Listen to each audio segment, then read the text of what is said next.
Optic against Thieves, right? I mean, how good is that game going to be? I mean, how good will that be for my health? Probably not for my heart rate. Maybe not. Maybe for the fans? We'll have to find out. So much time being put in of Fuck watching off. the game, studying the game, that it is all accumulative to the end of the year for an EWC to really show out. BattleNet. Hoisting trophies when other people shouldn't is definitely what keeps me going, no matter how many that is.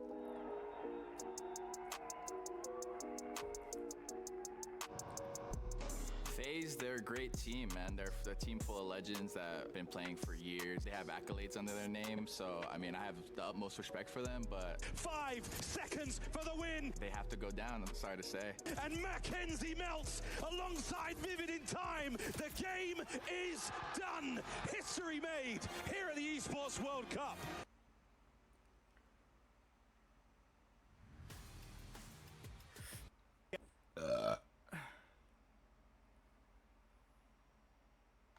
Coach Methods, a Warzone practitioner. Also, one of the greatest coaches in competitive Black Ops 6, leading the way for the Heretics today. Where does he find the time, man? He's so good at it too, and at both things, Warzone and coaching this team. And yeah, Heretics an exciting roster, as we just saw Jorge up here gassing them up. But they've had problem against Boston, Chris. It has been troublesome. This should be a great matchup. No and way. Enigma, you have been watching these Spaniards throughout their whole Challengers career. So what are you personally excited for when you're looking at this Heretic squad? I can't even fucking do anything on my phone. What the fuck is happening? Very true. They are a brotherhood. God, They it's hunt in fucking packs. You see stupid. that in their aggressive respawn play. When it comes to the control, when it comes Why? to the hard point, they play around each other. They trade so heavily, and a lot of teams just can't stick with that pace.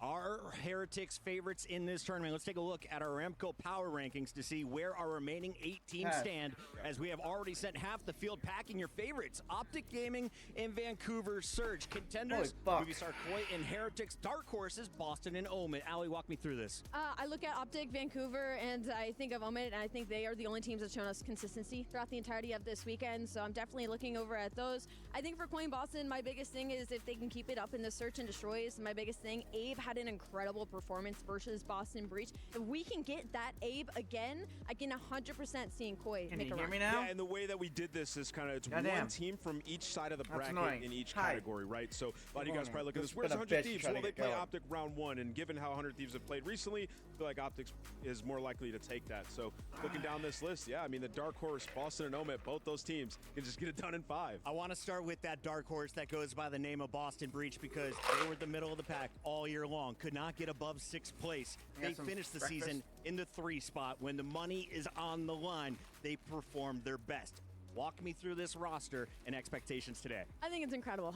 You look at this roster, you think of Snoopy. This is a player that they have been building around at Boston Breach. They've tried to make him sort of the franchise player, and we were all raising questions of like, is he really the superstar that Boston Breach sees in him? And the answer to that is yes. They feel like this past year, we have seen incredible performances from him. And then you talk about Gigawake. We know the damage dealer Giga can be. Now, the biggest thing is waiting for him to do it so far in this game consistently. Purge, he's been the brain behind the search and destroy, making the play calls. This team's never been good at S&D, and suddenly they are one of the best in the games, and that's what makes them truly terrifying. And of course, you got to talk about Cammy, Cold War. He has the pop-off potential right alongside Gigawake. If you get them going, they are not an easy team to take down. We talked with Snoopy before the match. Here's what the young Mexican star had to say.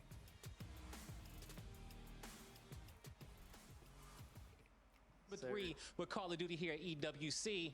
Snoop, you guys have made it to the playoffs, okay? You took down the club champions. You're about to go up here and play Heretics. How you feeling? Yeah, I mean, yesterday we ended up taking the win against Falcons. Felt pretty good. I mean, we played Heretics before at Champs. It was a really close game. But I'm confident in our potential, and I'm confident we're going to come out hot, so, yeah. The man, you spoke about it. You know, you guys playing Heretics and Champs, that was a crazy series, okay? Yeah. Going down all the way towards the round 11. Yeah. Do you think that what game modes do you have to take in the series? Is it going to be the hard points, the S&Ds? Because I know you don't want to go to game 5 again.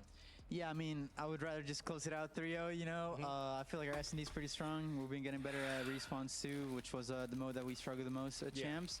So yeah, I mean, just focusing on every single map, no matter what happens to the map before, we're just going into the next one. So no matter what, game mode, but yeah, we're just confident. So there you go, man. That confidence, man. That Boston strength that we know you guys be so strong for. And you know, with your squad, out of all the teams that's left, you guys have been together the longest. Does that give you more confidence being able to play on this main stage in front of everybody? yeah, no, 100%. I mean, we came here last year as the 4, and we're back again this year. So I'm just really happy to be playing with the same team. We became really close friends, and I'm just happy to be here and excited for the opportunity. So all right, man. Yo, hey, it's gonna all work out. I wish you the best of luck. thank you. That's Snoopy with Guy Blaze getting ready to take the stage, and we are ready Hasi, for our rewind, best vault, of 5. Skyline, The maps and Hasi. modes have been locked in with a double dose of Hacienda for both Hardpoint and a Game 5 Search and Hacienda Destroy. sandwich. Enigma, you've been watching this Boston team. Where are they most dangerous on these 5 maps? It's got to be that Hacienda towards the back end, right? I mean, a lot of teams sometimes don't think that they're going to get that far, so they don't try and put their favorite maps on that side of the map pool. But I mean, this squad, they have seen map 5s consistently. They always manage to eke their way there. And that Hacienda, not only is it fantastic for Boston, they're great on those first bloods and setting themselves up for later success, but also they are not going to be worrying about this Miami team. They beat them here last time. Yeah, and you casted the Boston game yesterday, right? And they go all the way to that game 5 where they were looking sloppy. Yeah. And in that game 5, they just activated. Like, what did you see in the game 5 yesterday in Boston? I mean, it's their ability to control those opening fights, very much so. Just they can play very much with tempo, so they'll pick it up. Sometimes they're very aggressive. Sometimes next round they slow it right down. It's difficult to kind of get your footing there. Right, But also inside as well. They will sometimes spread out for that opening pick. If they don't find it, they'll come together. They'll almost turtle up and then go, okay, we're going to punch in this direction. If we find someone, we'll run over them, and that will just give us the numbers advantage that we want. Allie, we've got our playoff bracket set. Let's remind everybody where we're at. Welcome into the stream as we are about to kick off match number 1. This is the Boston Battle as they take on the Heretics. They're in the second match on your screen. In the bottom half of the bracket, we got Movie Star Corey Omit, Vancouver Surge, and 5 Fears. But everyone's so pumped for that final match of the night, Optic versus 100 Thieves on the main stage. I mean, it's incredible. We're getting a round 1 of what essentially would typically be a grand finals for us in Optic and 100 Thieves. And again, 1 life here. We've got to see what they do under pressure. And that's a great match because it's a battle of, like, if either one of them win this, they have the best year. You know, so they're playing for a lot. They're playing to win the EWC, but also legacy implications, roster implications. This tournament is going to be insane. Stay glued to your seats. I know a lot of you guys back in the States got to wake up as well, so get some coffee and lock in. Lock in, because the Heretics boys are locked and ready. Let's listen in. What's up, everybody? Blaze here with the one and only Rencor, our rookie of the year, but he doesn't play like a rookie. He's a vet pretty much at this point. You know, this is my first chance getting to talk to you and Team Heretics. How you feeling, man? Here at EWC, you guys just got a day off. Feeling great. I mean, the event is crazy. It's the best event I've ever been. So we are really happy to be here, to be honest. We are so confident for that event as well. We won on Thursday so easy for me. Yep. Against FaZe and the Challengers team, but we are so prepared for today. Today is a big day, and yeah, we're ready. Yeah, man, today is a big day. It's playoffs. From this point on, you have to play to perfection. You cannot lose. 4 more games and you become an EWC champion. Now, the team on the main stage that you got to go up against is the squad that took you guys down last time you played in a round 11. What's going to be different this time going up against Breach? I think they are a really good team on S&Ds and on control. So I think if we play better S&D than the last time, I think we should beat them like easy. Not 3-0 maybe, but 3-1. Just maybe losing control or 1 S&D. But I think this time will be different, and we're gonna beat them. Yeah, you guys definitely have the pace and the respawns in the S&D. If you could take that, man, this series could be yours in a 3-0. What needed to be changed in the S&D for you? Maybe, I mean, they are a really good team on S&D in terms of strats on the map. They change a lot. For example, on one map to another map, they change a lot. For example, they play two assists, for example, and they play completely different, one on the other. So we need to just His play English our has gotten so much gameplay, better. just try to read what they're Throughout the year. doing on the map, and I think we should beat them. There you go. Yeah. And so you guys have one of the biggest fan bases here Yeah, for sure. at EWC. They have been so loud, and they're probably they're screaming right now for you guys. Yeah. You know, how does it feel to be able to have that support all the way over here on this side of the world? I mean, we are really happy. For me, they are one of the best fan base, if not the best on the world. Spanish people as well, because the Spanish people, we are so passionate. So yeah, we're really happy. We want to make them proud of us, and we're gonna do it. All right, man. Hey, best of luck to you on this matchup. I'll see you soon.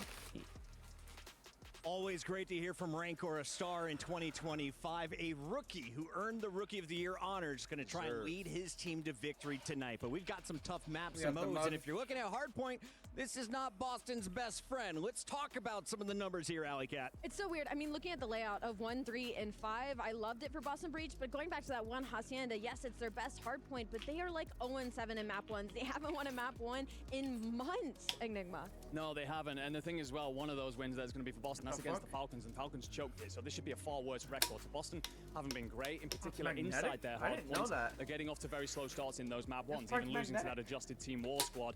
And they're really struggling to not only hold, but also break. So you've got to change something. And we're down to the last 40 seconds. I got to get straight to the predictions. Where are you going in our first match to decide the Final Four? Yeah, you know, Boston's just that team that just doesn't die. Every time I look up, I'm like, they should be out of the tournament. They're going to lose to that team. So much better than them. They clutch up in a game 5. And, you know, you guys talked about the hard point. Last time they played the Hasi, 12-point difference. I got Boston. Going Boston Breach. Enigma. I'm going Heretics. 3-1. I think I'm going Team Heretics. Ooh, this is tough. Boston. Boston Breach. Give me the score, Al. Game 5, baby. Game 5. I don't know. EWC has been electric, and the I games think are Boston getting even is a better really good today. team. It's time to find out who moves in to the Final Four. I also think Let's get Team it going. Heretics is a very fucking good team. Excuse me. Well, we're in for an exciting match today, folks. 4 good matches. Let's go. Let's do this shit.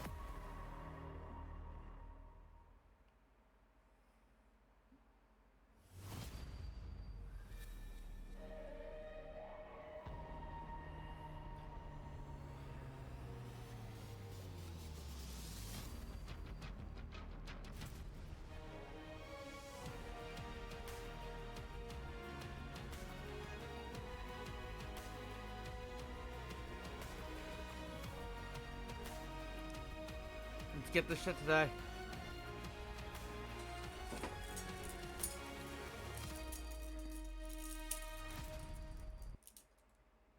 Throw the script out. This tournament is unpredictable. Because every play there, we rip up the rule book and throw it in the crowd. What should happen is written on paper. What does happen lives on this stage. The favorites have wobbled. Last year's winners, they're gone. And top contenders already at airport security wondering how it all slipped away. Let's be real, there are teams still involved in this tournament who many expected wouldn't make it this far. And now they're here, full of confidence with a collection of keys and dreams they've crushed. Plus, later tonight, we have 2 of this game's biggest powerhouses colliding, and only one will be able to make it out alive. A reminder, you win here, you lock in a semi-final spot. You lose, your key joins our graveyard to serve as a silent monument that you almost made it. Well, now the stage is set. There's only one thing left to do, Ian. Let's welcome the players. They were pushed to the brink, but they never backed down. It's Boston Breach!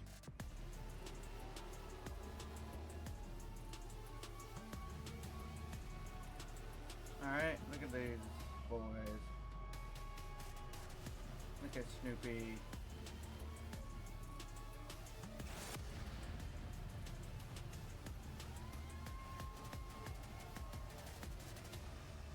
And their opponents, they absolutely stormed through their group. Please welcome Spain's finest, Heretics!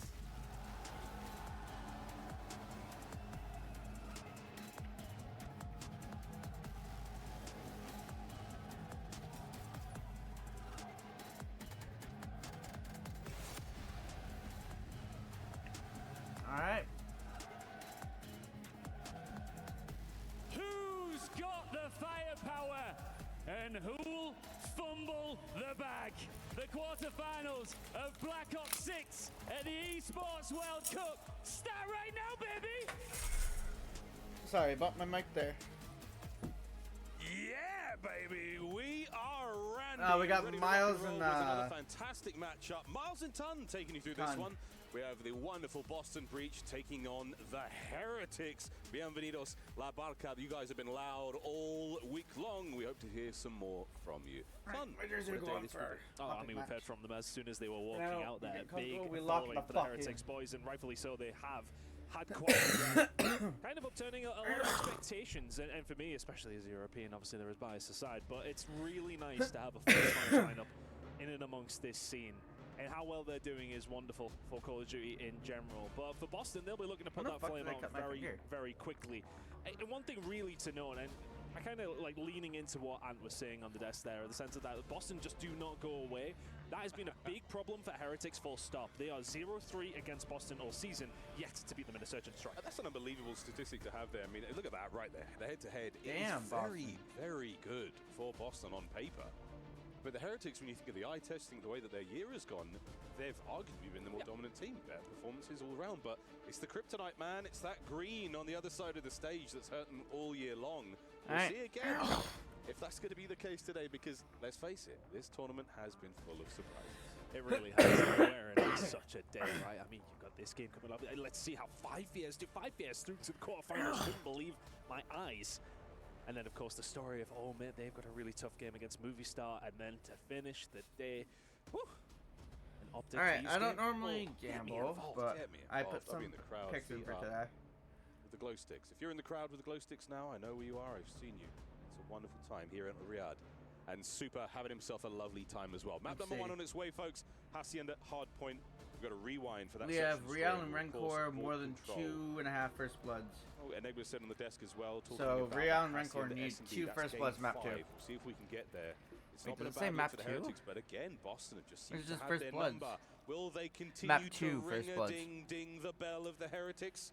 We're about to find out, ladies and gentlemen. Map number 1 of this elimination matchup here at the Esports World Cup is about to get underway. All right, let's do this. I mean, Hardpoint has really been a little bit of bone contention for all the teams who are now shooting each other. But at the same time, I think for Boston, getting the Hacienda to kick things off is a positive, but hopefully we'll be jumping back in. Wow! You know, we built that up really nicely just for this to happen. Just for them to shoot each other in the face. Okay. Well, clearly something's up. Another technical issue. We'll get through this as quickly as we can. We'll have to get our pre-match preamble set again, no ton, but I think, yeah, a great look from the Heretics. Okay, well, there's apparently nothing's wrong, but if the players are saying otherwise. We'll wait for the referees and our production team to give us a complete setting here. And what is taking so long? End the fucking game. In the meantime, though, Ton, yeah, very interesting tournament as far as both our teams' results go. Everyone's been having a good time, and it has been a very fun way to send Black Ops 6 away with quite the bang. Yeah, I think for both these squads, hopefully we can get this figured out. Yeah, we're going to get this sorted out. Yeah, no, for both these two teams, it kind of has been a bit of a... For Heretics, definitely a successful one, but still, the era of Boston, it would have been extremely unsuccessful, I suppose, if champs hadn't happened and that third place hadn't happened, right? I think that has changed the needle on them a little bit as far as their year has gone. What's taking so long to fucking end the map? Seeped into the tournament over this week, right? I mean, yeah, they've... I don't want to say struggled their way through the quarterfinals by any stretch, but, you know, it wasn't without some opposition that really did give them a bit of a tough time. It's been a bumpy road for sure, yeah, of course. Absolutely. Heretics as well. It's not been smooth sailing for the boat. Oh, yeah. It's not been smooth sailing for the boat as the fellas have got themselves here and now, but I do think back to this Boston roster, and again, they sort of found themselves this time last year at the 2024 EWC. The roster hasn't changed. All right, back into the game. Oh, so this is happening. Game on? Game on? Game on? I mean, can someone not move? Well, apparently the game stands. What a fascinating What the fuck is happening? Are we going to lock in and get this underway? I guess we are, Ton. I mean, it seems as if one side is very much playing the game. I'm unsure if the other are. Boston getting themselves some points quite freely. And it seems to be a slight refusal here from the side of Heretics, which will be a disappointing way to start this one off. Hopefully we can get this figured out, but Well, this is the dispute is that the teams are on the wrong side. Our referees have said, no, this is the right side of that you should be on. And that seems to be that, but the Heretics are certainly digging their heels in. Real, 0-17. Clip that one, chat. But definitely, what were we talking about there, Ton? EWC being a special tournament there for the Boston boys. Indeed, again, haven't made a change all year long. The first time we saw this roster do anything was actually at this tournament. An incredibly, long time to keep a roster together. But they made it work, and they've been fighting fit all year long. And again, a nice finish to the year for them. What a sweet treat that would be. We'll get it figured out what's going on.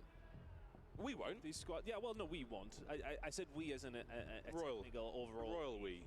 The royal we, yes. And hopefully we can get ourselves back into the game, because that's not the way we would want that map number 1 to go, and I'm sure Boston wouldn't want that to be the case as well. So let's figure out what's going on. Yeah. And we'll get back into things. Smiles all around though. Nobody looks too concerned, especially if you're in the Boston camp. Crowd not too concerned either. Also ready to get the show on the road. I think our players by now, everyone's getting settled into the time difference. A lot of them have traveled. Of course, the Heretics fans, not a huge journey for them. We thank you for coming. Technical pause. Yeah, no, you fucked up. That B stream, the side station they were playing on as well. My God, so loud. We could hear them through the broadcast brilliantly as they made their way to this matchup today. And the other side of the board as well, Boston. I know there are some Boston fans out there. A lot of fun in this tournament so far. Metals, Ton, a player who, yes, we've been commentating over since, I want to say, 2019. Oh. Maybe before that. Before that, yeah. Been around for a long time. I remember when he came into the roster. I mean, he was part of that Movistar Koi roster way back. And finally getting his opportunity, of course. He's kind of been in and out a little bit. But a player who's been around for an extremely long time. Himself lucky, specifically. Obviously, as far as European Call of Duty goes, we have seen those boys around as well since this guy was actually competing as well. Shawnee, of course, will know the opposition very, very well. And he'll be saying to himself, we can't let the Spanish beat us, can we? Not again. No. I mean, look, that's always kind of been the overall sentiment in Europe. Wait a minute, what's the ruling there? Because one team was up 100 points. Very strong together. They would always kind of be, it kind of felt like them against them. Obviously, it doesn't fucking count, but like, what's the ruling there? There's almost, the UK boys have always been the challenger scene for a mainstay, if you want to say, throughout Call of Duty history. And the Spanish really, through very British saying it, cat amongst the pigeons. Meow. In a certain sense. And yeah, it was definitely a certain stigma in a certain kind of way of the dynamic between the Spanish and the rest of the European Call of Duty community. And well, now they're the ones up there, and they're the ones doing the business. They are the last true European team standing. The entire Spanish-speaking roster. It's all fun and games here in Riyadh. What a wonderful tournament it has been. Everyone's having a good time. There's the glow sticks I mentioned. More like a lightsaber. They're quite long. A stick is something. It's too easy. Not for a beezy. No. Easy in the hotel lobby. Too soon. My fault, folks. Yeah, too soon. Honestly, way too soon. I wonder if Zuma's watch party's on. That might be the stinger. Oh, yeah. Right through the heart. I seen the clips. Yeah, there was devastation across the board. And I did enjoy watching the key get crushed and the reaction from some of the FaZe members. Don't do it, Mac. No, please, no. It was exciting to watch, but really fun. But those guys have had their fair share of success throughout the year. It all comes to a close there, but yeah, we're still almost ready to get into this one. Ladies and gentlemen, oh, look at this. Fans from all over the place making their way here to Riyadh. We thank you all for traveling again. Long What a great tournament. Hey, everyone, all ages having some fun here. Oh, my man, he hit the emote there. My he was going to do something for us. He's got the emotes out there ready. But Mel's, to go back to Mel's time, one of the players who's got, I think, one of the most identifiable desks or workspaces in professional Call of Duty. This is fucking stupid. Paper, what lots the of paper hell? towels around the back side of his monitor. He's got one of his many habits as a player. In between rounds, in between games, a lot of drying of his hands. Make sure his hands are completely dry. And I love to see that. He's got a real ritual that does keep him locked in. And Metal's, again, a high ceiling player.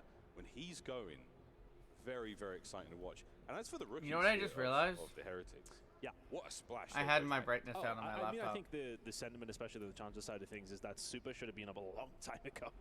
The guy was dominating over in Europe and has been a very solid player for a long, long time. Renko's got a really, really interesting story. I know it hasn't kind of been probably covered too much on the main, but it's definitely something worth a chat about at some stage. As far as his character arc, I'm feeling like Jaime Lannister vibes with this guy. I mean, he really has redeemed himself in so many different ways and shown that he is an incredible player, which we all had the presumption he was. Fucking Rancor is insane. There was things, but you know what? Doesn't matter now. The guy's on the main stage and doing the business. A great year for him. Incredible. Debut as a professional. What a fantastic We performance. love We're gonna get tech this lobby rebuilt, we're gonna get pauses. everything back up and running, and in the meantime, we're going to talk to our lovely stage hosts. We're going to be taking the show from here. Thanks, Miles. We're doing this on purpose, really, just to build drama here in the arena. We're just making you wait, you know, because this is high stakes, high intensity. It's quarterfinals here at the Esports World Cup. I thought we could fancy a little run through of what's on the line here. All right, let's go. Let's do it. This. Trophy. Everybody wants this. Everyone wants it. Last year, FaZe Clan lifted this high in the air. They loved it. The confetti rained down. The fireworks went off. This year, they're on a flight home. We've got a brand new champion coming up this time around. Absolutely. The fact that FaZe got their key crushed before playoffs, nobody expected that. And we got Optic and 100 Thieves favorites to win the tournament.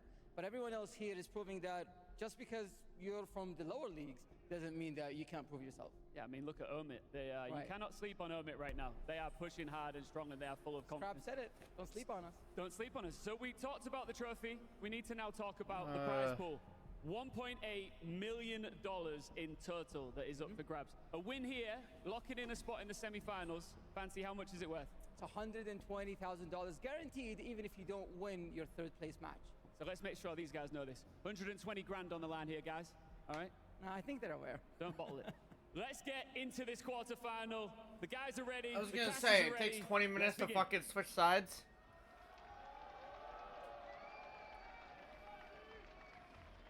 Thank you very much, lads.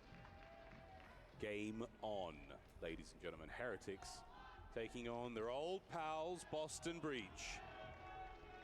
The stats don't lie. Heretics have not had a lot of success against them so far in the year. Plenty of time to turn it around. We'll see if the Heretics can keep the run alive. A strong squad, a lot of fun, and what a brilliant turnout from Heretics fans here in Saudi Arabia. It has really been close, though, between them in a certain sense. There's been a couple of game fives. Well, there's been 2 game fives out of the 3 times they have played. But every single series going over towards the Boston side. I think what's this is because awesome. a lot of people are leaning towards Heretics probably for the respawns here, and for Boston it's about nicking a respawn and win the search and destroys. That's kind of where they're going to be lying. But at the same time, when we're talking about the side of Hacienda, that's been a very, very close map between these 2 teams time and time again. So to kick things off with that map should give us a good lay of the land. Lay of the land and the way that the entire series might be going. Here we go, folks. They're starting the ship. Made his debut in the Modern Warfare 2 year, and he certainly made a big impact. Indelible Ink wrote his name into COD fandom. The Purge game, double-digit kills, single-digit deaths, and well over a minute of hardpoint time. That is the name of the game. That was Here we go MW3 in Miles. Hacienda. It was Nobody breathe. Skid Row, hardpoint. This is it. Take 2, Ton.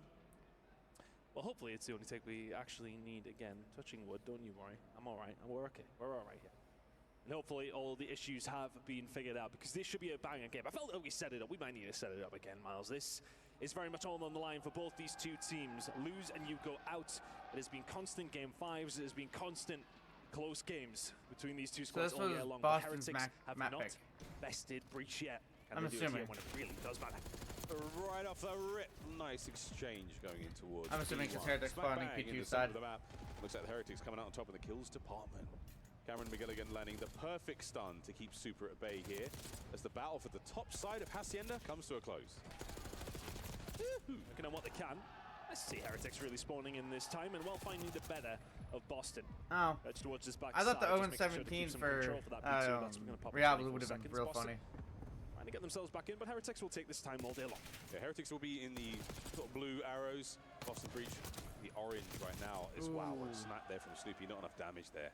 This is Jackal still smoking hot as he drops to the ground. Well, a little bit of time now for Boston, but a wonderful look from the Heretics boys. That's full control of the right-hand side of the map. Nice, Counter-attack Cammy. now on for Boston. Yeah, 3 big and kill 2 for from Cammy. Gets 3 them and through 3 the for front door over Snoopy. towards the well side, and now they can Purge start starting off a working, little trying to get some snow. control Snow. towards Slow Carpac. here. Nice stun coming through from Real. He will just try and slow them down My hair momentarily. keeps getting in my Play face. making the push at the front as Purge. He's going to be pushed out, but Awakening finds 2 at the back. Snoopy finds Break another one. coming 4 and through. 3 for Lovely work Snoopy. from Boston. Boston That have the is spawn for picked up P2. effort. It's a great break. Don't worry about that trophy system right in front of the car, though. There, gone. Now, eyes forward. 2-7-7's Come the Rencor. Heretics. Rencor taking a route through well. 2 through the middle, 1 through well, 1 through rock. It's a perfect hold so far from Boston. They're buying time. Awakening has got a lot of work to do now. Will the Heretics capitalize on the start? 7-7 wins it. Side door, bang, wide open. And it's a break. Over to time, and a clean break indeed. Unless Cammy. Cammy down. It's over. Yeah, both these two teams succeed in their breaks over towards P2.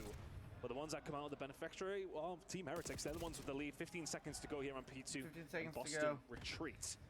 Kind of take that Boston Boston. rotating, You were the but first ones there. Rencor You get and- yourself a decent amount of time, and you are very Rencor much and the first ones Metals there over towards already- P3. Hey, lovely comeback there, and you did not get a good P1 either, so keeping it as close as This possible is- after this what is has what I not mean, been a watching two tremendously good successful start. teams Into play a hard tenths as point we is go. so much better than Already watching the a shit Heretics team. trying to get involved, but Joseph Awakening goes by many names. Demon The Joe. Demon Awakening, slowly but surely. Rencor from distance, though, brings him down. Heretics, let's see if they get another clean break on the first attempt. Yeah, I mean, this is like a wet paper bag for both Metals, these two 7 teams as and far as the 6. setup goes. It is literally being torn to pieces every single time the opposition Metals comes is through. on It's one break today. after break after break. But both Metals these two is their squads X factor. If he plays only good, being their a team problem is in a mix for a insane. close game. Heretics now getting some good times. 30 seconds to go here at fences. We need to see some more strength in these holds. Everyone finds some good breaks. Yeah, it's good breaks. Not a massive amount of time, but plenty for the Heretics to maintain the lead. That's bad. Rencor is super. Rencor Keeping it 3 all and together. 5. Great Or kills not from Rencor, Els super, here. sorry. The spree's gone, gets all of it from time. He was close enough to that Hellstorm. And Vamos Rencor, 10 and 4. 10 and 5. Cammy just wins a really good gunfight actually up against Real. He positioned himself really high up over Super towards already the water rotated to side. Rocco. Finds him without any Boston answer can back. break in Cammy's then here. going to find another. And the dominoes have fallen. Super is left all on his own. Push comes through. A lovely rotation coming in here from Boston. Heretics garage side. We'll look for the break now. Oh, you get the break early on, though. Now you've got 50 seconds to play with. And this rock hard point, it can go so well. The fourth hard point on every map is the money one, and right now Awakening trying to cash in. Not going to happen. Super now through the side door. Rencor, massive damage! Oh, As Cammy! finds 2. The third man will not be there. Purge there to keep the contests alive. Snoopy now joining him in the feed, and the battle's still raging for P4. It's just about the Real location finds here 2. for Boston. You're a little bit closer. These trades can start coming through. Heretics will need something special if they want to find the break, and the team kill will not be it. Awakening takes him down, and the break comes through for Boston. They were the first ones there. They'll just about hold the better of the time and the lead alongside. The lead change. That is a wonderful thing for Breach. Late now.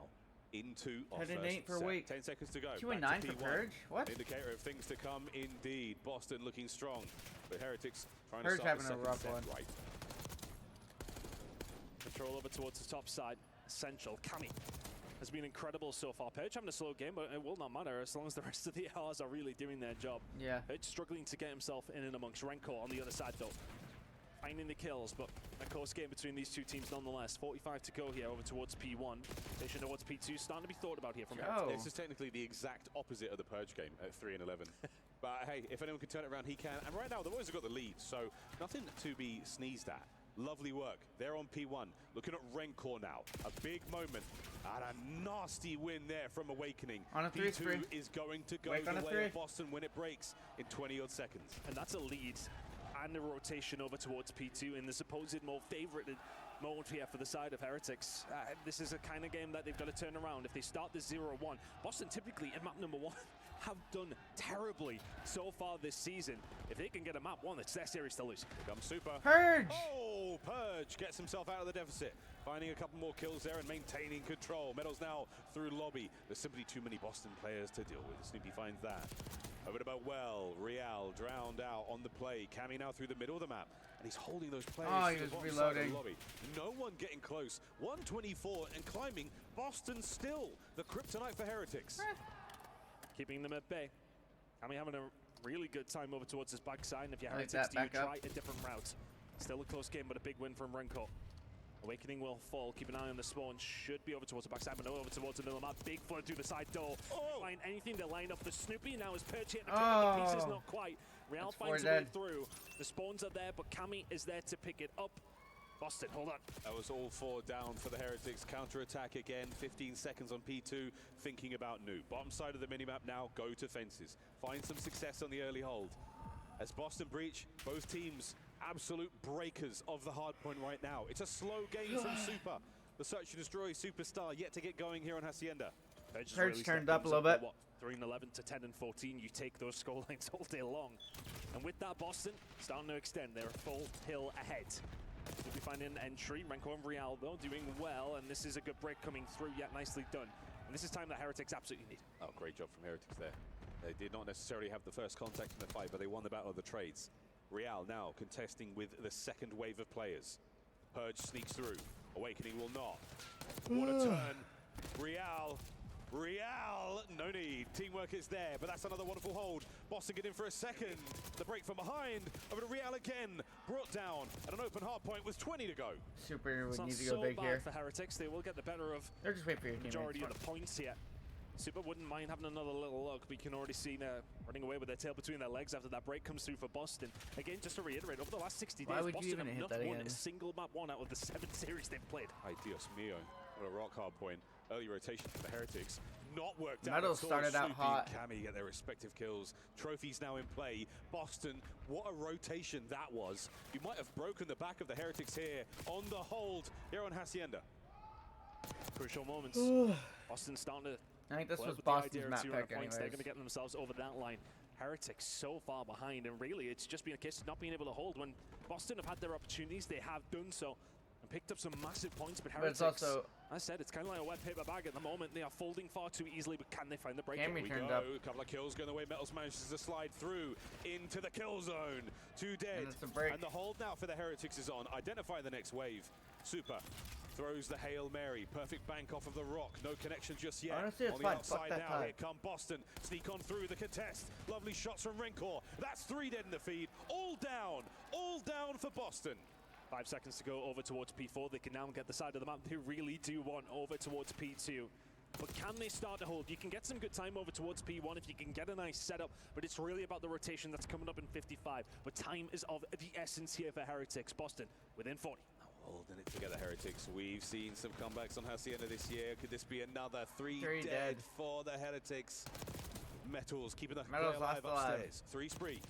Whoa! The 4th as well. Can they hold on to the P2 dream? And that's huge as well because Boston smell blood in the water. They start Metals came to play. To shut them down. It's 5 in a row from the young Spaniard. Looking to keep things up. Heretics now starting to threaten this comeback. He's still holding that hard point though. Boston are in. Anyone able to get on top of it? No, good coverage. Not able to get the man out of time. You cannot win the game here, but you'll get very, very close. Boston breach. Real looking towards noon. 3 dead. Last man on time. Are they going to give it up? No. A few more seconds to be grabbed here. The P2 firmly in control. P2 already over to Heretics. Over towards P1. Honestly, it's been back and forth all the way through. The breaks have come so easily for Boston, but Heretics have kept them at bay. They've kept a hold of the spawns for P2. Purge has probably been like one of the most consistent people on this team Three this now year. making their way through rock. Purge on the water route as well. Here comes Besides a big Snoopy. hit. Snoopy's This been is for the pretty game. consistent. Boston can get in there and possibly win it here. Super reads him like a book. Next man up is going to be Cammy. Super brought down, caught unaware. Oh, Boston are inside. Real on a 6 spree on the flank. A nade! A team nade! No! Metals down, and Snoopy and Co are in. They've managed to find a way through, but Real was in a great position to try and get the pinch. That should be the game. Purge on the back line gone. Final few seconds, and Are they reading the Boston front? breach. Strike first. They didn't even have enough time. Honestly, you can't. Sometimes we throw the stats out the window, and sometimes they tell you a story you've already been told. 1-0, Boston breach over the Heretics. And it just comes down to those final moments there where a slight mistake, the grenade over the top, there's a lot of action going on over towards the rock hard point as they try to find the break towards Garage. We'll see it in the highlights over towards the end. But Real from side door through mid-map is slowing Boston down. He's peeking around, they know he's there, they have to deal with him before they can make the push along water side. And in the end, it's Metals who deals with Real. A mistake comes through, but realistically Heretics were quite far behind. That isn't one who's going to make or break their game. But there was an opportunity there, and it just felt as if Heretics maybe a little soft on some of these holds. but Boston just that little All bit right. sharper. Map 2. Incredible work from them every single time they seem to need to find a break. It wasn't just a trade fest, it was a 4 dead, 3 dead, and they'd get control. Heretics, a valiant effort to try and bring this one back. You thought it could have been happening over towards P1 there. Metals super holding it down, but ultimately too far behind. Boston, first time in a long time, draw first blood. Yeah, that first blood. You're not wrong, mate. About time. Boston fans the world over rejoicing there as a sigh of relief. And a fast fist bump to celebrate that is exactly what they were looking for. Whether it was a weakness in the holds there from the Heretics or just absolute dominance in the kills department. That was fantastic work. And look at that purge, 17-25. The scoreline, tremendous difference though. Yeah, I mean, tremendous. What from 3 and 11 he's went even. So really good job from him from then on out. That's when Boston really did start to stretch their legs. It was a relatively close game till that point, but everybody else doing their job. Cammy 23 and 20. We love to see that from him. Big game. But to be honest, I mean, the slaying from Heretics was kind of there, but again, it's just a case of not being able to hold on to a hill, which isn't usually too much of an issue. I mean, looking back at that, a really efficient game of Hacienda. Not a lot of kills. 4 dead, 3 dead at a time. Really capitalizing on big team, well, you know, big holds, longer holds. Heretics really unable to get anything going. And that is a wonderful place to be right now for Boston. Support still there, but going into the search and destroy, again, statistical dominance. Boston absolutely holding them in the game mode, and now with a win on the first map time. I'm very tired I mean, today. are we looking at a 3-0? I mean, it's one of those scenarios where if you're Heretics, you're going in, not presuming you're going to win map number 1, but it'll be a nice, comfortable one to get a hold of. With the records that both these two teams have up against each other in search and destroy, we are yet to see Heretics take one of Boston. I mean, that's got to be a bad feeling heading into map number 2, 1-0 down. At the day of inverses, though, Boston finally find their first map win in a long time. It would be the first time we see the Heretics get an S&D off them. I think the chances are good. But Boston, a very well-prepared team, and again, a fantastic performance at their previous tournament. They're closing out their year with a very, very solid finish. I think they were disappointed to lose the way they did to Optic in such a, we say DoorDash fashion. It was rapid, El Rapido. But for the Heretics as well, a wonderful turn of events for this all-Spanish roster. They closed their season out a little slower. They can right the wrongs here at the Esports World Cup. Out here in Riyadh, they can find something. We love Purge too. Not the king. No. Or will change his allegiance to nearly anyone who's on stage. A true COD fan through and through. We thank you for coming. Cammy, another man who's been around the block more times than I think he cares to admit, but a brilliant player nonetheless. All Here right, we go dealership into search. Rewind, search and destroy. Heretics on attack first. This is I was gonna say this is a very good map for Snoopy lands a doozy. I mean, that is just a I think this is a good map for Boston too. I think time and time again we see you coming off a loss, you want to try and get things going straight away, but that is a big Boston move search. Snoopy. I'd say their best maps are Rewind and Hot Seat. Here come the Boston Breach Boys. They are running. Metals finding at least one out of this. They roam this map together. Look at those orange arrows on the inside of the map. That is Boston. And they are glued to their hip. Purge and Snoopy roaming together. Cammy going to be the outlier here, but you're looking for anything. They haven't managed to find the bomb on any of the bodies on the inside of the players, but here come all 3 of them. Metals, good luck, mate. You are going to run into a world of hurt. Or are you gifted the perfect timing? Oh my. Oh my word. How on earth has this happened? Plant the The bomb. thing is, you just don't realize how clear they are. They have the opportunity to get it down, and they will do so. The rechild coming through from Boston. He's going to get it down, but is he going to get out? I'm not too sure. They're dipping and diving. They don't know what's going on, but Metals is going to survive. He needs help quickly. Here comes the body of Boston players. He spots one. Metals down. Cammy, what a win. Wrinkle's now going to move forward, and again, easy reads at this point in time. There's number 1. The second man, Cammy, not going to be a problem whatsoever. Boston start the round strong. Close it out just as well. All right, we need Real, Rancor, more than 3 first blood. Feel confident in their ability to be able to just find those trades, and find them they did. Really nice job from the side of Boston, but it all comes down to that opening blood from Snoopy. The nade over the top puts them in that good position. The rest is history. Really good job, but I just love to see that. It really reminds me of old school COD, but there's the nade over the top. Catch you that one, no problem whatsoever. Straight over the top and taking that super straight away as well. Nice one to do. Perfect call though. I mean, we heard Enigma on the desk talking about the way Boston Breach like to turtle up. They'll roam this one together. A wolf pack, he described them as. And they were howling in that first round. The 3 of them stuck together. No clue who the alpha was. It might have been Cammy with the 2 kills. We'll give him that. Nice defensive posture here from Heretics on the inside of the A bomb site. That employees only door, you will see many battles there. And here by what we call Elephant. Some of our players call it DVD, but that is just actually wrong. It's not a DVD to be found. Long time ago since we had DVDs, really, isn't it, Miles? I think we remember VHS, but irrelevant at the point of how old we are. This bomb's going down over towards the B side. Fast plant from Boston as well. VHS was... Trophy's working. Here we go. Good. Game on. Perch doesn't see the man on the hop. He's let a man through, and he's dodged 2 of them. Medals. Trades now going down on the site, and Awakening to the pistol. He swaps, doesn't get a soul there. Over to Cammy, 1v1. 1v1 super Cammy. Spotted out, and Cameron McGilligan down and out. 20 seconds. Super the search and destroy hero for the Heretics. I just kicked that's my such a crucial dresser. round to find as well. You have the number advantage, you have the bomb down. And if you're Boston, you're a little disappointed with that one, but really nice retake coming through from Heretics. They find so many of the kills on the outside you wouldn't have expected. The child comes through rather quickly, but it's the pinch setup that really does hurt. But Purge was unfortunate, to be honest with you. Purge, the most unlucky player at the start. Purge missing 2 players on his watch, allowing that man to get through towards the bomb site. Starts the trade battle, and then getting caught by a player on the inside of the VHS store. It's called fast forward. Man, unbelievable. A little bit of magic there gets the Heretics on the board.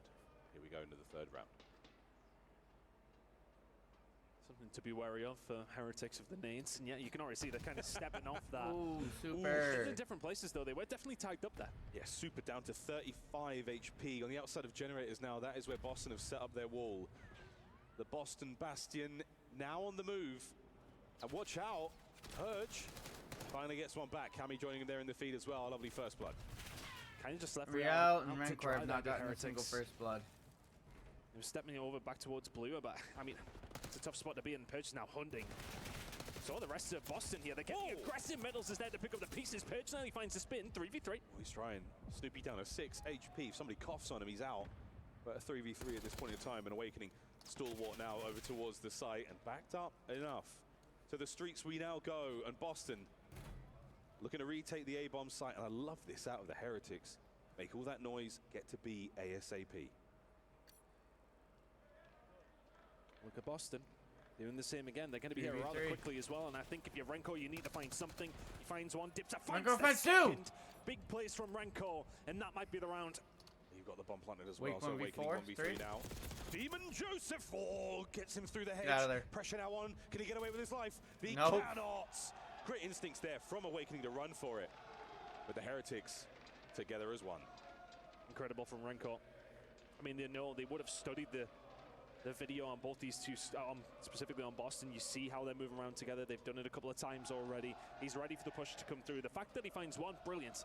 2, unfathomable. Incredible work in the Heretics boys, getting very excited in the crowd now. If they can find a search, they are well and truly back into the series. Yeah, definitely back in this one.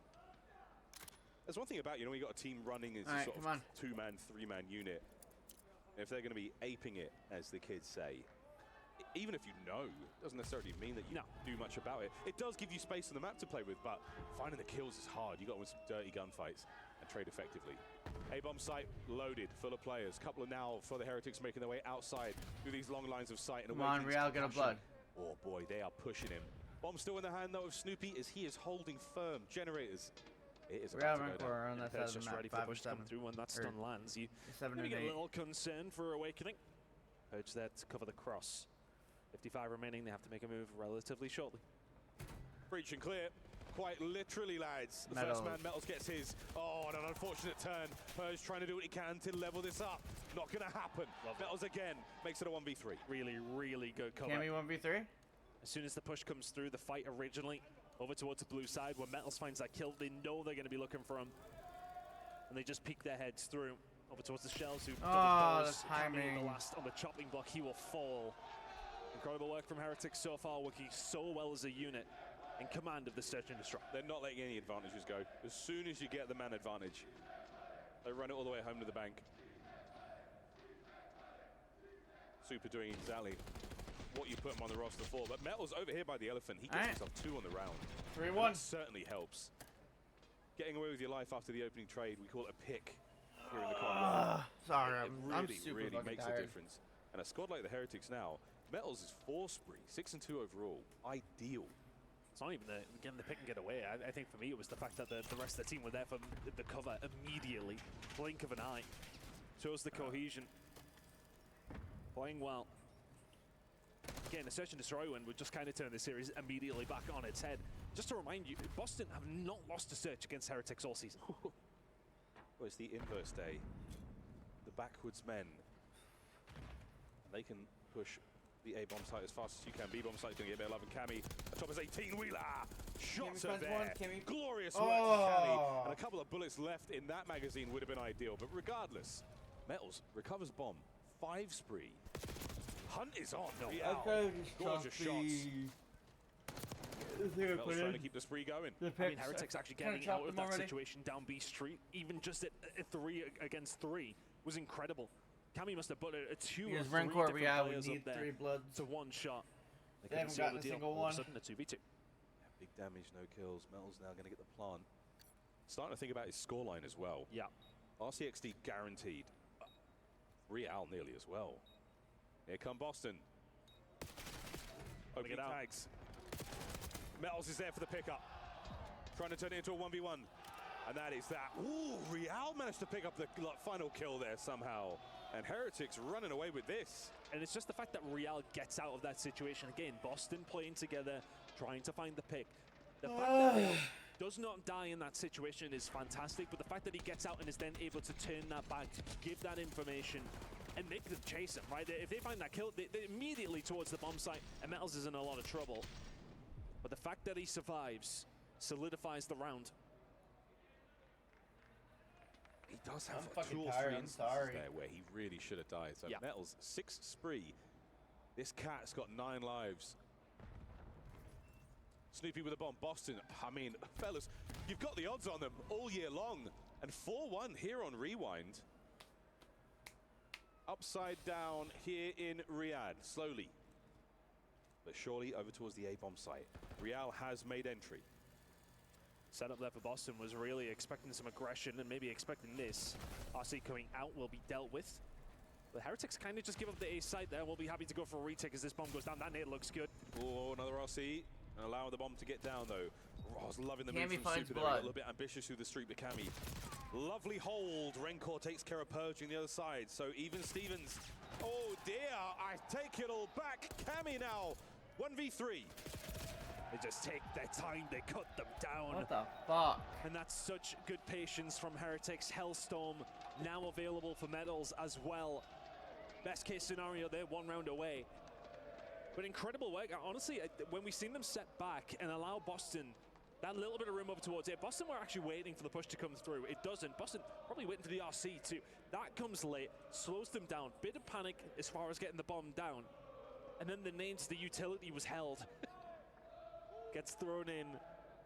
Boston already butted up before Heretics even get in, and the guns finish them off. Metals on an 8 spree. He's 10-2, having an absolute world star of a game for Heretics. Unbelievable.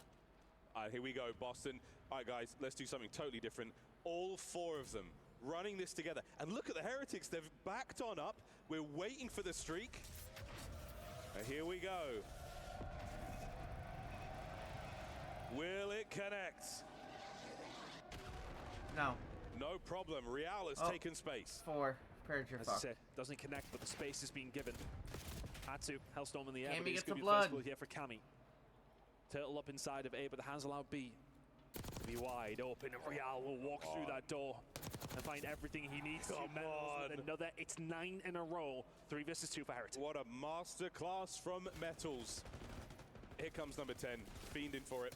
Fiending. Could he get 11? Surely not. Metals! Vamos! Hey, yo! My man was twerking for the win there. Heretics. Finding the Damn. equalizer. 1-1. The first S&D map against Boston all year long. And you see what it means to the fans. meant a lot to that guy. It meant so much to the fans. Heretics finally finding the win in Search and Destroy. All tied up going into control after the break. All right, first break of the day.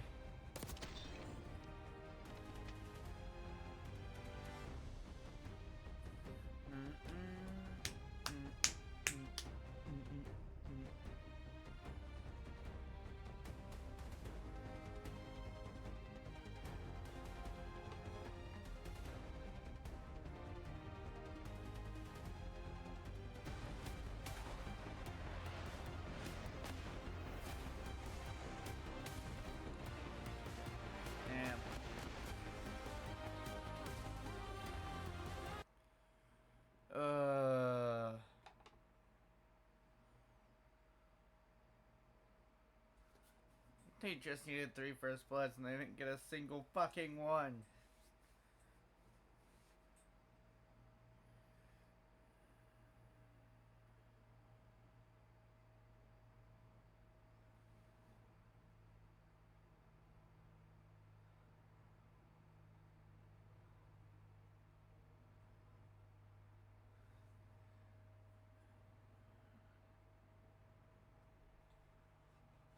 No. Shit.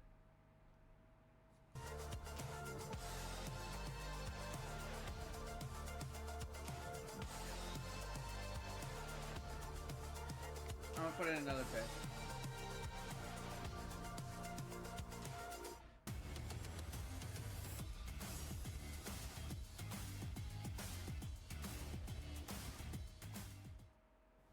In a league dominated by English-speaking teams, one squad defied the odds. The Heretics, hailing from Spain. Their secret weapon, Familia. This team wins together as brothers. The Heretics' journey from underdogs to fan I put favorites in is a Metals story more, still being Awakening written. more, map 4. What will their next chapter say? I'm Enigma, and I am joined I by think 2 players map from 4 Team is Heretics. Skyline, It's going to be isn't it? Rencor, it's going to be Super. Gentlemen, welcome in. Hoping you are both fantastic. Your Spanish roster, one of the only Spanish-speaking rosters that we've ever had. I mean, the culture that must come with. How does that help differentiate you from other teams? How does that help you do better than them? Spanish people especially is really different from another countries maybe because we are really friends and very emotional, and that's the key for the success, I think. Rencor, as a rookie, you've already separated yourself from the pack. How has the support of players like Super and the Heretics organization, of course, that you wear proudly on your chest, helped you get to that point? They helped me a lot to be a better player. Ah, shit. And a better We have person another as well. I grew a lot minute of this break. year in terms of mature and in-game and off-game, especially when you are a main AR, so yeah, it's so easy to play with them, to be honest. What is next for Heretics? First step will be reaching that grand final, breaking that wall, and yeah, winning a tournament after that. Ladies and gentlemen, I've been Enigma. This has been Team Heretics with Super and with Rencor. Thank you very much for joining us, and we'll see you in the next Super one. and Rencor are actually pretty fucking good. Honestly, they are. They're really good.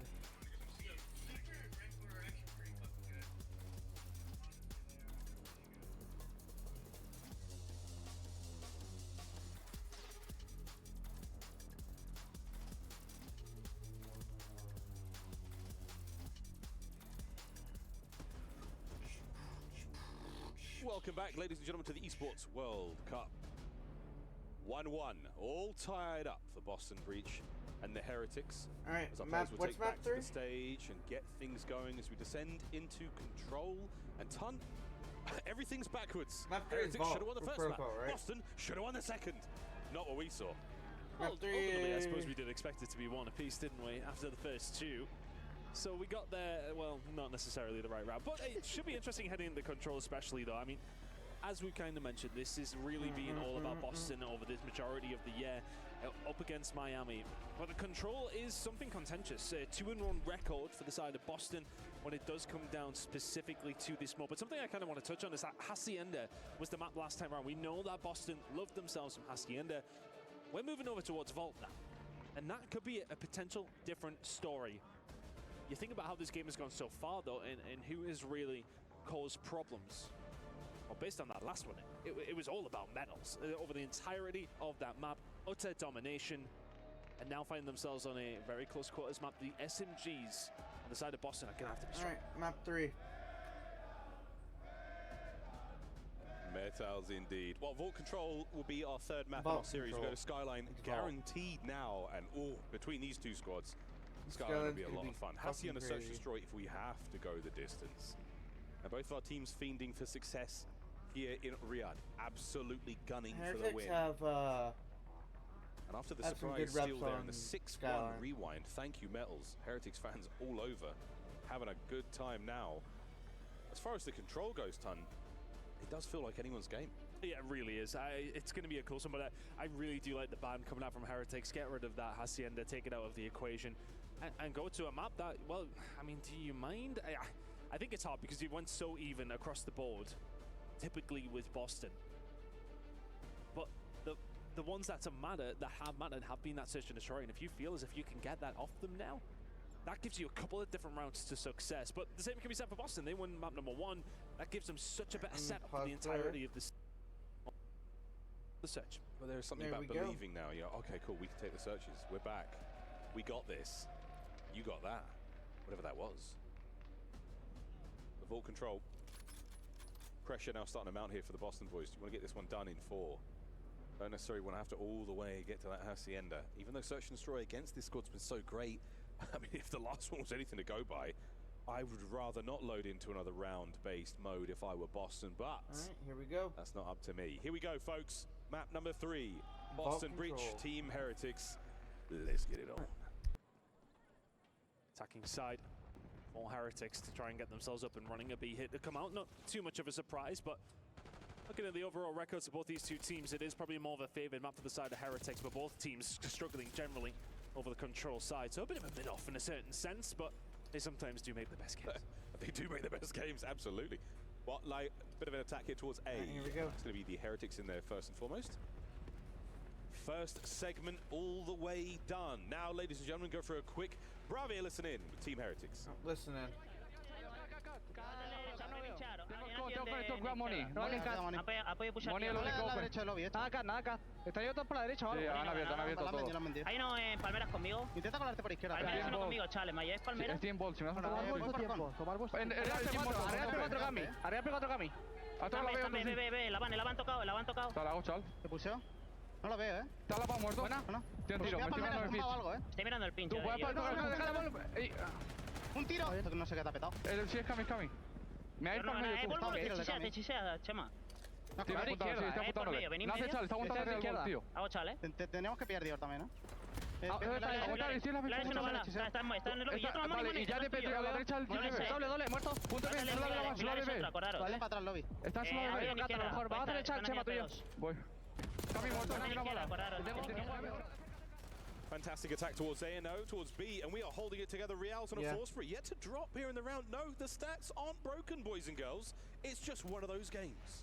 And honestly, they've done sensationally. Heretics are just keeping a hold of mid-map.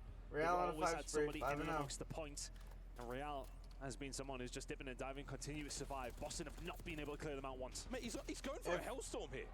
If he gets this segment capture, he's going to get even closer. Still alive. Oh, come on, son. You could get that one for the fans. Win this map, either way, 2 segments in the bag. You'll take it. But that's the I first time don't that see a Boston world have where they really lose some sort of map Skyline control point. over the first minute and a half or so that we They've did had manage so to see many there. The good quick reps A against capture into Wards B and plenty of real estate behind the side of Heretics. That's what they want. Where they lose Flank was never really coming through, and it did. Granted, I said the same thing yesterday about slowing them down on this outside. I didn't see a world Boston where lead as far as the lives remain. FaZe Heretics not didn't a make bad it the spot. bracket Find a push. and they didn't make it the bracket that was. The 2 line up. Now feeding Snoopy the next couple. Cammy's got a couple of deals in the middle of the map. Oh, can't dance around the pillar. The isolation would have been sweet there. Purge from spawn. Looking for another perfect read on the metals, and a gunny there too. And there you go, those kills in the middle of the map kind of just force Heretics to find their way forward. Renko, how have you won that one? Oh wait. Continues to survive, but doesn't have any backup. They will clear him out, but it's allowed the rest of Heretics to push through the middle of the map as well. That pressure is still there. And it's 8-8 in the life count. 7-7. And we just keep spinning the slots. It is still going, mate. We're on the zone. Super's on the capture. And that is that. Heretics shut the door on round 1. Just a very aggressive attack. As soon as they get a hold of A, they get a chokehold on Boston and force them back consistently. They never really give up control of the map.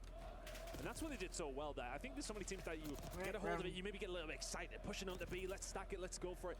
They were kind of dipping and diving in and out of vault. Real will find the kill, he'll back up, somebody else will take over. Let's keep it going, let's keep that progress going. Then when they get those 2 ticks in, it takes one final good push. Boston may well have been in the lead for the majority of it, but they lose a couple of gunfights through the middle of the map, allows Heretics to then push through, get that final tick, and that's all she wrote for round number 1. Oh, what a wonderful round. Amazing to see again, the control, love it or hate it, and again, I know it's a lot of discourse here in the COD world. It's just great to know that the game is never over until it is over. And that ability to pull a victory out of seemingly nothing. I think that's what some people hate. Not wrong, brother. Not wrong. Real's first blood here in the round, trying to get his boys out of trouble. It's a nice bit of pressure here for the Boston team. And Snoop's going to get himself one. I personally don't like it in general. Not a stair glitch. Loved his work for that life. Trades done again, trades again, purge on trades, and we are still going. I just don't think it's good. I don't think it's a good all mode. day long. They can then try and get the cutoffs if anybody comes back through. I like this positioning from Purge. Keeping Metals at bay, but really, really well played from Real. He'll find 2 over towards the point. Renko will find another. Now you've got to be careful if you're Boston. Last alive is coming momentarily. Big kill. That's basically 3 deads. That's a lot of space now to play with for Heretics. You love that. Super. Down the vault he goes. Teammates are upstairs, no problem. Looking for the next wave of player. Oh, wow. Love to see that. Those kills not easy to do. The players can hit the contest from down low as well. So a 5-life lead for the Heretics. Very solid. I think, you know, they're doing a better job at what than Boston did to just getting themselves into that mid-map, to keeping them away. But they have the luxury of still having a hold of A, right? They don't have to concentrate all their efforts on keeping a hold of B. They have a little more freedom and have a little more time. Ooh, can't get a second. Opportunity for the spawn trap was there for about a minute or 2. Not a lot of gains there. Still 16 and 22 Heretics. You got the attacking round sweet. Defense looks to be in the bag. B attack on. Adels trying to hold the middle of the map and does. Heretics are fine with that. They're happy to just keep that middle map controlled. They know they can pivot where they need to. But progress being made at B. But Boston pretty much have to be perfect now. A couple of good uns. 1v1 over by the zone. It was pistols and a team kill, but not a problem. 8.5. Stopped on A. You managed to save the B zone attack. It's essentially a one and done over here. 8.5 seconds, not enough time, but a wonderful attack right now. Closing out the first segment. Boston have dug their heels in, and they are nearly holding Purge down. Can you get to B in time? Snoopy dive down and out. What the fuck would they do that? Well played from Heretics. Honestly, again, like I just prefer what they were doing on the defensive side. Boston did kind of get forced back to their spawn initially after losing A pretty early. But the fact that Heretics have that control in the middle of the map just means they can pivot, and it's just a constant stream. They both slide off of it. Who are just going to deal with 4 wins the fight. Real just doing the work as per usual, and honestly, I just feel like it's Real and Metals running this show. Renko's had a quiet game by his standards, but he's doing what he needs to do. 4 dies. He's the star of the show right now, 14 and 6. Yeah, he's having a really good map. It's a fluid gameplay. He's putting himself in the right place to pick up those pinch kills, to find the flanks nearly every single time. Like, looking back to where that first round played 4 out, dice from the guy top cat. Kills for what the fuck? everyone. Not a soul made it up there. But now map point for the Heretics.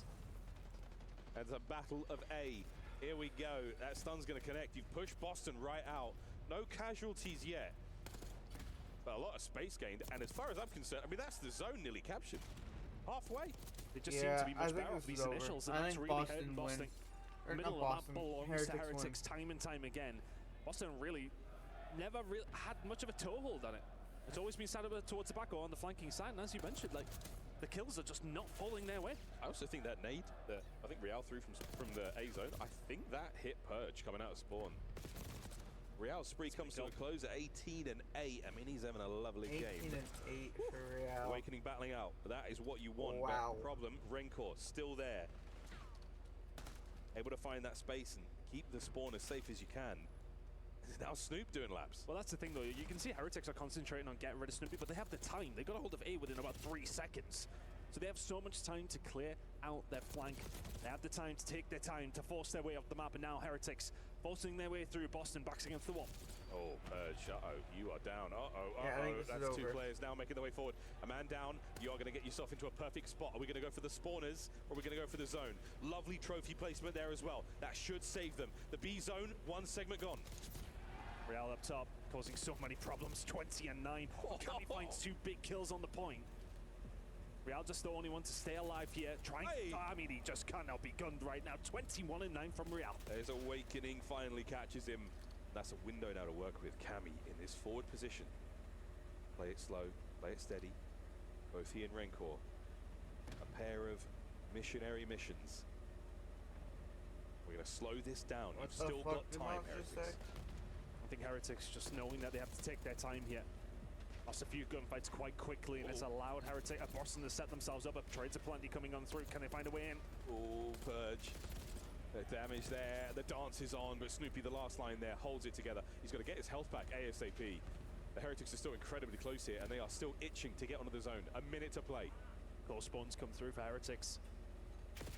Waltz their way up, but they've got the cuts as well. One more final roll of the dice, you think. 11 to 10 in terms of the lives. There's nothing to split them. They're on the point to tick direct. That's big. 2 players now on it. Oh my word, the kills. Awakening now descends to the first floor, to the ground floor, and he might be in the earth in a moment, forcing Super out of the play. And what a decision. Boston survive. Real's still here though. Heretics doing a good job of just keeping somebody alive in and around the middle of the map. Even if Boston will kill him though, like Cammy is going to find, they have to turn around, they have to, concentrate resources on those moments. Can't set themselves up much further, and once again, Heretics are here, 7v7. 7v7, Purge with a sweet nade, no trophies to be found. Rencor down, out, gone, blown to smithereens. The crossfire there on the Metals, but wait, they don't kill him. Metals down, no lives left for the Heretics. One last roll, 20 seconds to go. They will take their time here as long as they need to, as long as they possibly can, to try and find this break. Boston don't have the numbers here on the zone. They're going to hold it as best they can. Metals, what an angle, opens the party. And there we go. The capture begins. Snoopy's nade eaten alive by a trophy. The slide chow. No good. No response any further. 4v4. The contest is there. Cammy down. My. The Heretics have done it. 3-0 in control. Yeah, I think this is over. What a masterful performance in the final round. The takeover from Metals in the Search and Destroy, and Real runs rampant on Vault. Heretics looking sensational. Just so much patience from them. Time and time again, they will maybe find a few players on their team dying. They will sort of set themselves up in a good spot to then keep that pressure on. And when Real is putting up numbers and kills like this, it just becomes a little bit easier for Heretics to find their way through. But it's 7v7, they have that 20 seconds, but that's the benefit of finding it so quick. They then have the time to take their time. They pick Boston apart, and a 3-0 scoreline on the control after finding a dominant search and destroy. Heretics in the ascendancy. It ain't over until it's over. Yeah, I think and map it's 4. Complete, folks. 24 and 13, Real. Wonderful work from him. The 18 non-traders certainly help. But I'm going to tip my cap to Rencor there. Not a huge amount of damage, but 10 assists. Wonderful involvement there across the board. Unreal stuff. Well, things are starting to look good for the Heretics. Yes, they are. 6-1. 3-0. It's the round-based modes that are paying dividends for them right now, Ton. They have yet to defeat Boston. And what a time to put yourselves there. The boat is rocking. One more map is all they need. And that one more map is going to be Skyline, I believe. Yes, indeed. And we're going to head to, and it has typically been a ban for Boston. It's the one they've been getting rid of for the most part over the... Yeah, I think this is over. What, last 60 days or so? It really has been that concentration. It's not been in their series, it's only been in once over the last 7 times. It's not typically a map that they're enjoying as of recent. Heretics. Same could have been said though of map number 1. Was that a favorite for you? Did you think of map number 2? Boston were usually typically feeling good on that one. Hasn't went their way. And you're heading into a Skyline. Your back's against the wall. You must win this to stay in Riyadh. It's Heretics' game to lose yet. It really is. I mean, the respawns, we've seen them outside of the vault, obviously, but that first hard point, massive, massive disparity in the score. It was a great map out of Boston Breach. I think I saw a meme on Reddit when they announced that the coaches were going to be involved on stage. Something about Shawnee, doing the absolute classic, give them Steel Boys. But this is that moment. You took the fort in map 1, but they're coming, lads. And they've taken 2 maps off you since then. Methods is sick. The one true Methods. The rightful owner of the name. What a bit of... Yeah, no, it's true. I know Zinni's watching. It's true, mate. Yep, no argument from me. No argument from there. The internet remembers. The boys now getting their last words of encouragement in before it comes into the in-game comms.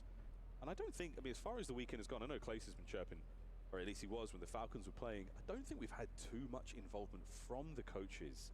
The last thing you would want to do, especially at this stage of the year, is step on your players while they're talking. Yeah. You don't want to step on their toes, absolutely not. And we know how fast and frantic the comms are from Heretics. I don't think you need much more in there. But if he's just there for the vibes or whatever, then hey, he's doing a good job so far. 2-1 up in this series, and again, just to give the lay of the land here, a 14-4 record on the season for Heretics on Skyline Hardpoint. Ay, Dios mío. Damn. It does not give good reading, if you like, for a Boston Breach fan, but they managed to take map number 1. Can they manage to squeeze another hard point out and force us to their favorite map in Hacienda Search and Destroy? Come on, Boston. This is it. This is do or die. Your last chance here at the Esports World Cup. A battle to get out of groups. For both our squads. They're going to leave it all on the line here. This is for the win, Heretics. And Boston, can you get us to that game 5? Into the hard point we go for Metals, and once again, the opening exchange of madness here on Skyline. Shattered glass and ejected brass. Snoopy's on time. And really for them, I think getting some good time to kick things off. They need to get some confidence behind them again, don't they? It's been a bit of a slog over the last 2 maps. They've been blown out of the water. They need to bring more to the table here. Again, Boston's just a single elimination, and if Kami has anything to do with it, they're really looking to keep Boston in this one. It's a huge map. Obviously, Heretics find it, they win the series, but if we go to a last map, Hacienda's a huge one for Boston. Yeah, great one for Boston. Well, Heretics, good news for them. They've got the left-hand side of the minimap covered. The opening time didn't exactly work out. 3-man hit there through the white steps is enough to break the line of those Boston players. Come on, wait. And this is a good look for the Heretics now. Snoopy trying to be the difference maker here.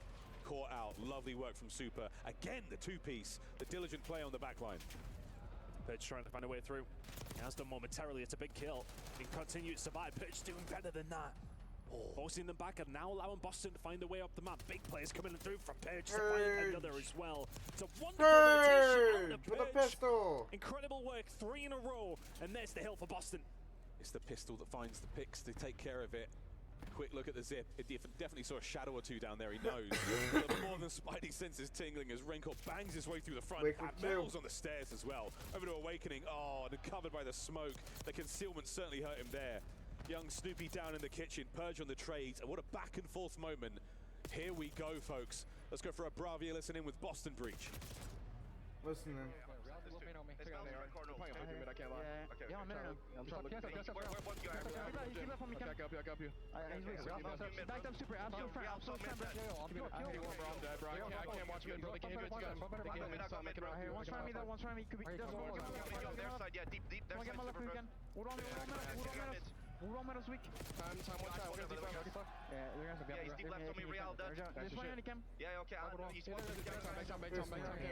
Super on time. Super on time. Yes, I have all mid. I have time. I will. Deep their side. No, left, guys. He didn't have to. He's up there. Rank her up top, guys. Rank her up top. One guy's bottom bed. One guy's top 3 mid. 2 left. Good stress and calm. I'm going under, guys. Wood ball, guys. Wood ball. I went under, guys. Time to trust out. The bar metals, okay? Okay, missing super. Yo, Cammy's calm. Strong toes there, Captain Cammy trying to keep the boys absolutely in firm control. And they've lost it. Heretics, they managed to squeeze as much time out of that kitchen hill as possible, and now they've got bedroom. Awakening should be dead to right here. If you can find anything, it would be wonderful here for Boston. Can't find a way through, but Purge can get to. Absolutely can't find a way through. He's been the one that's been the catalyst. 3. Mal's now running away with his tail between his legs, and that is a wonderful break from Pidge. He did some really good business over towards P2. Boston couldn't hold on. Can they do it here?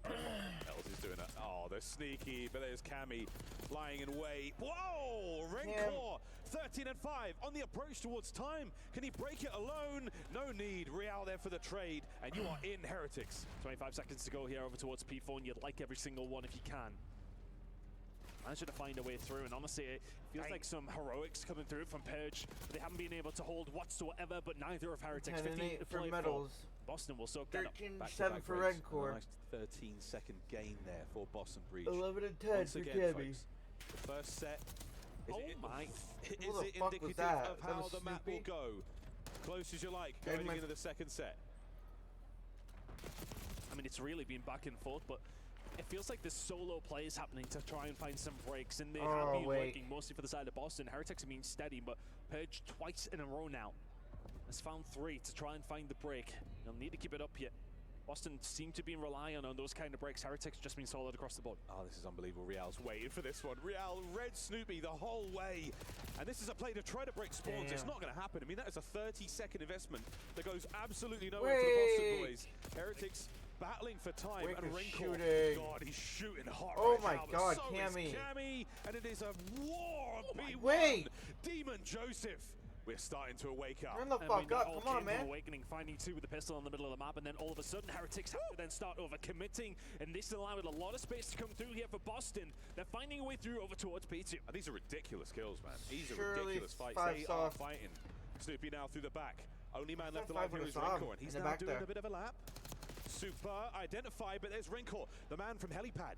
He's going to take a couple of shots at range. Awakening on a 3 now. Can he stay alive? Sure can. That's all he needed to do. Dude, Wait for the what rest the of his team to fuck? find a way Wait. in. Awakening gets taken down. The hold is there for Heretics. Oh, is it? Purge has found a way through once again. He has been that guy over and over again. The Swans coming now for the side of Boston. Oh, LA, once again, Purge on time. The trades are beautiful. Heretics with 30 These teams seconds are here on just playing P2. so good. Neither team really able to make much of this hard point. But They're there we also go. so Lead bad. change. Heretics in control. And they're now going to have to go the slow, methodical way. One going through piano, one towards the backside. Snoopy and Cammy working well. There's nobody able to hold on to anything here. Real in the Both back. teams finding breaks, but can Real shut it down? Oh, wait. Doesn't find the second. The trade would have been there, undoubtedly. But again, that just puts more pressure on the guys who are left. Big kills coming through. Heretics find a break at the end. This is such a lovely scrappy hard point. Another lead change. Boston back in control. Heretics to kitchen. 27 We're seeing and the 26. lineup now for Boston Breach on the 26 attempted from break. Wake needs like Purge taking 10 the low more route. kills. He's looking for the deep flank. We'll Meadows see him in a needs- moment. But in the meantime, it's great time for the Heretics. 7, 8. With Purge taking his time, it does allow Heretics just to pick up some free time and then some free kills. 4. Everybody dead. Hold the line. Keep it all together. Rencor on a spree. Purge. Turns him inside out, no problem. We'll see you later. Over to Metal's trying to step forward. And it's another absolutely glorious break. Boston Real are in. fence Here 3. comes Real trying to step up. But again, the staggered kills. There are 3 members of the Heretics ready to dive in. Ole from Super finds another. Super finds 2. Needs Finds finds 3. the third as well. Looking for number 4, and Snoopy wipes them all. And Heretics now find themselves 30 in the lead. Damn. Rotation to P4. Big plays from Super. Super looking to get himself streaks as well. It can be very dangerous here on Skyline. A small map, a lot of splash damage from those Hellstorms into the bedroom. Wait. And it is no foreplay at all. Right through you go. Awakening still holding the hard point together. Here comes the time, and Wake Demon finds Joe is 2. on it. And just find a way through. Awakening, he's been that guy. He's finding these breaks for Boston, but he needs the rest of the guys alongside of him. Wow. 3 dead again. Another break. 4 dead. Back to the drawing board we go. Heretics, as this hard point, end-to-end gameplay. Purge, good for 2. Indeedy, the 3rd man down low. You can have that as well. A 4 spree, a 5 spree. No way he gets the 6, man. Oh, no. Not going to happen. Real will shut him down, but he has done the damage for Boston. Have a very good hold here over towards P4. Metal's trying to find a way through for the scrap time, and my word, has this been a scrappy game. Jesus. It's like trying to hold on to a water, holding on to a bloody hard point at the moment. Neither one of the teams can do it, but the breaks have been electric. And we have a very close game heading into a 3rd rotation. 3rd, Wake needs 6. maybe final Meadows set, you never know. 2. 26 and 16 out of Rencor. What a map he's having. Cammy, again, somehow finding the wins. Heretics reeling after a couple of big hits like that. And Super versus Snoopy. Tactical retreat. I think if you're Heretics, you're wondering how you're not further in the lead. Boston have somehow just not went away, and I think that's been the Meadows storyline of Boston all year long. You feel as if you've got them beat. You Wake feel as if finds things are two. going your way. And then once again, they are there to cause problems. Metals does well to find one before dead. Spawn's still over towards kitchen side there for Heretics, though they can fight over Wake P2. needs 3. That P2 is full of Heretics players still. Boston just on the outside, looking to get Where's themselves Wake? in towards Two. new time. Wake's holding time. Great job of finding the P1 as well. They'll have to man on it, but that is it. Hit the go button. You've got an opportunity to dive in here, try and flip them out towards the back line. Oh, it's super. He gets brought down. Purge chasing the red dots, but doing so in a lovely disciplined way. Rancor with a 3, and that might be the break you needed. Still alive and kicking though. Purge. Oh, Rancor, what a run. 4 in a row. Finds every single member of Boston within 20. It's only Snoopy who can eventually shut him down. Super there to try and pick up the pieces over towards the backside. Gets a bit of good timing. Can't find the second. The trades are there, but so are Boston. Real's now his turn to try and find something. My God! Real! Heretics lining them up and beating them down. Over 200 points, 35 seconds remaining on the hill. Boston, we need a break and we need it now. This is a good hold. Rancor, what a moment. Nice, Eric. Snoopy punches a way through. Metals can't get the 2. Holding these players at bay. Contest upstairs. Snoopy wins it, and Boston are alive. 20 seconds to go here. Still at P2. It feels like it's been going on for 20 minutes. Wake needs 2. Back and forth we go. Wake needs 1. They're waking over towards the backside. This will be stabilization for Boston. They will find the final 10. And we'll be heading to kitchen pretty much all tied up. Well, you're not wrong. That P2 felt like a minute and a half. Oh, what a win from Purge. Big 3. The kitchen hardpoint again, Wake from one hit. side to the other, looking for the flip. No one's going to be there, and Snoopy on this side of the map could cause some problems. A parallel spawn now. 6 Supers upstairs. He's going to find himself damaged, and Awakening doing what he can to just spray him down. Heretics with a break. Heretics with a time. It's been an absolute chaotic hardpoint, and we keep going back and forth. The hold right now for Heretics. Can Boston find a way through? The P4 spawns are there for them, but the kills there for Heretics. This is it, mate. Get in there and try to find it over the top. Can't get the kills. Next man in is going to be Snoopy. Now 2 through grass. Heretics are holding. And they can still win it here, but Boston cannot. They need to get them up, but they need to hold the P4 spawns. Has to find the kills. Rancor! What a kill! The second man is going to be there. Real guns him, and that will be it. 1 hit left for Boston. The flip is in. Snoopy finds 2. Traded out. Cammy and the kills. They're alive for now. Rancor in the fight. Rancor for the 3rd and the 4th. Can't find it. Spawns for Boston towards the back. Saved them from the game, but not from the spawns. Real, another kill. He's down. The flip is there. Heretics have got the new hard point. This is the game. This is the match in their hands. They've got to go, and they've got to go quickly. Hill's been popped 5 seconds away for Heretics. And Rancor 2 on the left. To the right flank now we go. The final contest. Awakening That's it. down. It's over. Vamos. Heretics win.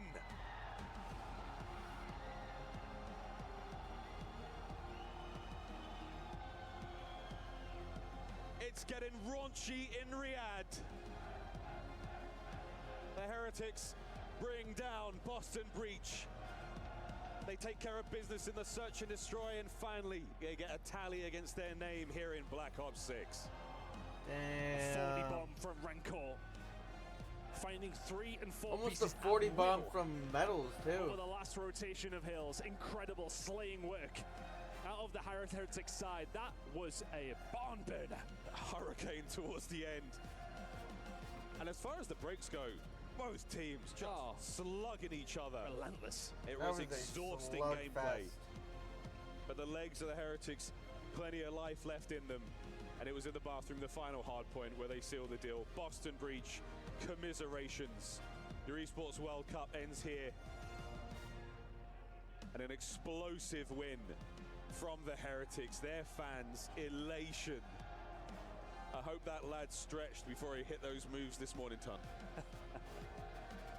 I'd bet my life he didn't. He did not. Oh, wow. Heretics, well, they will advance into the tournament. And we get to crush a key. And man alive, what a game. It's all upside down. It's topsy-turvy here at the Esports World Cup. Well, the Search and Destroy could not have been won without this man. It is Metals with Ian. Yes, thank you very much, guys. Metals just said to me, it's going to be hard to hear us in this interview with these guys making some noise. The fan support has been crazy. Your performance so far at this tournament, you've only dropped 2 maps. Crazy. You look unstoppable out here. Do you feel that? Of course I feel unstoppable. We're here to win it all. I love that confidence. And this is what it's all about. We'll get to that in a minute. You personally, on Search and Destroy, you popped off. How pivotal was that performance from you, do you think? I mean, I've just told them before the S&D to my teammates that I was gonna chow everything on that map, and I popped off and I killed everyone. So that was a great map for me. Yeah. It was, and they loved every second of it. You are going into the semi-final. You've booked that spot. You've secured your team $120,000. That's a lot of money, but I know you want more than that. Of course, I want more than that. I don't care about the money. I just want the trophy. Well, you're going to have to get through either Optic or 100 Thieves next. Either of those opponents you particularly want to face, and why? I mean, I literally don't mind who I'm facing next round. I literally don't care. I like that. Now this fan base, huge support. This is the Esports World Cup overall, and after all, Shit. Is there When any did my part of you camera that wants to freeze? do it for Spain? Of course, I want to do it for Spain. It's my country, you know. I'm very My camera proud to be froze. Spanish. What do you want to say to your fans? Say it in Spanish. Muchas gracias por venir a todos, chavales. ¡Sois los mejores! Vamos. Listen, your name's Metals. There's some metal that we need to crush right now. Would you like to crush a key? Of course. Let's go. Let's I do love this, him, bro. Metals. See, this team's just a fun team to root Heretics for. progress into the semi-final. We're going to explain here exactly how it's done, and then another key will be crushed. I love this, but it is brutal. This time around, there was no breach, just a dead end and a broken key. Boston are out. Apparently my fucking camera got unplugged.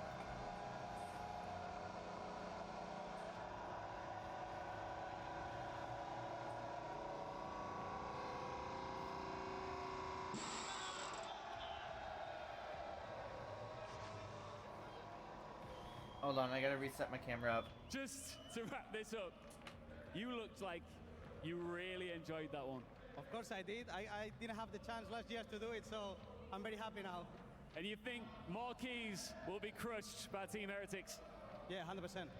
All right, best of luck. Thank you very much. There we go. Let's now cross over to Blaze, who's standing by with an exit interview. Yes, I am. You know, I'm here with Purge. Purge. Boston Bridge, everybody. Make some noise for him.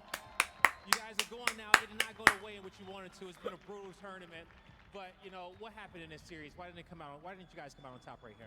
Yeah, I mean, I think we just made some misplays. I think they're the better team than us today. I mean, Damn. miscommunication, misplays, a bunch of individual plays went wrong, and it just wasn't our day today. Honestly, they were a better team.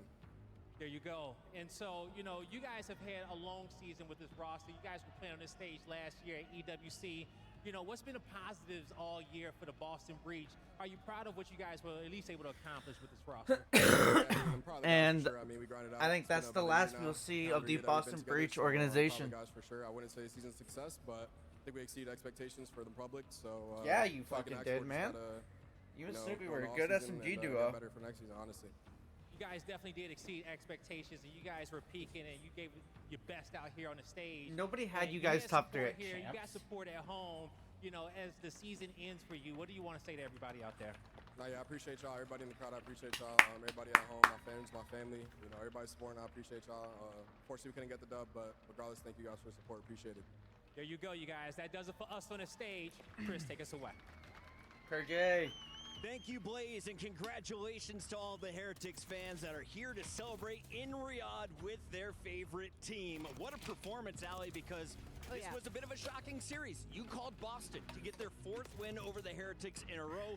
Instead, this match didn't go as we planned. Boston was winning the hard points, and it's Heretics taking games 2 and 3. Not at all. I remember looking at the maps and nodes and just kind of looking at Boston's game plan and being like, all right, 1, 3, and 5 kind of seems like the go here. And they got 1 finally through the hoop, but that S&D, man, I think that just killed a lot of momentum. Metals, we don't get to see him have takeover games often, but when he does, that is when Heretics are dominating teams. And I just don't like the matchup either, to play Rewind versus Heretics, because they're keen. The team that really thrives in chaos, Chris. Enigma, what did you enjoy I throughout thought- this series? Because you were the only one on the analyst desk to call the Heretics to win this. Yeah, absolutely. I mean, it doesn't happen the way I thought it would, but I'll still take plenty of credit for picking the correct prediction there. But it's a case of the adjustments that come I in from honestly Heretics. thought We knew that- the control was going to be very important, could well be the swing map, as Ali says there. It's that third map that's very important.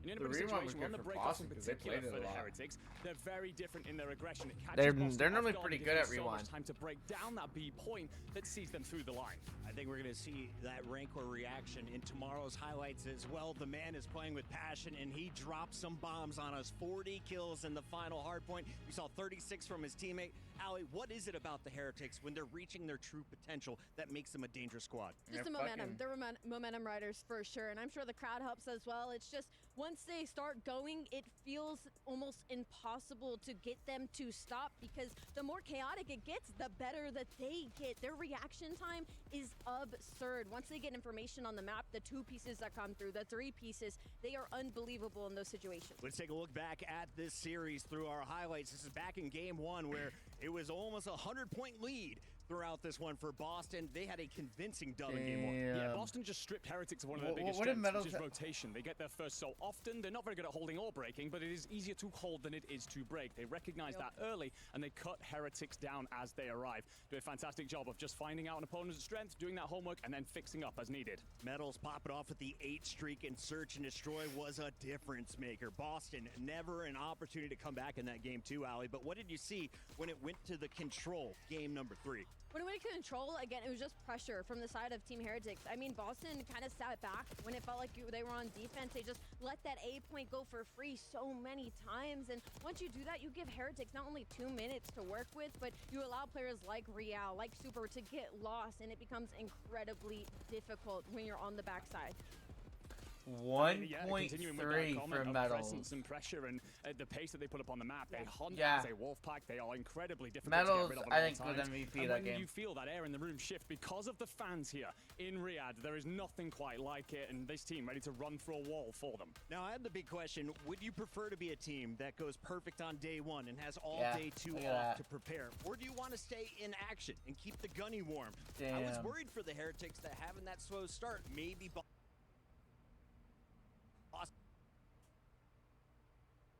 strategy could be king if you want to win EWC. Yeah, I think you'd want the day off. I think 24 hours is much too long to keep that Alright, warm our from being able to next play the match day we before. have I think having the day off, being able is to go out with the Vancouver guys, maybe Surge watch versus some VOD, 5 and Fears, really which take is that time Hixie. and Hixie spend it has to can review get the his team. I revenge. mean, we saw it in the Search and We have a Destroy. The Vault Saudi Hard clearly Point came dealership The shirt. Search. 2025 Rookie of the Year celebrating alongside Super, his co-rookie. And we take a look at what Rancor did in this series, dropping 76 kills, a 1.15 with over 10,000 damage. Who do we think's and gonna win, chat? 1.33 in hardpoint. He joins us live.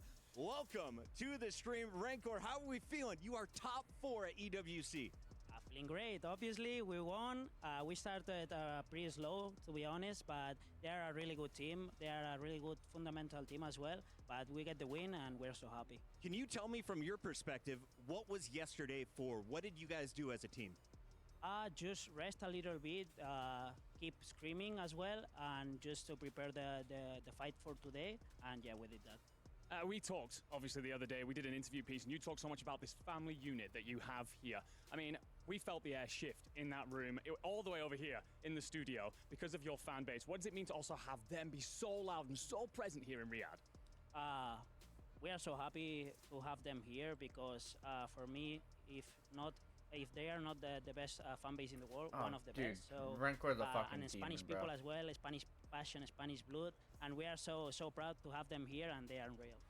You know, and being, you know, our Rookie of the Year and just how consistent the Heretics have been. We got to talk earlier about the trust between all of you guys and in-game. What is that like for you as a player, especially as a rookie, getting kind of plugged into this system before Super? And what has those vibes been like? What has it been like meshing with them?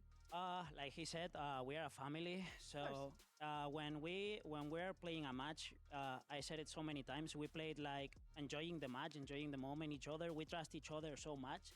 And I want to give a special mention to Metals. Of course, he played incredible. Because I want to give him his flowers, because when he pops off, we are easily, if not the best, the top 2 teams in the world, sorry.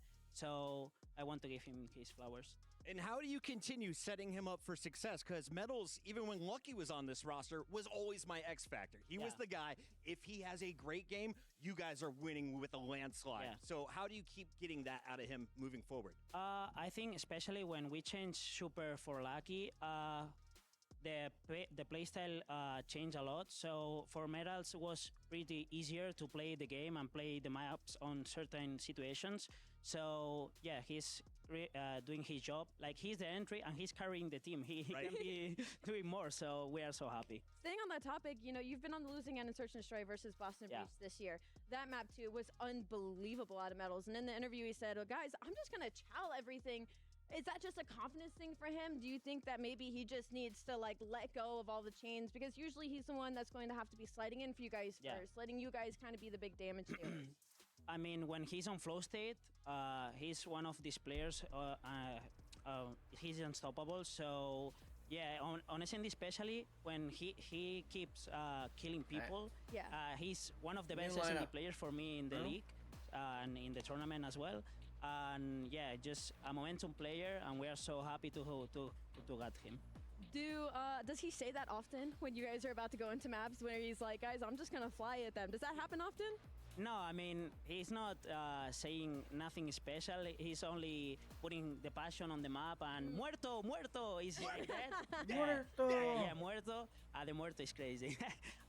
Yeah, just that. Yeah, he's so momentum player. Can you explain to me about the fan base? Where did the name I did El Hixie Barco less come from? under 25 map Explain 1 it to us in and English. Nasty To less be under honest, 20. I don't know. I mean, I don't 26. know where the name is from. Sorry, but they put it. I don't know why, but it is pretty nice. Is it the boat? Is that the translation? It's like a boat, yeah. All board, baby. Yeah. With it. We are riding the Heretics wave, and if you're looking at this playoff bracket, you have to think, as a Heretics fan, this could be your tournament, because there's only been 3 teams to race trophies in 2025. FaZe Clan was one of them. They're out of the bracket. And your next opponent will have to go through another tournament champion. Either Optic or 100 Thieves will get knocked out in the following matchup. How do you feel about your chance to make it all the way to a grand final? I think against Thieves, the last time we played them, we lost against them, but we had so many matches this year, and we beat them a lot of times. I think Back 2 or and 3. forth. Very back and forth. Maybe we didn't play Optic recently, and Will we they're start so strong Vancouver now. in 5 But years we're next? really confident. We know we are one of the best teams in the world, like I said, and we're really confident. We don't care who we play. Instead of focusing on the individual matchup, let's talk generally about the way you guys have performed when it gets to the end stage of tournaments. A consistent top 3 team, but what is going to get you over the line? What do you need to change going into the final day? I don't know what to say, but probably I'll say the mindset. When like I said, we're a really momentum team, and where we are down like 0-2 or something like that, we need to stay calm, keep calm, and just do that. I think, yeah. Do you think that falls on one player? Do you guys have a hype man? What do you mean? Brendan just sent me a any of you picture the hype man? Like, of when you are down him in 0-2, a suit. is it Super being like, "Guys, look, I we was just like, got a dude, you win," look or super no, German, it's the but you one look kind good. of. No, it's not one person. We are all saying that, so no, You it's all not. understand Yeah, you yeah, need to yeah. lock back yeah, in. Got it. That's it. Final question for you. Are you going to stay and watch the matches, or are you going to go back and rest before your winner's semi-final match tomorrow? To be honest, I don't know. Maybe we're gonna see. Oh, what is the next match? Great question. We've got 4 of them coming our way. I believe it's Surge. 5 fears. Yeah, maybe we're gonna stay and see some matches for tomorrow as well. For studying. Yeah. Excellent. Rancor, I know your team is waiting to celebrate with you. Congratulations on a massive win tonight. Thank you so much. That is Miami Heretics taking our first match of the day. When we come back, we've got match 2 of 4. Don't go anywhere. It's EWC 2025.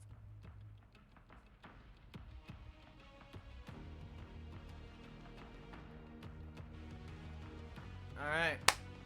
What do we do? What do we do? What do we do?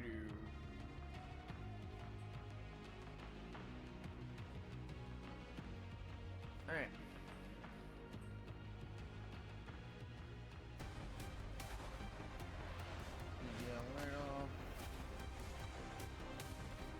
That is super fucking loud. Turn that shit down.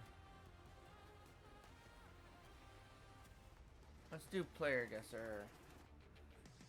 Let's go Assault. He retired yesterday. Let's go with Assault. United States. More than 1 win, younger than 29.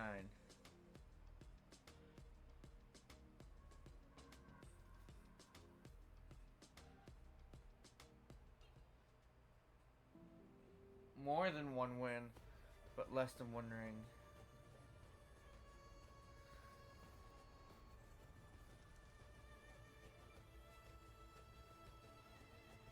This land is calling.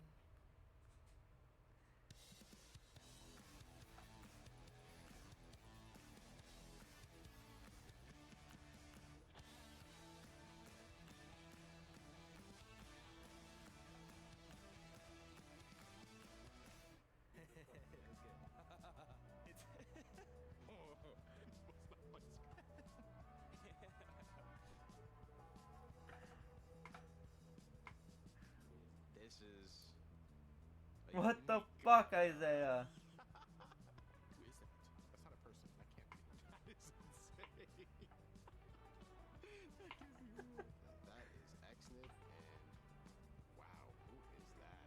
Xnid and wow, this is a hard one. Neptune? Yes, because I saw him in the lobby, so I was like, wait, you can. Oh shit, that looks like Abuza. Ghosty for sure. Abuza and Ghosty. Ghosty and Abuza. Yeah. I can tell by the glasses. I can tell by. That's Abuza and my boy Dan Ghosty. Wow, wow, Abuza makes his face look really small. Okay, this one is Abuza and Ghosty.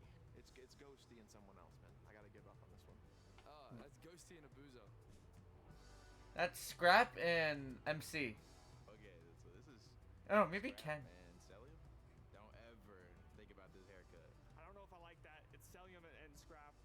That's my AR duo with someone I don't. It's Scrap and Celium. That's a good look. Scrap. Listen, Scrap, if you want to have this hairstyle, I'm for it. I'm so there. But this is I'm not. Celium and Scrap. Oh, this one's Scrap and Celium. Honestly, maybe if you got a little perm, he could probably pull it off for sure. But it would just be blonde, which I honestly think it won't be that bad. Honestly. Is that Ken? Is that? I'm not gonna lie. Is that Ken and Dante? And Sid? Kenny and Sid? Yeah, that Joe is crazy. That's Dashy and. Dashy. Oh, Dashy and Kismet. Dashy and Kismet. Yeah, I see it. Wow. That looks like what Celium looks like now. God damn.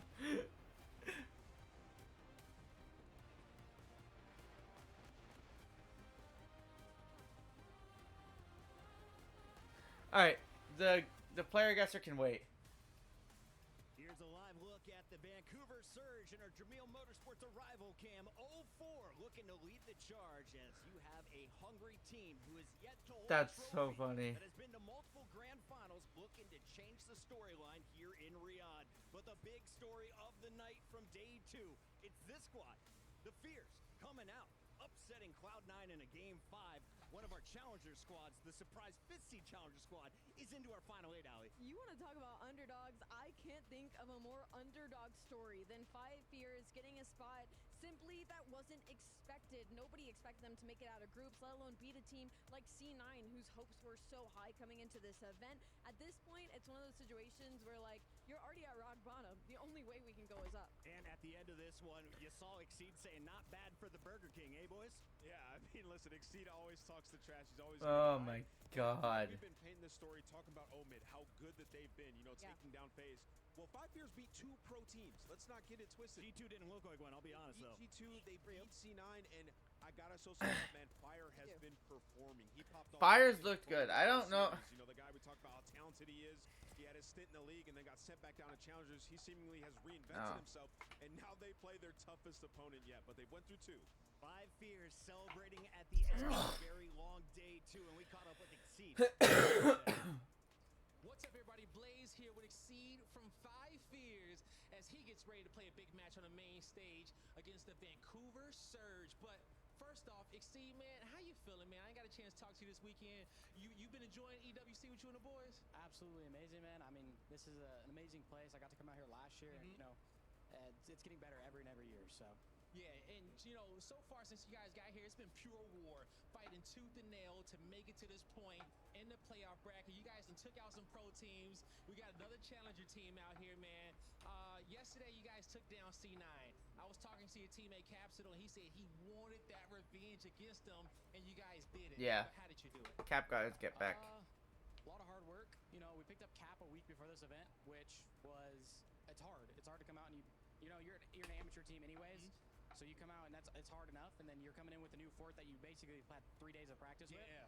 So, you know, we came in, we got really good maps set against them. He's talking as if he didn't just team with Cap like fucking a few months prior. So, I mean, that happened, but I mean, on the same time, we won 2 S&Ds, which is huge, especially against pro teams. You know, they get a lot of better practice than us. So, you know, being able to close out S&Ds was huge. Yeah, you definitely got to, and you guys popped off in those S&Ds, all right? You know, and so now as you're going forward, as you said, you guys don't get a lot of top practice like that against the pro teams, so you're kind of figuring out as you go. Now, this Vancouver Surge, this Surge squad is insane, okay? You know, sometimes top 2, sometimes top 12. I have Zoom in stream pulled up on my TV while I'm watching this, and I just see someone in his chat say, you know, this kid's ugly as fuck. You know, they have everything to lose. We have everything to gain. You know, we lose this. What's anybody gonna say? We lost to a pro team. We're AMs. You know? It was the first comment I saw when I looked up. Fans are gonna see it. So, and you know, the biggest thing for us is we want to. This kid's ugly as fuck. My bad, Exceed. Watch him crush their key. I love that, man. Okay, fighting for your brothers. My bad. God damn. They're ready to go. Continue their approach to her. First, it was Capsule getting back against Cloud9, who dropped him. Now it's Hixie's turn potentially to get back against a team that dropped him as well. It's Vancouver Surge. All right. Call out the fact Fuck that me. Neptune has changed this squad since joining. Vancouver went from a top 8, top 12 squad to a top 3 team. They went to 3 grand finals. How far? I hope this team sticks next year, because these guys are actually nasty as fuck. This entire year, they figured out control. Surge is looking much better, and they're poised to win a championship. Chris. Surge is ready to go, especially the new man. Let's take a look at 04. Everybody, Blaze here with your favorite twin. It's 04 from the Vancouver Surge. My man, how you feeling? Because you guys just had a day off in one of the craziest tournaments of the year. Did y'all utilize it right? Oh, for sure. We had to catch up on a lot of sleep. That jet lag is something serious, bro. So, yeah, and then we got to watch the matches with no stress. Crazy matches went on that day, so we just happy to be here now. There you go. A lot of crazy matches have been happening this weekend. And the match coming up is no crazier because it's probably a team in which you guys did not expect to be playing here in the playoffs. But, you know, have you guys prepared for them? I know you got one of your old teammates on that squad. What's about to go down on the main stage? Hey, we're going to come in with that same mentality we did with Hunter T. We're going to run out and blitz them. Hit the blitz. Yeah. But yeah, again, we're gonna make sure we prepare for them and you know, just make sure they give them their respect because they make definitely got to give them their respect because it's single elimination. You cannot mess up. You have to play perfect this point forward. And so, you know, that first place has been eluding you guys, but your last tournament was the closest you have ever been to hoisting that trophy. How you guys plan on hoisting that trophy on the stage today? Making sure we stay composed no matter what happens. Like you said, there were no mistakes throughout the rest. Teamwork that we've been doing. Right now we have like a major team vibe when we first picked up net. And we had like delusional confidence then. Obviously we ain't come out with the win then, but scrims were amazing coming up to AWC and it showed our pool play. So we're gonna make sure it shows our bracket play. Hey, you know, sometimes you need some of that delusional confidence on those blitz. Every time, just hit the point, hit your opponents, and what's gonna happen is gonna happen, man, all right? Yo, I wish y'all the best of luck in the series. Thank you. Always fun catching up with 04, one of our favorite characters, but this match is almost ready to go. We got 5 maps in front of us. Who wins this best of 5 Enigma? Who do you think gave themselves the best opportunity coming in? It's got to be the Surge. They are the best team here. I don't think there's going to be a way to break through, but there are chinks here in the armor, and if you've got this 5 Fears team as one to look to pull off an upset, you do manage in the maps and modes to get out that red card. It is something that the Surge have really built their recent SD focus on. It is still going to be a dealership, which is somewhere that Surge do like to play around. However, 5 Fears have looked very comfortable here in the EWC. We're down to the final 40 seconds, so it's prediction time. I'm starting with Nameless. Where are we going? Give me the map count. Yeah, I'm going 3-0 Surge. Rambo Ray on that stage, he's hype. And you heard 04, he said you're about to just blitz these guys. Alley Cat? I'm right there with you. I have to go Surge. I think we do it a 3-1. I think they might be able to steal that second S&D. Enigma, 20 seconds. Tell me the 5 Fears upset. How do we get it done? I'm sorry, man. We don't. It's a 3-1. I'm going with Ali on this. Five Fears has been causing chaos since the start of day 2. They look to continue their road, but they got to get through the surge. We find out now if they can get it done.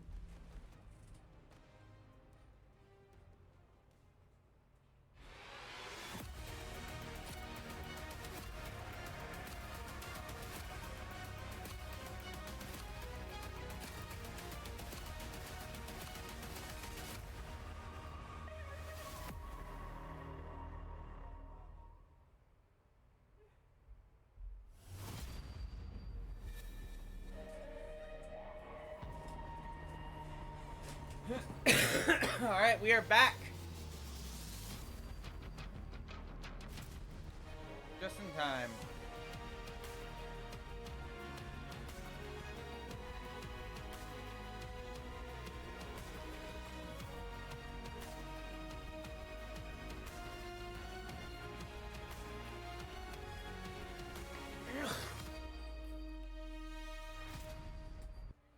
Alright. We have already seen one team punch their ticket to the semis, and now this next one, it's chaos waiting to happen. Because what's coming up next is two of the most unpredictable teams in this entire tournament. Unpredictable. That has definitely been the word of this week, hasn't it? And you're right, this next one could be chaos. On one side, we've got a team that almost went all the way last month but couldn't cross the finish line. They are desperate to keep pushing forward towards their first international breakthrough. And across from them is a team doesn't blink under pressure, doesn't care about what other people think. They just keep on swinging. Two teams with very, very different stories, but one thing in common. Neither of them want to go home here tonight. Should we bring out the teams? Let's bring them out. First, Moo. a team that shattered expectations, knocked down a tournament favorite, and now they're hunting for more. It's Vancouver Surge. Who do I have for this series? I don't know.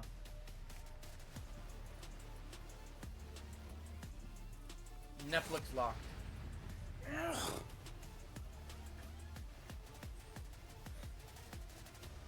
Their opponents came in as fill-ins, played like villains, and now everybody's scared of them.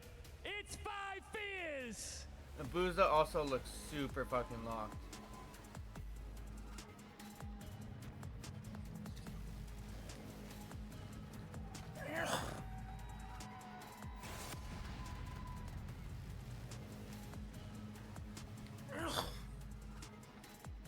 This one's gonna get wild. Two fearless teams, one shot at greatness. Let's get into it. Should be an interesting one indeed, my friends. Shift here with Study as Vancouver has gone to grand final after grand final after grand final. But almost all of that has been by way of being sent to a lower bracket. There is no lifeline this time around, and there is no chance they're going to be taking Five Fears for granted as they have upset and surprised a couple of seasons already to this point, Jay. Yeah, you cannot take these guys lightly. You know they put themselves in the position. They have already been battle tested. We saw them day one go up against Optic. Obviously, there was a big differential in the teamwork aspect there, but the last two series for Five Fears, a Game 5 versus G2, a Game 5 versus Cloud9, with a roster basically full of rejects. These guys have consistently been looked over. They're trying to rewrite their own story. Love the storyline for them, but looking at what we have in terms of this particular chapter, it's a Vault dealership and protocol to get us kicked off. And I'll tell you, looking ahead even to map 4, Vancouver's looking at this like, wow, we got blessed. That's two of their favorite hard points. But to be told, looking at what Five Fears have done so far this weekend, they've split the difference on two different Vault hard points, including a very narrow loss to Optic, and they've looked really good on dealership. So I'm sure the upcoming, well, I say amateurs, but let's be honest, they're all pro players trying to find a way to surprise. That starts with map number 1. You got to believe that Charlie Hixie wants to have his revenge. You heard it Hixie wants in the us to interview. get back. He was on the roster to start the season. Things did not go right. They dropped him for Neptune, and he's been trying ever since then to work his way back on up. And sometimes revenge is the sweetest joy that you can get. So Charlie Hixie, I'm expecting a big series out of him. And that's the thing is, you know, we've kind of heard the whispers and rumblings and even some of the directness from Charlie Hixie talking about, I got to change my identity. I can't just be playing as this entry OBJ SMG. He wants to start getting a little bit more loose, trying to get a little bit more active. And that mixed up with Capsule, 1-2 punch. I mean, looking at it from G2 and Cloud9's perspective, they got all of that. But I think in particular, Charlie opened up fire to really pop off this weekend so far. Dude, what he's been able to do, especially in that series versus C9, consistent 30-plus bombs and both of the hard points, also taking over in Search and Destroy. The AR presence between Fire and Exceed was playing lights out yesterday, but today's a totally different day, and you have totally different opponents on the opposite side. We know what Abuza and Nasty bring to the table, especially on the opening map like Vault. Yeah. They're always going to be in the power positions, and if you cannot beat them to the spot, you're going to have a tough time. Yeah, rotation had been the issue for Vancouver early in the year, but that has been eliminated and really just alleviated in the last 60 days or so. So yeah, talking about this Vancouver team, it is all about controlled tempo, but tempo nonetheless. So a lot of pressure to be asserted in a different way that maybe Five Fears have experienced to this point, but it is Vault Hardpoint to get us kicked off. Can the Cinderella story continue? Another major opponent in front of them. And for Vancouver, it's about taking care of business. Get yourself set up in what looks to be a pretty favorable bracket to get to another grand final and do what they have not been able to do to this point this year, win a championship. We're loading on in. It's Vault Hardpoint. We've got the Vancouver Surge and Five Fears for our second quarterfinal. Let's get it underway. Let's go. Let's do it, baby. Vancouver Vancouver Five Fears trying to put themselves into a championship Sunday. Surge spawning not on the preferred side for that P2, but it's all about these mid-map fights, and it's Capsule to start it off. Good first blood. Neptune trying to get a little cheeky through the hole in the floor, and a nice little bit of movement to find Fire. Follow up onto Hixie is perfect in Vancouver from the favored side of the map. Will also find P1 time early. Already have all map control in their favor. A big gunfight win there from Exceed with an AR in hand. Usually not see Mr. McLeod lose those up in personal gunfights, but he gives his team an opportunity, and they do absolutely nothing with it. 0-4 pops a double. Last man standing is Fire. Another clean 4 dead. Still in control of the map is Surge. Yeah, with 20 seconds remaining, Five Fears have to make a decision here. How much do we want to value playing for a rotation to try to set up for new versus having to play through old due to the time that Surge have found? And how about both things at once? Capsule able to find his way into the hard point. That deters the Surge setup just a touch, and you also get a little bit of a spawn up on the backside of P2. 0-4 trying to handle it. Follow up from Neptune, not able to quite find Hixie initially, but Nasty takes care of business. And Surge are cooking as they try to break into P2. We head on to a Bravia. Listen in with the Vancouver Surge. Listen already. They play through front. I team twice, Bucking. I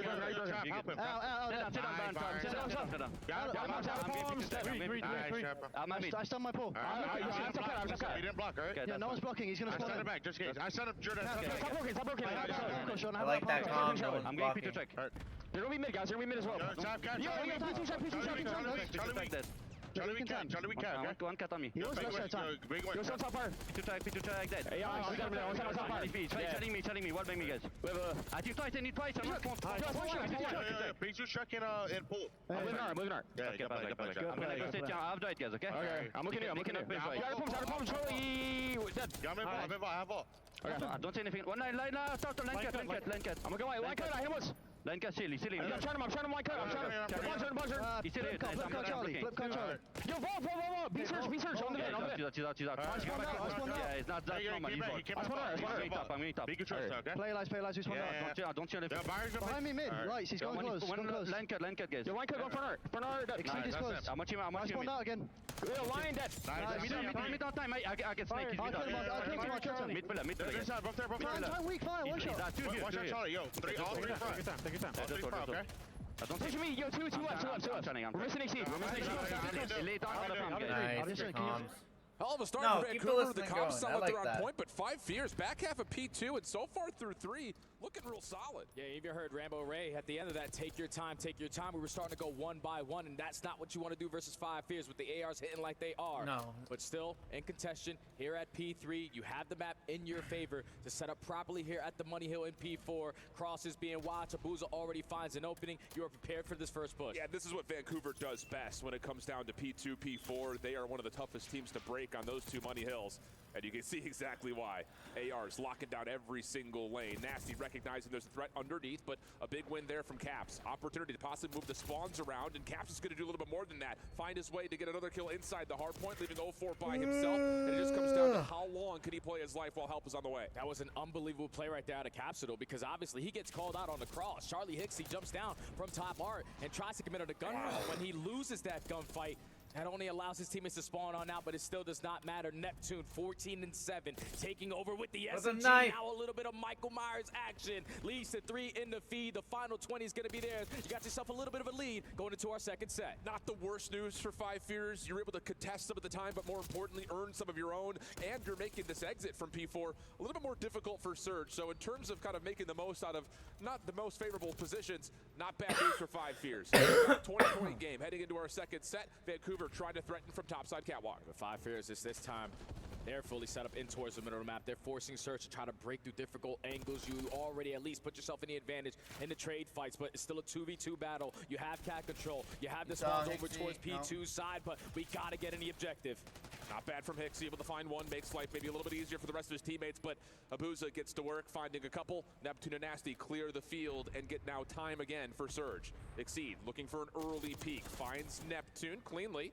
And on top of that, Fire also reduces another Surge member from the backside of the play, so a pinch can start to develop. Nasty, the last one left at 5 Fears. Looked like they're about to handle it, and they do get the trade they need, still keeping this within a 20-point game. That's a big double kill coming in from Hixie. Secures the one-on-one gunfight to secure the spawn towards the backside. He's just creating an extra layer. The furthest player pushed on up. You still want to potentially just fight for this mid-map control, but with that route, you're not going to have the spawns that you want. Vancouver Surge now in the driver's seat to potentially find an early break. Yeah, Hixie just trying to force something from the front, thinking there might be an opportunity, but not able to benefit as Surge are able to get their setup completely surrounding this front side of the pool. Neptune 18-11, doing whatever he wants. Abuza keeping his cross safe over through the mid-pinch, almost able to find 2. Weakens up Capsule, that will really just leave Exceed to have to fight for himself at 0-4's nade. Will take care of it. So Surge still spawning close. 5 Fears still trying to hit from the front, and actually a couple of nice kills start to come in from the front side of pool. So Abuz is the last one standing, and spawns will move. And this is beautiful right now from 5 Fears. You were trying to at least attempt to hold it from the front side, but now with all that pressure and the gunfights going your way, you were able to flip Vancouver toward the opposite side. Abuz not going to give up though on this final 15. You're able to secure it. Now you have 5 Fears trapped in towards the backside of ammo. They need to get out. They need to work all the way to Art. Yeah, they're kind of fighting this though at the pretense of Surge knowing they want to try to play for the exit. So it's a bit of just a kind of tug of war here on the backside of P2. 136 plays 100. Back over to P3 we go. 5 Fears trying to work this through the outer street, whereas 0-4 has already cut through the middle of the map and found himself the left side of the minimap. This is how 5 Fears kept themselves into the game. They soaked up a lot of P3 time last go around and found an early break at the P4. It's still only a 30-point difference. Keep in mind that this is an amateur team giving Vancouver a run for their money. 40 seconds here, still remaining at the P3. 0-4 knows I need to dominate this side of the map, and with 3 kills going down, now we can approach the time. It's not just an amateur team, Jay. It's an amateur team that had to find a fourth immediately as they found out they were going to come into EWC. Capsule, the recent addition, has been good for them. 136 to 116. Again, the game has been within margins of about 20 points from pretty much the beginning of this. And 5 Fears continue to do the job that's required of them over the top of P3. Chance to move across the map. Nasty will spawn out. Now it's just down to get 5 Fears with the G gunfights to flip the spawns. And one person at least makes it across, so Capsule, it's on you. Potentially find an opening. He's going to put himself in towards the hard point, wins a one-on-one gunfight. He still knows that there's another one towards the top, but is not able to get the better of 0-4. So the spawns are in for Surge. They have control of the map again, and now this is very difficult because all 4 players are set up. Yeah, that's another massive moment from Abuza. How big has he been in key moments when it's 2v4s and he's coming away with a couple of eliminations, if not cleanly. A couple of the tags over to Hixie, trying to hit the deck. Neptune on the chase, easy follow-up, and now all of a sudden Neptune can go free to roam. You cannot afford to give up a full 60 here and allow Abuza to continue to dominate from top art. He's already on 5 in a row, only has 3 bullets left in the clip. It does not matter, he wants to get every 1 week. But they have yet to be able to contest this hard point, and Surge are blowing this game wide open. Yeah, this is where, again, we've seen Surge in a couple of close maps take a massive late-game advantage. It's happening once again. 15 seconds left. It's going to have Surge right around the 200-point mark. Spawns will also move for the last 2 members for 5 Fears, so a split spawn situation has our challenger squad looking to play through old and set up around the middle, but that's actually well done. Fire and Hixie finding a couple. That will give them a bit of a cushion around P1. Yeah, so all that space that you were able to take, thinking that, all right, two players are going to spawn out behind us. Everyone loses their gunfight, so you're still going to be at the old time. And now Exceed getting a little bit activated. Still only a 40-point difference. You're forcing Surge to work their way through Pool because Exceed has everything cut off from Lion. Exceed, big moment for you right here. Again, changing up his role, wanting to be the guy playing outside the hill. A little bit of damage into 04. Good movement, and it allows an opportunity for Nasty to come over and find the trade. Critical time here for Surge. Getting closer and closer to the 200-point mark. 5 Fierce going to hit a couple of long routes here with 25 to go. Try to surround the hill and then open it up with a couple of clean kills. Exceed for the opener. Fire following up. They have Nasty outside the hard point. This has been really solid for 5 Fierce in terms of how do you break open P1 and able to hold on to P2. Huge from Fire, now working with both weapons as 5 Fierce get us back to within a 30-point game. Yeah, that was the biggest win right there from Fire to pick up the OE and secure this side of the map for his team. You win the rotation over towards P2, but already Vancouver have found an opening right through middle map. Two SMGs just fly on through. All the hard work that Fire just got done is now left in the hands of Exceed. Good first win from Exceed, trying to get away from the chase, but not able to. Fire will spawn up in the back. Vancouver relatively aware of this as they popped up at mid-map, and how about it? Here comes the rest of 5 Fierce. 04 in the perfect crossing angle. He's taking care of two, almost able to get Nasty the finds the third. But Nasty provides the trade, and Vancouver is still stable inside the hard point. They can win it here. That's clearing out the back. Now all your focus is towards the front. You can already see on your mini-map Abuza creating space. Let me be the aggressor up through Pool. Create an extra layer for them not to even contest. Double hit over through balcony. Abuza able to find one. Fire has to get this trade, but he's not able to. So now it just goes into the arms of Exceed. Trying to play on the backside, but he is weak from that previous gunfight. And it's all individual efforts from here on out for 5 Fierce. A game that was categorized by about a 20 to 30 point gap. But again, this is where Vancouver love to play, and that's why. Map 1 rather, going their way with P2, P4 just firmly in their control. Yeah, especially on that second set, man. The first time when you were at P4, Capsule makes a big time play to make that one scrappy. And the P2, the same thing is what kept 5 Fierce into the game.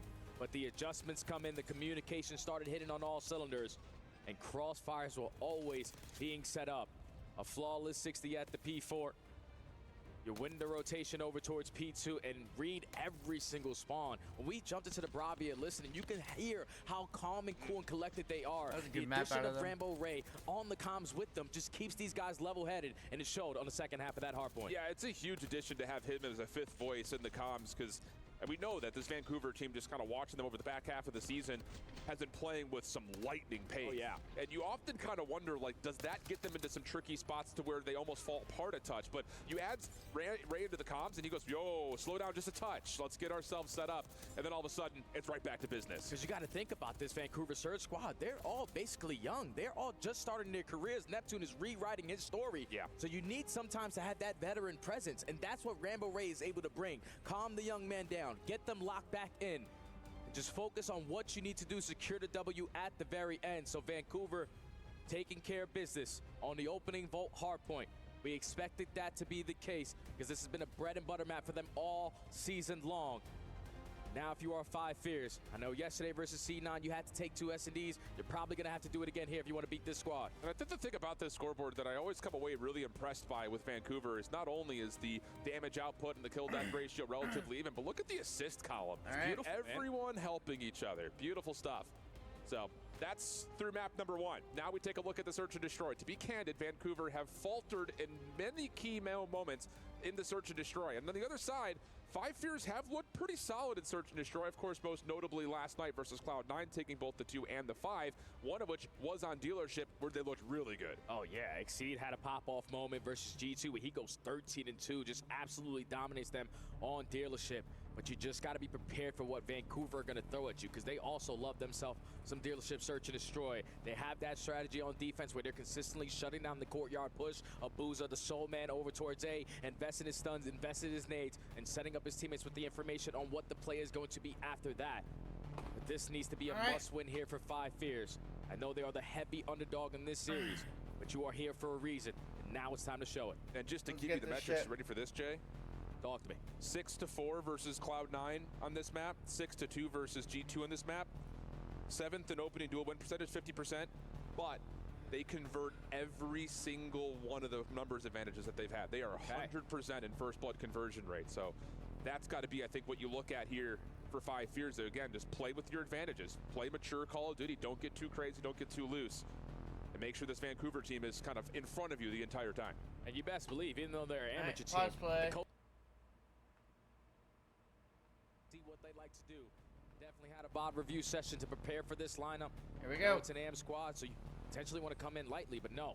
You have to make sure you're locked in versus whoever is across the stage from you. B-Sport on the opposite side. It's insane to see him up there in that coaching position. I know because him and Ray used to play against each other 20 years ago. That's how long they've been around the scene.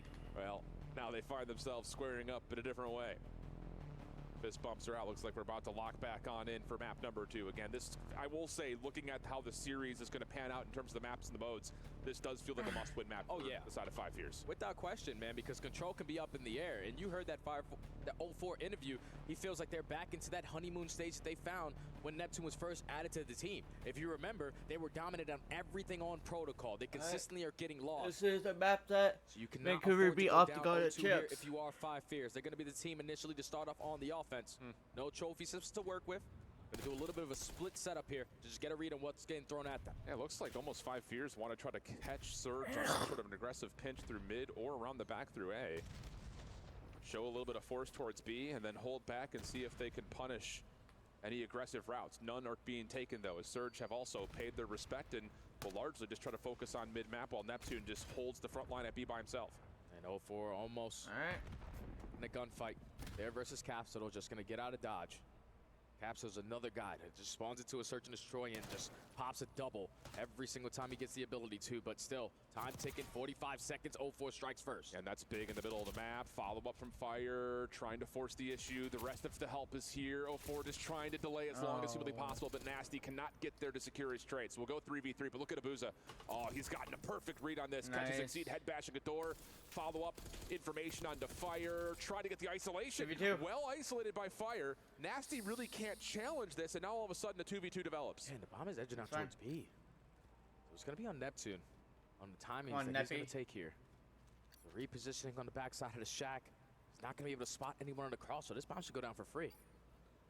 Gives 5 fears a chance. Neptune is not going to bother checking. Post plant will be set up back through arches, and Neptune's been seen by Fire. They're going to give him a little bit of space to work with, as Hixie's going to watch for an early, late flank. None are developing. Here comes the head bash forward. Neptune able to find Nice one snap. damage, and yep, just pushes on forward, says, I got you a bullet down. Easy follow-up for me, got the advantage. And the retake is successful for Vancouver. The Omni movement right there from Neptune. I have the player weak. Okay, no one's in a position to watch the site. If I win this one-on-one gunfight, should be in a great position to secure this round. Perfect retake there to clear out the backside of their spawn, but it all starts with 04 getting that first blood. And also Abuza being as confident as he was to take all this space away. Because with 30 seconds left, this was their play call. Let's wrap back, let's go towards A. They're not going to be stacked on this side of the map, but just getting that one kill delays the push, and it allows your 2 teammates alive to successfully retake for the first round. And I will say, just to kind of throw this into the mix early, something for you guys at home to keep your eyes on. When Vancouver are on defense, keep your eye on Abuza. He might be one of the best ARs over the top of the A site this year. So we'll see if that comes to fruition later on, as now it's going to be Vancouver on their opening a hit towards A. Already Neptune getting very far There you forward. go, you saw it. Counter nades from the defense will push back and even find a kill. So 04 is a little bit stuck here on the site. To find more, but there's Abuza over the top of the A site for one. Exceed in the back of the dumpster area will be pushed off, and that's going to be enough for Vancouver to say, let's reset. You could already see Neptune was edging his way on out. They were thinking about a rotation over towards this B site. Now with everything being silent, 5 fears should throw a couple shoulders, gain some info that they're 5 not fears here. should think that they're Trying to put themselves in a position, potentially take min-map away, but it's going to be a battle here at B. 04 able to jump out the window and start getting to work. Neptune just showing a little bit of shoulder pressure, just making sure that there is no challenge on the back planner. And now the post plant. now they're hitting their Speed mid. here for 5 fears on the retake, immediately through mid-map. Oh, but Abuza's route. If this gets read by Neptune, there's an opportunity here for Abuza to come bail them out. And they're going to reset their post plant. They're going to play us on the backside of the site. Will 5 fears have any awareness on this? Oh, Abuza's able to win the one-on-one gunfight and almost get out of dodge, and 04 at the same time is thinking 5 fears are most likely running around together, but Capsule, with his head on a swivel, rats back towards the DVD store, secures the one-on-one. You find the trade on Abuza, and that's that you said from the beginning. When they get the first blood, they never lose the round. Tie game now. I love that call, too, just to hold hands together as a 3-man stack at mid. Knowing that there are 3 post-plant offensive players still alive, they're not going to triple stack arches. Someone's going to hit some sort of a route.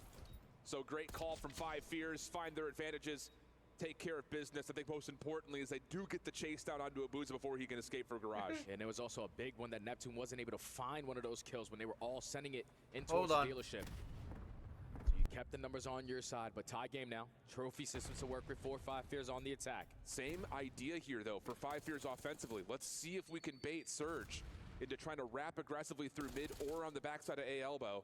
Capsule was not affected by those opening stuns and nades that you saw coming through from the defense, but there is no follow-up action. Neptune backing up towards window just to make sure there's no slide out through arches while Abuza plays on the backside of B. Exceed chasing, but tagged. A little bit of trouble here. Semtex gonna hit him in the face, but Exceed still able to find one before falling. 3v3. Now Neptune in position. Potentially shut down this bomb plant, but Five Fears are just gonna wait this one out. They are waiting for Vancouver to potentially try to think that they have the advantage. Yeah, say Cap's in a good position forward, but Vancouver aware of it. Hold on. Just double team him out. Bomb was not committed for the plant. Hixie trying to see if he can catch a timing to find a trade. Not going to happen. And then Fire caught from behind as the long route eventually gets into play for Nasty. And so it's Hixie versus his former squad. Trying to pull off a 1v3, 20 seconds, and not a lot of real estate to work with. Yeah, no information gained. You have no idea what the setup is looking like on that side, but you're at least for now able to spot Abuza, but again, he is aware. Going back and forth, playing the 50-50, and times the slide to perfection. Secures the round there again for Vancouver on the defensive side. And even with Exceed, you know, taking one down with him with the sticky hitting him in the chest. The slow and steady approaches for Five Fears on their attacks is not working right now. That shoulder right there from Neptune is everything, because if Caps can stay in that back 10 position, that B site becomes very difficult to retake. But the awareness of Vancouver, knowing that, hey, if we're seeing Exceed push through, there could be another one here. So great discipline from Surge in this chess game, which develops now into our 4th round, and it's going to be Surge looking for a bit of a 3-1 split off. Abuza by himself towards A. Looks like we're going to see some possible aggression. A little stun play off of Hixie here. Yeah, stun nade. Let that damage come through. Neptune finds the opening double. Exceed does find the isolated kill, though, on the island. An instant play call already for Surge. We get 2 gunfights at B. We're instantly going to work our way back over towards A. Now you have the man-up advantage. Potentially all the map control to just get this one down for free. The only player here trying to contest him is going to be Exceed. You hear the glass break. You know that they're on this side of the map. And 0-4, I don't know if he spotted him. No, I don't. Well, I think the thing was, I don't know. Whoa! I was saying, I don't know if the side of Five Fears saw 0-4, so he finds the crosser, but Exceed is able to find a little bit of bonus off the car explosion, leaving Nasty into a 1v1 with him. Exceed throwing some aggressive shoulders, and he's down now to a single bullet. Just has to try to play out his life a little while longer. There's the regen, gets it fully reset. Info on to Nasty. Oh my God. Now it's just down to who hits the shots, and Nasty locks it in. Woohoo, got tight. Exceed almost pulled that one out of nowhere. And the 2v3, the nade over the top for the car bomb, and just being sneaky in the corner made it a 1v1. But eventually we got to challenge. We cannot allow Hixie to set the tone there. But Nasty gets the better of him. Just keeps salt and pepper in him. Reposition. And when Exceed tries to get on out, he's able to catch him. First offense secured there from Surge. Pretty comfortable 1v1 for Nasty all the way through. Wasn't sweating whatsoever. Yeah, Exceed didn't shoot a single bullet. Here we go. Same setup for Five Fears on this offense. 2 towards the den, 1 at mid, 1 watching for the long pinch. And Surger's sitting here like, all right, fine. Like, we don't really care too much. We're just going to keep Nasty throwing shoulders at office. And as soon as he finds info, yep, put yourself in a favorable spot. That's just a little bit too easy. Nade being cooked, but Nasty catches another. And yeah, this setup for Five Fears offensively is just not working. Yeah, we can't play slow on dealership. We need to be the aggressives because you're giving up all the map control. And then by the time you try to retake it, you have no positionings, none of the power spots. You're already left in a 1v4 now if you're Exceed. Able to find the first one and get the regen. Decent opportunity for the second, but just too many Surge members flooding through. And yeah, I would be willing to wager the house that next Five Fears offense, they're not going to make that same 2 towards den, 1 middle, 1 isolated to try to watch from early pinch. It's just not going to happen for Surge. They're just going to keep congesting you in the middle of the map. Yeah, because Surge have already made an adjustment. They came out in their first defensive round, everyone stacking over towards A. But if Five Fears are going to consistently have this slow and steady approach, we can just have the best AR on this side of the map to lock down this site. No need to worry.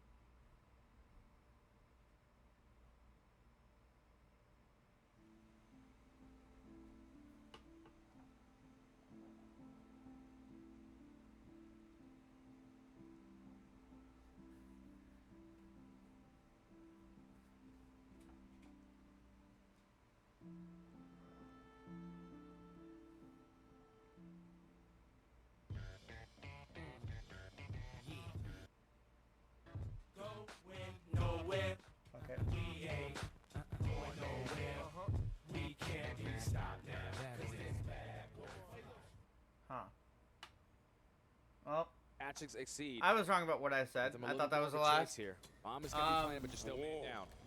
Game is Boston being ignored. Maybe a I second was hearing earlier. rumors That about does some Saudi significant damage teams if not coming in, finds a kill buying on them out. Nasty. Also, Oxygen 0-4, Esports isn't a thing just anymore. trying to find some space.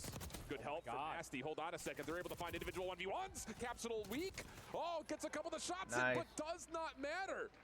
A breakdown. A 2v4 the backside of A. And Vancouver somehow, some way make that come through. And that's the difference between professionals and amateurs. You're in a 4v2, everyone just hold hands and play the trades on out. The fact that Exceed just edges his way to potentially get some information, gives up his life for free, but 0-4 with the finesse, and Nasty with the repositioning with those SMGs in hand. That was a good you 2v4. can never think that they're not going to have any help. The teamwork always makes the dream work. Now Surge at game point. 4 in a row for 0-4 as well. RCXD in the back pocket, which would make this A site that much more dangerous. Trophy systems out, really reducing a lot of his opening nades, and 0-4's just sending a little heat check, little dance with Neptune as well, and they're gonna dominate that little bait and switch. Help from Abuza to finish this one off, and it's just down to Exceed 1v3. Gonna back up all the You're way to fucked, the spawn. man. All You're of fucked, Vancouver bro. running around together. You're able to find the first one undamaged. 53 HP. Get the second. He's Another got a 1v1. Maybe another bullet needed, but Nasty comes through again, and Vancouver speed run their way through a 6-1 search. It just took way too long. Right there for Five Fierce to make adjustments. All right, you we're allow going into a Surge break. to dictate the game the way that they wanted it to be played. They realize they have gone to the same offensive strategy 3 rounds in a row. Back to this. You shut it down 3 rounds in a row, and then it's GG because you have no other play call. Yeah, now it's difficult tenses here Fuck, for man, my Five nose is Fears running. as they have to look at a control. We're gonna It go. would have to be the first step of a reverse sweep, and they have Bants. not won a control yet. We'll step away. When we come back, it's protocol. They like to do like. Hasn't won a ring. Under 5 wins, not teammates. Hasn't won a ring. I'll go this. Cammy. Oh. I should have known he didn't play in Minnesota or Toronto. I'm a fucking idiot. Why did I guess both of them? Hasn't played for Boston, LAT, Minnesota, Toronto, or LAG.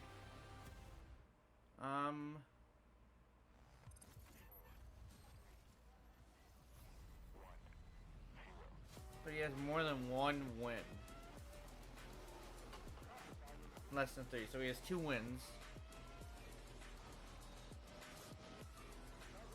2 wins, hasn't played for any of these teams.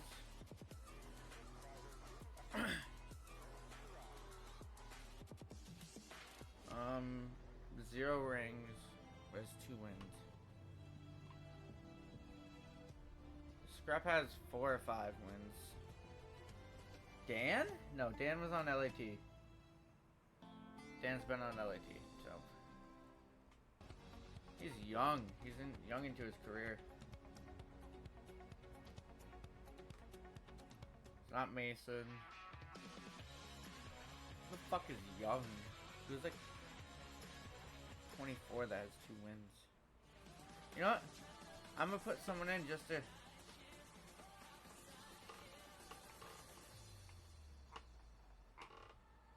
thing is falling.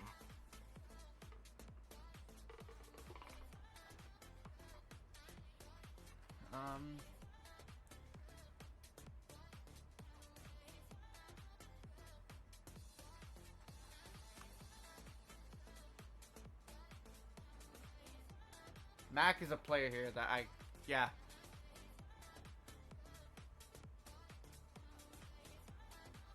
Bro! I thought I got it.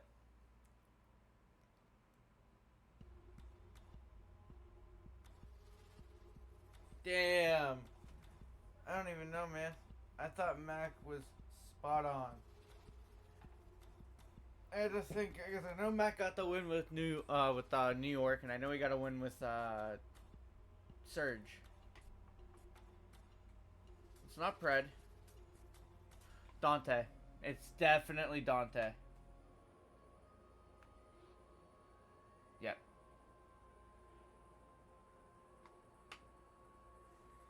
Wow. Oh yeah, that's right. Dante was on FaZe.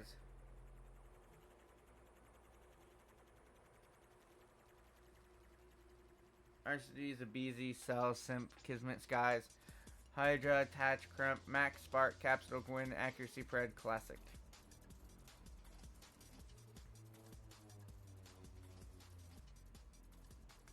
He was on FaZe that Vanguard year. And then... No, he was on FaZe Cold War year. He was their sub, Seattle Vanguard, through MW2. And New York and Cloud9. Welcome back to the Esports World Cup and our second quarterfinal where the Vancouver Surge have been comfortable to this point against the Cinderella story. 5 Fears, the Challengers team that finished top 6 at Challengers Finals, only really gifted the spot thanks to some paperwork mishaps by Carolina. They made the most of it though. Getting all the way into the playoff bracket is a stunner. But here in this matchup, Jay, it has not been good for 5 Fears at this point. Yeah, it's been a difference in skill level and teamwork right now. Play calls that are on the side of Surge and how coordinated they are together. Just making the game look so easy. Currently be up 2-0 in the series. Now backs against the wall for 5 Fears. You gotta spawn into a protocol control. You have been able to play it one time this weekend. You can see the team stats here. It's not been great. Yeah, the attacking side in particular is, I think, where the biggest downfall has occurred to this point. You see the team KD there, but here's the bigger news. In 3 controls, they have not won a single offensive round, and on protocol in particular, they haven't captured a single tick yet. Oh, man. So that's not good, is the long and short of that kind of statistic. And on the other side, speaking of ticks, how about the offensive pressure for Vancouver this weekend? Not just the Boots, but also Neptune right there with them. You also see 0-4 making the top 8. They have looked really good, impressively so, in course of how they've worked control. And they've done it across a couple of different maps as well. I mean, they played a lot of Vault this weekend at this point, but you saw them and Kitchener look pretty solid on Hacienda, Vault, and Protocol. So no real strangers to look at. Hacienda tends to be their weakest. Hacienda. And Protocol is their go-tos. So being up 2-0 in the series, all momentum on your side. And obviously the stats that just came up on the screen. There for 5 Fears. They're going to have to do something that they have yet to do all weekend. And that's win an attacking round versus this team. Indeed, indeed, indeed. See how things manipulate here because, again, for 5 Fears, it's been impressive, man. And you just kind of look at the scope of EWC this year compared to last year. Yes, some Challengers teams did beat CDL teams in the group stage, but none of them made it out of groups. This year is a different year, though. The Challenger squads know that EWC is happening again at the beginning of the year. You know your path of how you qualify at the halfway point of the year. And you sit there, you grow, you find maybe the last-second improvements that you need to, and we've seen that be a benefit to really, again, making an argument for, you know, all 16 teams that are here. You know, there's no longer that stonewall gap between the CDL top 12 and the Challengers top 4. So it's been fun, but this is a different level of trying to get through top 2 team of the game. Yeah, and I think if you're 5 Fears right now, you're going to need someone to just have a takeover map, and I'm definitely looking at the SMGs on that side. Between Capsule and Hixie, obviously Charlie Hixie has a terrible search and destroy there, but always can have a bounce back for a response to gain some momentum. You need to be able to set the tone. You need to be able to manage the map control and allow your SMGs to just roam free and be nuisances. Yeah, you need a big game here out of either Hixie or Capsule. Cosplay. Oh, shit. I'll take the one-on-one. I'll square up. That's going to have to happen. Here we go. 2-0 up on the Surge, loading on in. Protocol control. Vancouver looking for a swift 3-0 to get him into Sunday at another chance at another grand finals. Yo, this next match should be really fucking good. Extend the series. Let's see what we get. Let's jump on it. They're going to be the team early on to start off on the defense, on the offense. So they instantly have to figure out this side of the map. First kill goes in favor of Exceed, and I love the early play to go over towards B. This is going to catch Vancouver off guard. Exceed with blood. Read that Nasty's playing on the low ground. Nice shots from Fire. Abuza playing in towards the bottom side of PCs will regain some defensive ground here for Vancouver, but 5 Fears, eyes towards B. Looking pretty solid, but Hixie mistimes the route to try to get a bit of a spawn trap in, and simultaneously Abuza has not dropped yet. He was in trouble from the get-go and is 2-0 now pushing forward. Now Vancouver are in your spawn. You got to take your time on the approach or the exit on out. 0-4, gonna try to assist the Boozer there, but Neptune is here to keep him alive. Already 3 dead in the feed. You were getting those spawns on the back center of the map. Yeah, this is gonna take some time to get out. Well, Neptune can't quite pounce on 3 5 Fears members standing right in front of him. 0-4 creating some space, stunning himself back towards a little bit more safety, but good isolation, good follow-up. 5 Fears gonna tie up the life count and have a pretty solid look here at A. Working on this first segment.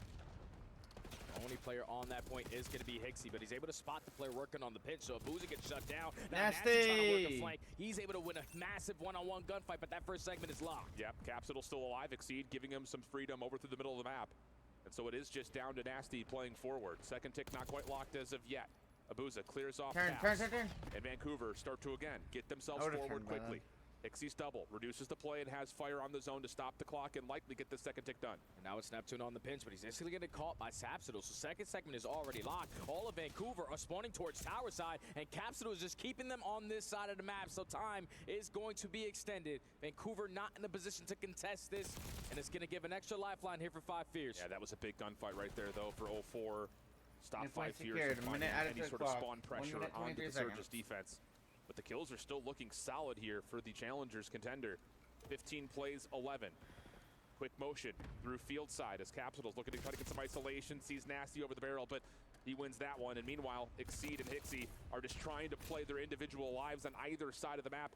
Neither really finding a tremendous amount of success as we're down to a minute 5 on the clock and only a 2-life gap as Vancouver have bounced back. Vancouver do not have the rush right now. Edge his way on out. He gets cut down, and you still do have a 2-life advantage. Now, if you are Surge, your life a lot more difficult to die. Abuza and 0-4 already combined for 2. The bait and switch and the teamwork on full display. Vancouver, 1 life lead now. Abuza tries to 50-50. The spawn trap gets caught. 7v7. Kills there for 5 Fears, has them out of spawn and looking for a long route out of Exceed. Who picks this up? Who gets a read on it?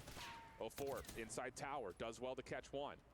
Exceed's position now known, but he finds 2 eliminations, so now it's just down to how do you play this one out?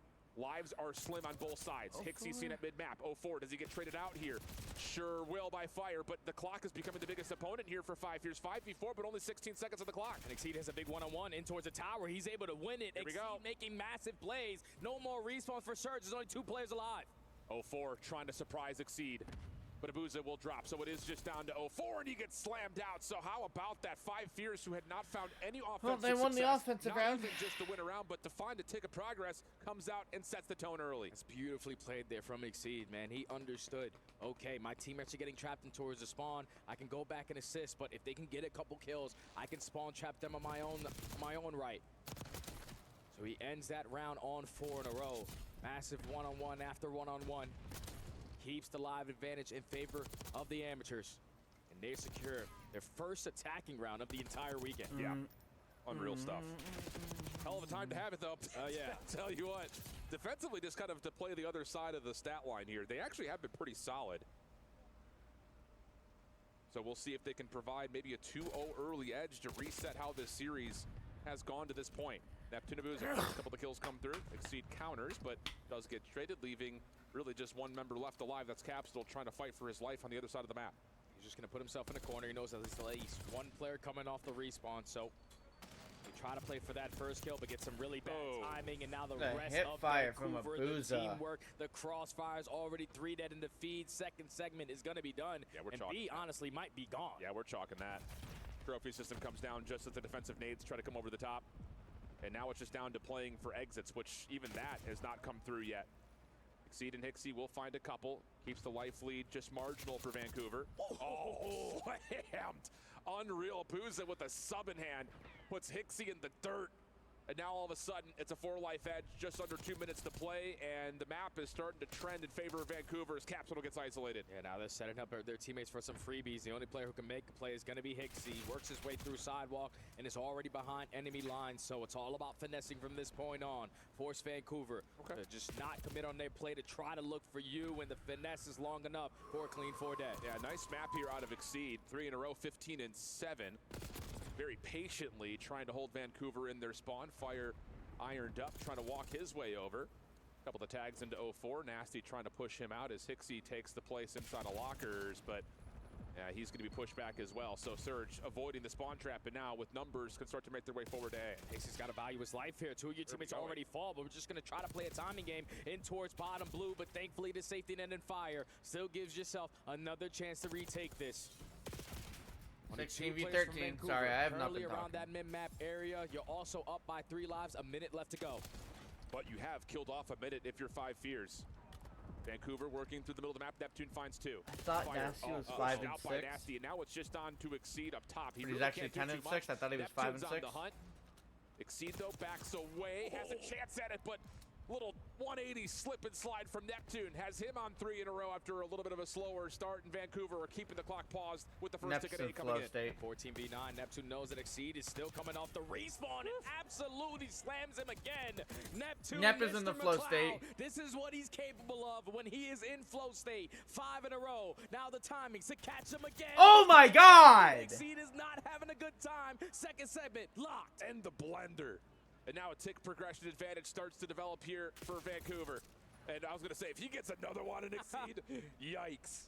But regardless, the offensive round will come through. Just comes down to, will it be by ticks or by lives?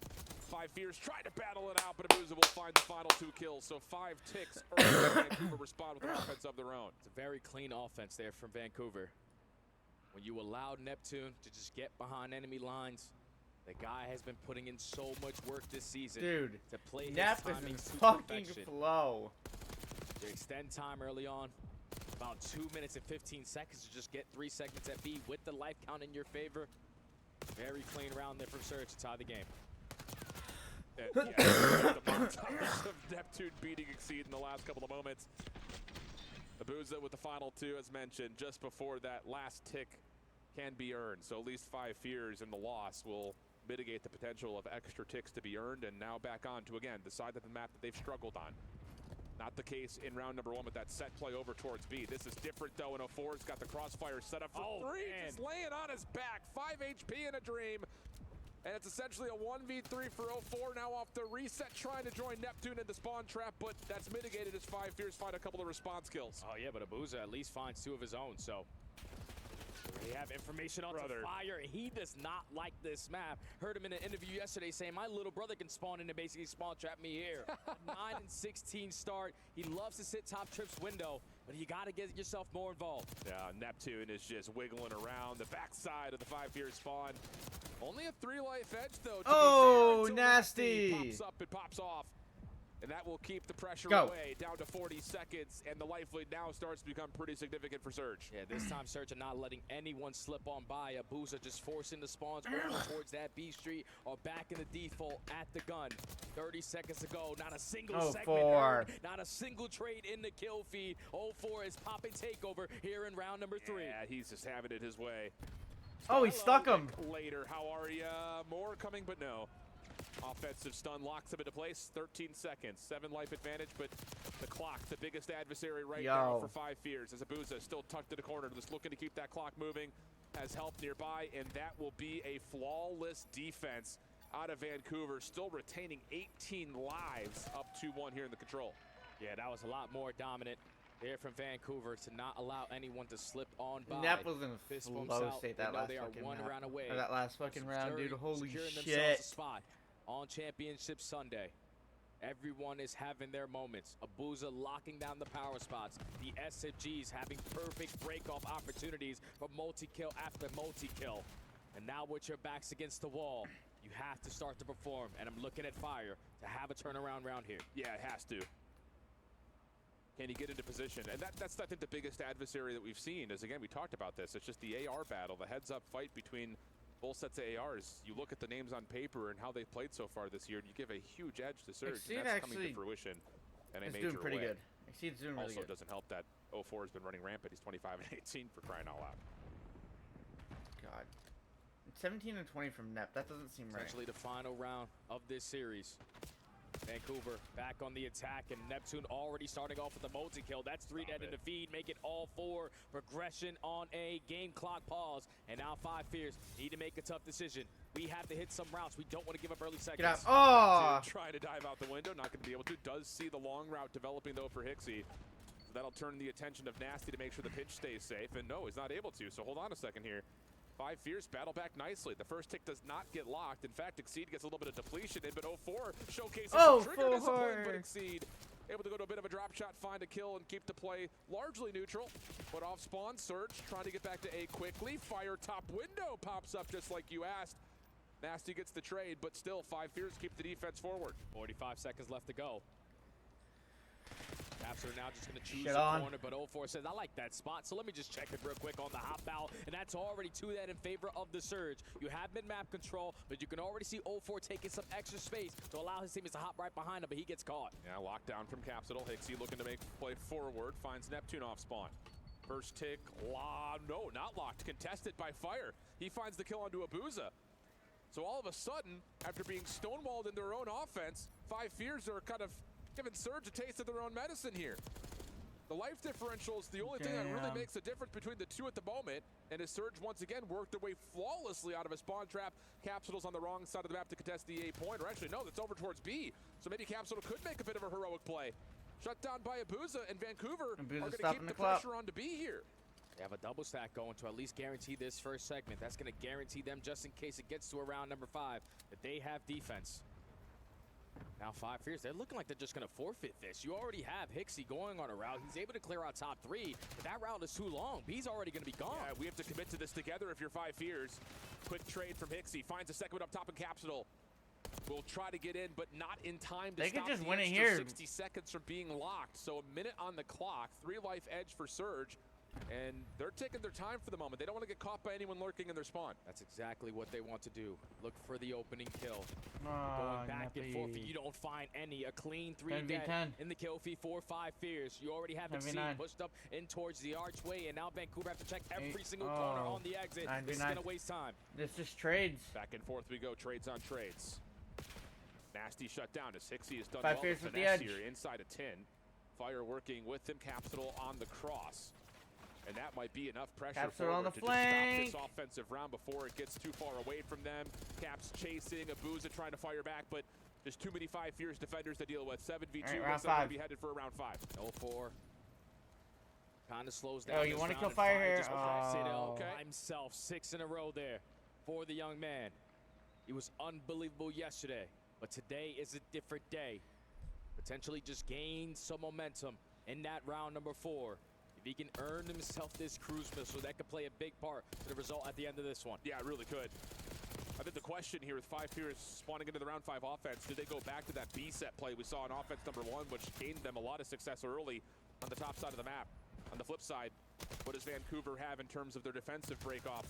Is it going to be as flawless as it was in their second attempt? Questions to be answered very shortly here as 5 Fears, backs against the wall, have to have this happen. If you're Fire, play a little bit more hard for this cruise missile. Hate your teammates. Different approach on the attack. Natural blood. 04 ends the streak of Fire. Already 3 dead. Perfect break off there for Surge to just control the map. And a little bit of a different look. 04's got an AR this time. Hops up to gun instead of playing down low with a sub.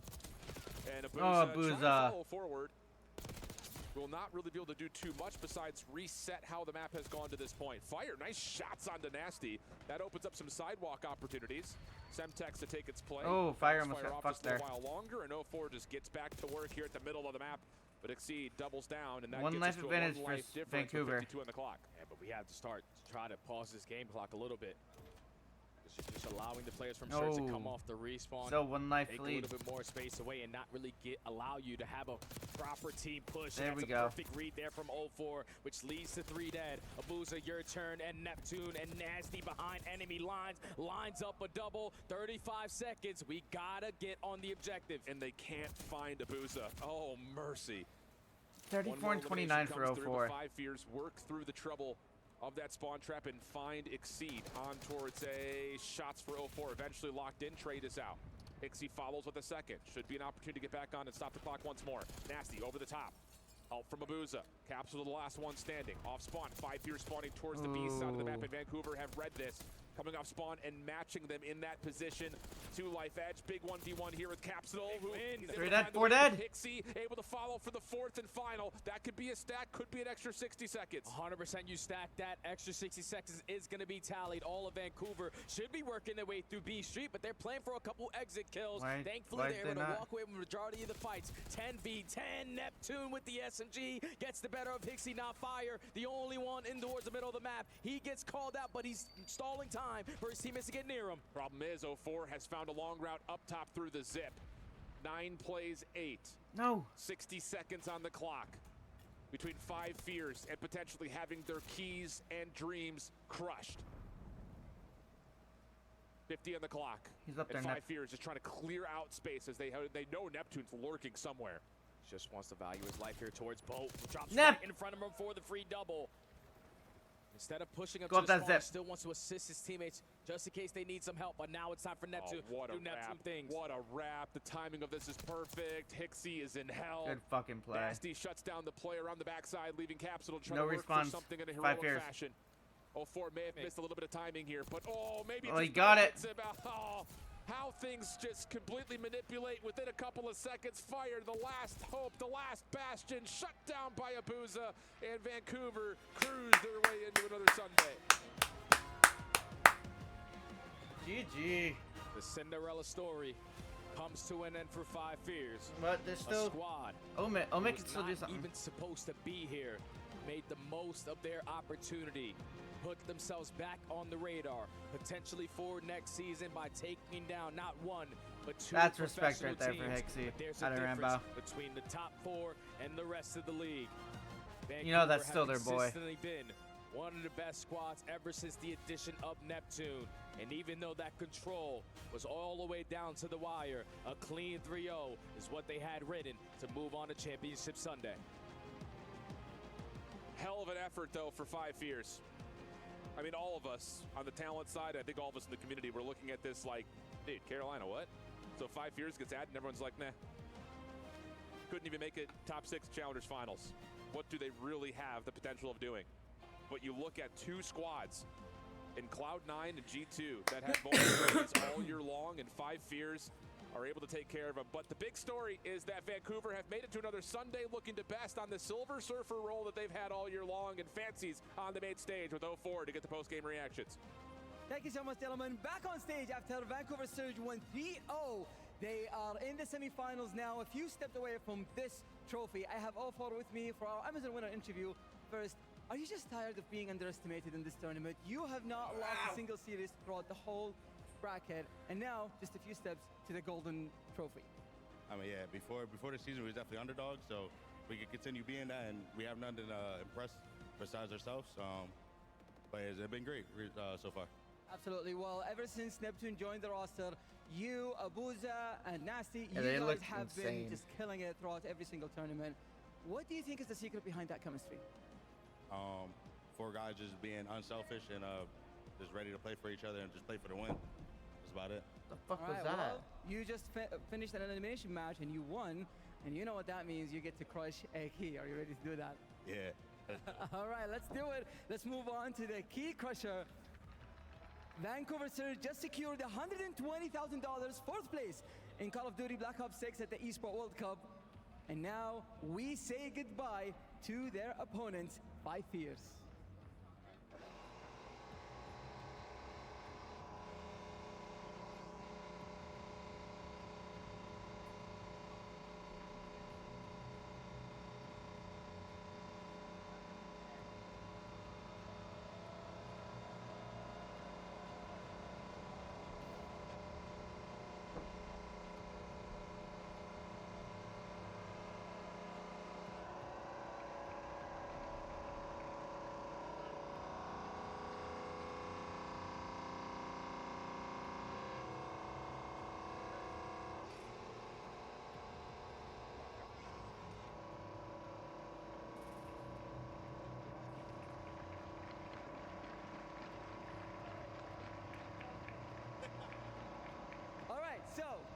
You guys have been going second all year long. That bitch didn't want to die. A million times, but do you think this is where you break this curse?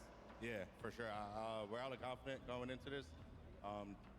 The delusional confidence we have right now is just I think it's gonna put you over the edge. Absolutely. Well, you're going against either Movistar Koi or Omid next. Who would you rather face? Give us anybody. We trying to blitz anybody in the tournament, so let's do it. Absolutely. Well, thank you for joining me for this interview. Let's go to Blaze for our loser interview. Thank you, Fancy. I got Hixie with me on the main stage, and you know, Hixie, a difficult loss here against that squad specifically. You know, Rio, what could have been better for you guys here in this series? I mean, hardpoint especially, I felt like we were in pretty good spots, to be honest. We just didn't get any P4, and everyone knows that's the win condition on Vault.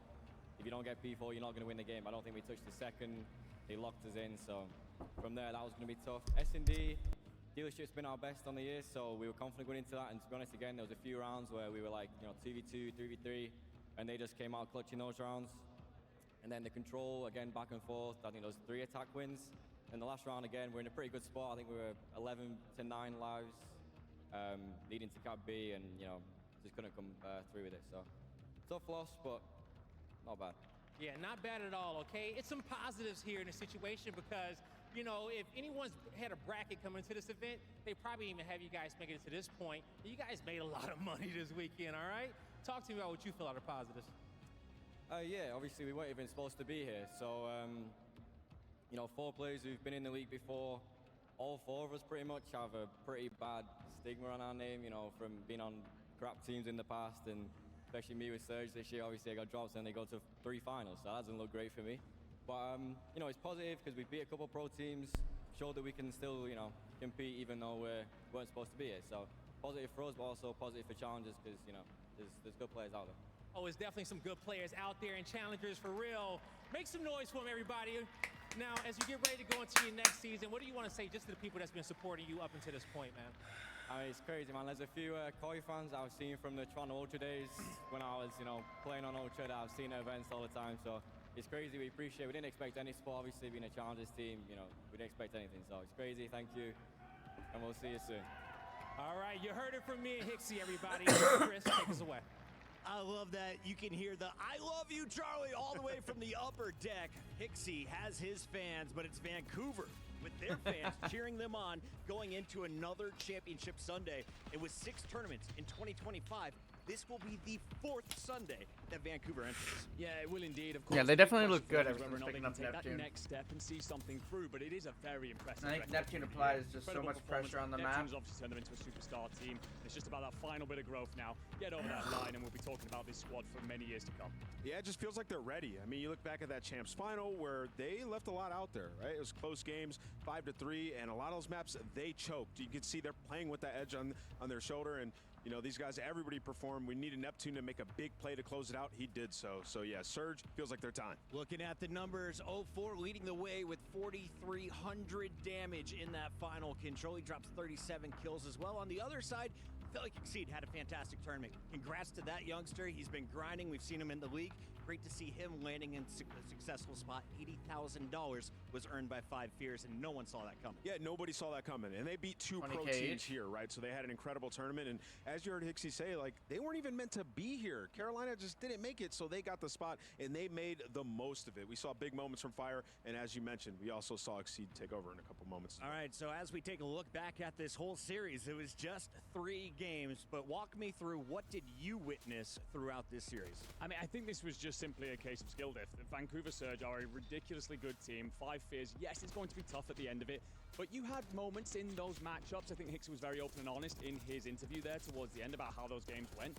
Could have seen a couple of close situations in that hard point. Maybe we talk about a different story, but at the end of the day, you're playing against one of the best teams in the world, and quite frankly, they're just grinding you down, as they so often do. Yeah, I mean, it was super close in the hard point to kick things off, right? And you heard Hixie say it. It's like, if you don't get P4, you don't get the money hill, you're going to lose. And right when I saw Vault on that map number 1, I knew Surge was going to get off to an early hot start. Yeah, they dominate that map all year long. And Fears is a team where they don't have as many reps as Surge do, right? And you coming into the map veto process, like, like, we don't really have an option. Our best map has been Dealership Search. Well, we got to go toe-to-toe with Surge on it, which has also been one of their better Search and Destroy maps, and it results in a 6-1, right? So Surge just the better team, and you know, for 5 years, they made it far enough. Is that the most dominant Search we've seen in this tournament? I don't think I've seen a 6-0 yet. So this 6-1 is a statement being made in a playoff bracket. I unfortunately did cast over a 6-0 between Breach and Falcons. It was depressing, but TJ's 0-8. We tried to omit that from memory. That was not good. But yeah, 6-1. It was relatively comfortable. There's some moments inside those rounds where I think Five Fears could execute better, but yeah, it won't be one that they look back on proudly. Yeah, I mean, you look at this control, a lot of opportunity as well. I mean, they were blending them. They had them in the trap in the final round if you're Five Fears, but you just, you know, go 2 down at the wrong time. Neptune gets loose, and that is what Surge has worked on this last couple months. It's been their control, and it's in a good spot.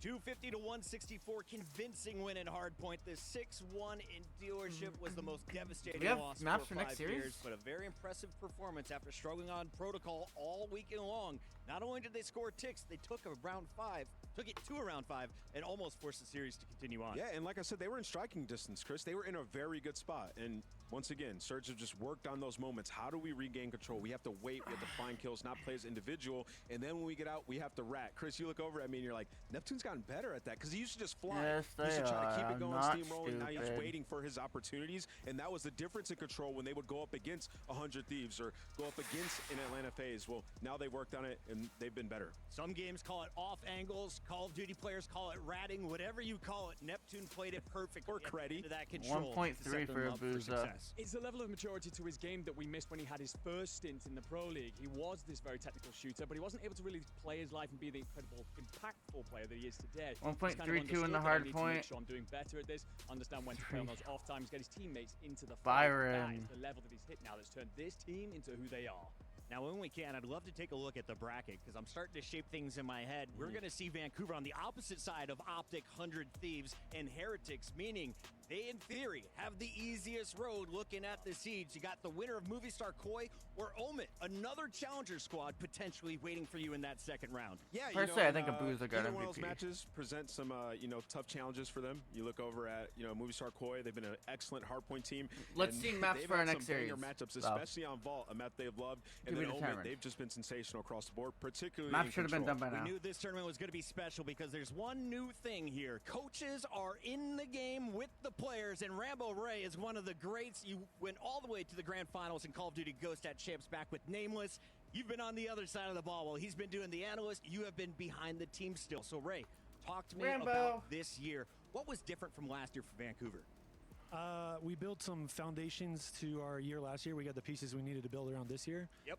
Byron was a big piece we got in the offseason, kind of like, nasty, awesome player. And then obviously Charlie at the start of the year didn't work out for us, but then when we got Trav, we really picked up the pace we needed.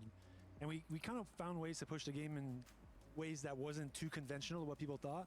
And we got an insane advantage off the start. And then as the year went on, obviously our hardpoint game was just so strong. It was just a matter of filling the holes in our map pool as the year went on. And just couldn't close on any finals. Hopefully this weekend's different, but yeah, it's awesome. What I don't think a lot of people realize is not only are you the coach of this team, but you also had a huge impact in picking the pieces. How did you scout the field? Because we were talking about it in the green room. 04 may have been the best pickup we have seen in the last 2 years in the CDL. A lot of it comes down to timing, but we always look at kind of the recency of the players obviously coming out. In a funny way, the thing that stuck out most with 04 back in the day was he's a sub, but he wasn't using auto attack sprint last year when all the other players are using it, and his movement was just incredible. His flow was just solid. And he's a new guy, and I love having new guys on my team. I love building them up and trying to teach them the fundamentals as much as possible. He already had a really good ground-based understanding in the search and destroy because he's an awesome player. But for Respawn, definitely making some waves, and I don't even think he's close to the ceiling yet. So it's just awesome to be around the team, and we really are a team. We're talking about that ground base. I mean, 04 comes out there and in his interview and he says about the selflessness that's in this team and how they're all playing for each other. How do you as a coach cultivate that and make it so that this team is, despite the impressive performances, not allowing ego to take over and being a team unit? Yeah, no one's playing for just a KD on this squad. I mean, Mamos has been around me for a long time. I don't accept that at all. If I see you playing for stats, the only times I'll get mad is if a player is actually playing that way. To me, it's play fair to win all day, objective first. Think of what's going to help your teammates. It's how you succeed. It's how you find consistency. Obviously, you need to have skill. Nonetheless, you need to win gunfights. It's Call of Duty in a day. But when it comes down to it, consistency to me gives you the most chances to win, and then allows these players to flourish. So teamwork comes first. If you don't have a team, then you're really just asking for 50-50 gunfights. And we know all these players are talented these days in COD. I can confirm that. When I first joined, we were teaming. I was kind of playing for kills a little bit, and you snuffed that out immediately, and I had some development. So it's been awesome to see you with the new guard doing so. I wanted to ask you a little bit about this team and the progression throughout the year, right? I remember we talked about after your first finals, they had a fear of names and kind of hard stop by the top teams. You guys have completely broken through that. We've seen teams in the past. I think Vancouver's a very strong team. Vancouver reminds me a lot of like at this point, Team Heritage. I don't like, honestly, everyone says names. Like, I mean, to a certain extent, you probably like, it's hard to tell when pressure comes down to players. I think honestly it's just a map pool and like specific team matchups that we just had a hard time. Like even when we played FaZe in Major 2, we played well against them online. We had good scrims against the majority of the teams. It's just like we had kind of little holes in our map pool in the finals, and we just didn't win the maps that we should have won, that we were playing well at the time. And Thieves obviously just an incredible team. So I think it's just more so like a matter of us building our game up and all these guys getting the experience as the year went on these finals. I mean, I think anybody can attest that when you get to the finals of a stage on a big stage at any point in time for the first time, it's hard. The second time around, even though we got forward again, the maps were way closer. Right. And then in the finals, Optic was playing incredible. And all the games were close. So it's really like, I mean, the protocol. I still have nightmares about that one. Follow up on that, the control has been something where like you feel like you were control away from winning a championship. Control looks so much better, and I'm noticing the way 0-4 and Neptune are playing. It's a bit different than earlier in the year. They're like taking their chances, but then tailoring it back when they need to. How did you get them to do that, or was there a breakthrough that they just had individually? So the meta has actually changed because of the new spawns since Major 4 or since Champs. So things have changed a little bit, which in my opinion has helped us because it's kind of made things a little simpler off the start. Shout out to my man Steve Online, who's been helping us out coaching. I didn't have an assistant all year, and Steve came out. Vortex, for those who don't know who he is. Steve Vortex. Steve Vortex. Love these super awesome guys. So shout out to him. Definitely a coach to look out in the future. But yeah, no, he's been helping out with kind of like helping us with things that have changed because he played all year and they played on. We were still playing on Major 2 patch all through Champs. He played on the patch before, so I felt like, hey, this is perfect time to get some help on this. Have an advantage on teams. Maybe they're going to take the time to learn this. I got a guy who knows everything right now coming in and teaching us the ropes. So again, it's been smart moves. It's been awesome to have him around, and again, big shout out. Ray, your brain is too big. Unfortunately, we have to let you go back to your team. Can I say one more thing? Before I say, coaches on stage, most fun I've had coaching in the 5 years I've been coaching. The stress is so much better. I don't think, again, the impact that we have is subtle. It's not a huge impact. Yeah. But I think seeing Clay, like having the vibe, seeing all the coaches, the legends be behind the scenes, I think it's awesome. You're in the trenches with them. Ray, did I have a good idea this year? It was great. Did I have a good idea, guys? All right, with that said, we got to go to a break. Why? Because the next two teams are ready to take the stage. We'll find out. Can a challenger squad in Omen cause another upset? It's been a crazy weekend. See you.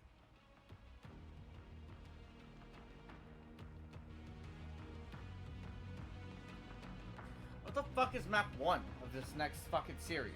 They haven't even put it yet. If it's Skyline?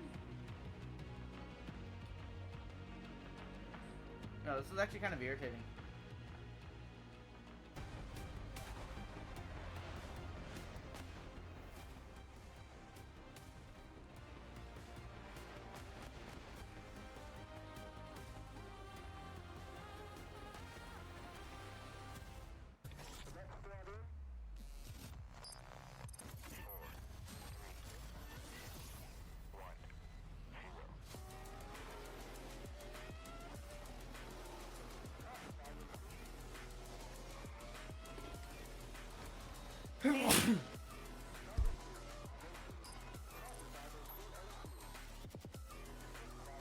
I have allergies. Allergies suck.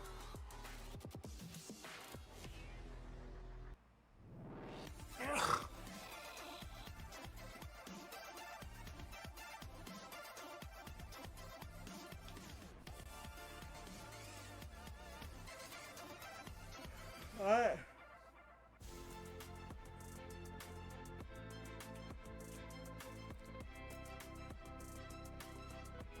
I don't care.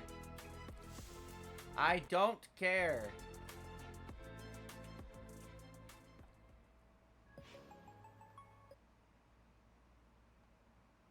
This tournament have different ways of playing the game. I feel like pros have a certain way of playing the game, so I think more of of a different type of game style to all the pros that they haven't really seen all year because they've been playing each other. So we'll catch them by surprise. I feel like pro teams have a set system that they follow throughout the whole year, and challengers with players There's coming no in maps and out yet. of teams and roster changes, you always have that different type of game style that pros don't usually see.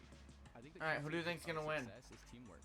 If Koi? we can work together and Or Omet? teamwork the other team or other pro teams that we play, then I think we have it because we have all the skill, we have the talent. We just gotta come together. Personally, and play our that's game what I and think. Show up. But there's I won't be surprised if no Koi luck in wins. this. It's hard work, preparation, and just Map time to be set. prepared for this for the past 3 months. And I think they might square up on Skyline. Wait, really? They're 0-1 on Skyline? That's normally Koi's best shit.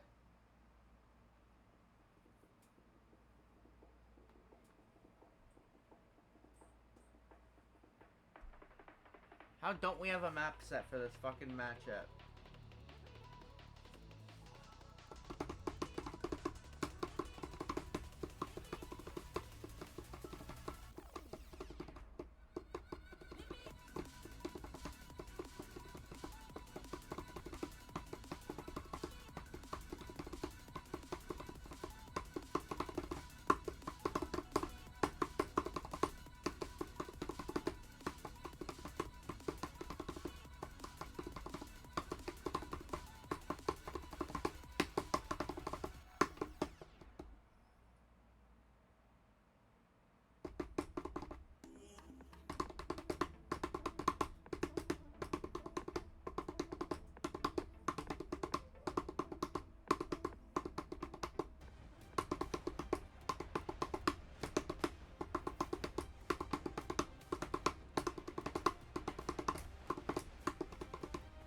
Alright, I got Mamba, more map 1, and Joe Steve's more map 1. Look at Reese. Here's a look at our Jamil Motorsports arrival cam. You can see Vivid leading an Omid squad as the former pro looks to lead 2 rookies to success. On the other side of the battle, Abe, in his first appearance for Movie Star Koi, has lived up to the hype, as it looks like the boys from Toronto know how to find success regardless of who their fourth is. We welcome back our analyst, Enigma, alongside Ali and Nameless. And I want to start with you, Enigma. This is a huge opportunity for Omid. You know you're going to play Vancouver Reese Surge looks if you locked. get through this series, but Movie Star Koi has been a juggernaut all season. Yeah, this is going to be a huge test for them. Not that they've already not had to overcome some of them, having beaten Alphase, of course, but it is going to be a huge moment to see if they really do step up against what is a huge Movistar Koi roster. You know Alright. the talent that you possess in this team. Taking a look at this roster, Movistar Koi was able to find success, but they weren't truly tested by the best. The Falcons were able to have some close games, but it looked like when they needed to, this team was able to just push their opponent down face. Yeah, they've had the easiest road so far, in my opinion. I mean, you have to go up against Falcons and then Breach to make it in. That being said, in the second match versus Breach, we saw Abe in what they saw in him, right? Because you wait for those pop-off moments. He performed really well, Allie. He did, especially in the respawns. I believe he was 31 in 19 at the end of one of them. So that's the Abe that we're hoping to get today, right? Because that's the Abe that's going to get them through this bracket, because they were looking for that extra fire powder. And even if they don't get it from Abe, they're getting it from Kleenex in his new role. Now I'm looking at this screen, and some of these players are said to be playing for KDs. Others are playing for the dub. How does Kleenex play with a 1-2-5 in a flex role this weekend? Yeah, I mean, he just does what he wants. I mean, he just has control now, right? Because he can pull out the AR, he can pull out the SMG at will. And I think that's kind of where we're going to see him at his best. Kleenex has been a menace in this tournament so far. But on the flip side, you know who else has been dominant? It has been Omen, man. All these guys have just been playing at their best. Reese and Mac, Mamba, crazy. They've been fucking crazy. Lead the way on the other side. Here's what he had to say. What's up, everybody? Blaze here with the one and only Silverback Joe as he gets ready to play a big matchup on the main stage against Omid. Now, Joe, I gotta ask you first. You had a day off. Did you utilize it correctly? Yeah, of course. You know, I rested up a bit. You know, slept in a little bit. You know, had a one scrim. You know, just made sure we all rested up for like the bracket for today and tomorrow, obviously. So yeah. There you go. All right. So that rest is gonna go a long way because this Omid team in which you gotta play, they some dogs. All right. We saw them take down the defending champions for Call of Duty here at EWC. Were you surprised to see that? Yeah, I was definitely surprised a bit, but like I knew how good that team was. You know, we scrimmed a bit against them a bit, so I know that they're a very good team, and you know you can't take them lightly. So yeah. Yeah, nah, you definitely can't take those boys lightly, okay? They definitely showed it out there. Now, you know, getting more and more practice in, Abe, all right? Your guys' play style is starting to form. You know, do you feel like that you guys, you know, have everything it takes to really go out there, especially with the 3 SMGs, and really take these boys down? Yeah, 100%. I think the biggest thing we've lacked, like as a team before picking up Abe, was our pacing, which kind of. And you guys dropped somebody that had pacing. Super talented, as you saw again, especially in the Boston series. Yep. And our pacing is top notch now. So yeah, I think we could take it. Yes, because Jamie's pacing is top notch. Jamie Craven. Insight's pacing is top notch, according to Joe Deceives. The Toronto Ultra superstar. Look for him in S&D. On the other side of this matchup, we have Omit ready to go, and we caught up with Mac about his thoughts. What's up, everybody? I'm here with the one and only Mac as he gets ready to melt the competition yet again. Mac, did you get some rest last night? You ready for day 3? Yeah, I'm feeling fully rejuvenated and extremely confident coming into this match. There you go. And I know that confidence has to be high because as you see the key wall behind us, that was a big key in which you took down the defending champions last night. Do you feel like you guys maybe leveled up after that win? I'm just saying, I don't. Reached a new tier as a team with your confidence? I'm not saying that Insight's a bad player. I would not say that. I think Jamie's a great player. It's just that you talk about pacing and how Insight's played this year. His play has been so inconsistent. He looks slow on the map. And then you drop Beans, who was a faster AR. And then say that your pacing is top tier when you dropped a guy who had more pace. Granted, putting Kleenex on a flex was a good. I like that. Kleenex is faster than Beans. Oh, I'm just. We're a team that's better than them at this tournament already, so as long as we stay composed, we shouldn't have anything to worry about. All right, yo, you heard it here. Yo, Max said they're going to stay composed and they ain't going to worry about nothing but their own game. They were saying this Omit team has been. Here we go, maps and moods. Vault Vault hardpoint. Filling in. He could be the player feeling the most pressure on this stage. Where can you alleviate some of that pressure knowing these are the maps and modes, Allie? I think maybe that vault is an opportunity we haven't seen. I'm assuming somebody banned Skyline. Best control team we have in the building right now. So for the side of Koi, you're looking at that vault in the map number 3. Okay. But even in the map number 1, Toronto Ultra, they love this map, especially going towards that P4 side in those early rotations. So Omit's got to bring their A game. Yeah, I'll agree with the map 1. I think for, Movistar Koi, they have a good opportunity there. The control, though, for Omit, like we've been hearing, they've been playing on this patch. They have looked unbelievable. Shit, that's the wrong one. Control both times. 20 seconds, so I need the team and the map count. Hit me. Omit, 3-2, I'm going with. Game 5, Omit. Game 5, Omit. I'm going game 4, Koi. Yeah, I'm going with game 4, Omit. Game 5. Movistar Koi, Kleenex for tournament MVP. Are we right? Are we wrong? Let us know in the chat. It's time to go to the stage. I don't know. I think this is gonna be a fucking good match. I think this match might be best match so far.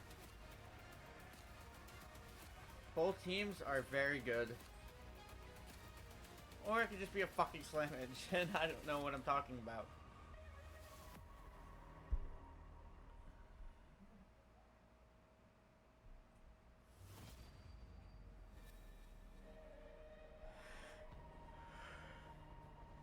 Production for this event is insane.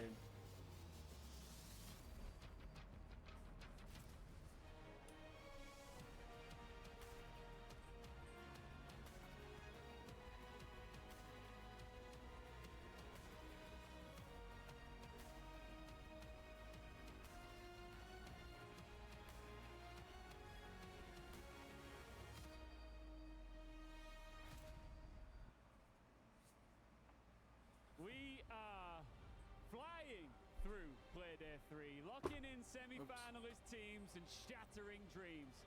Literally. This is the halfway point of the match day 3 here at EWC. It's Call of Duty Black Ops 6. Absolutely. 2 teams are already waiting in the wings. But next, who will face the chop and who will come on top, because 2 more keys will be crushed before the end of this day. Absolutely. And look, we've talked a lot about the money. A win here to lock in that semi-finalist spot gives you $120,000 of the 100 and 1,000. Hold on a minute. Let me put this up. It's a lot of money. It's a lot of money. No, wait. 1.8 million right. up for grabs. And of course, club championship points, which I need to talk about because all throughout EWC, clubs are stacking up as many points as humanly possible to be crowned the best club on the planet. So every win matters. Absolutely. So there's nothing left to do now until we call out the teams. So first, these teams have topped their group in a fashionable way, and they are on fire coming to playoffs. It's Movistar Koi!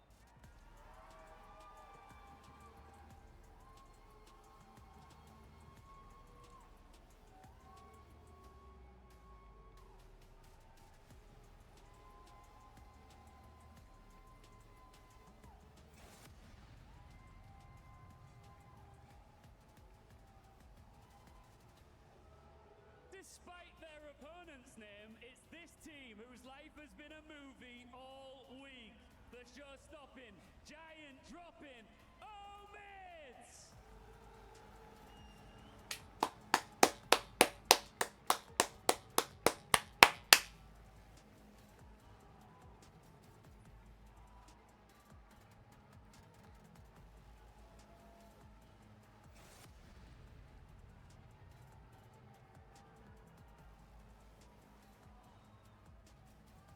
Can the dream run continue?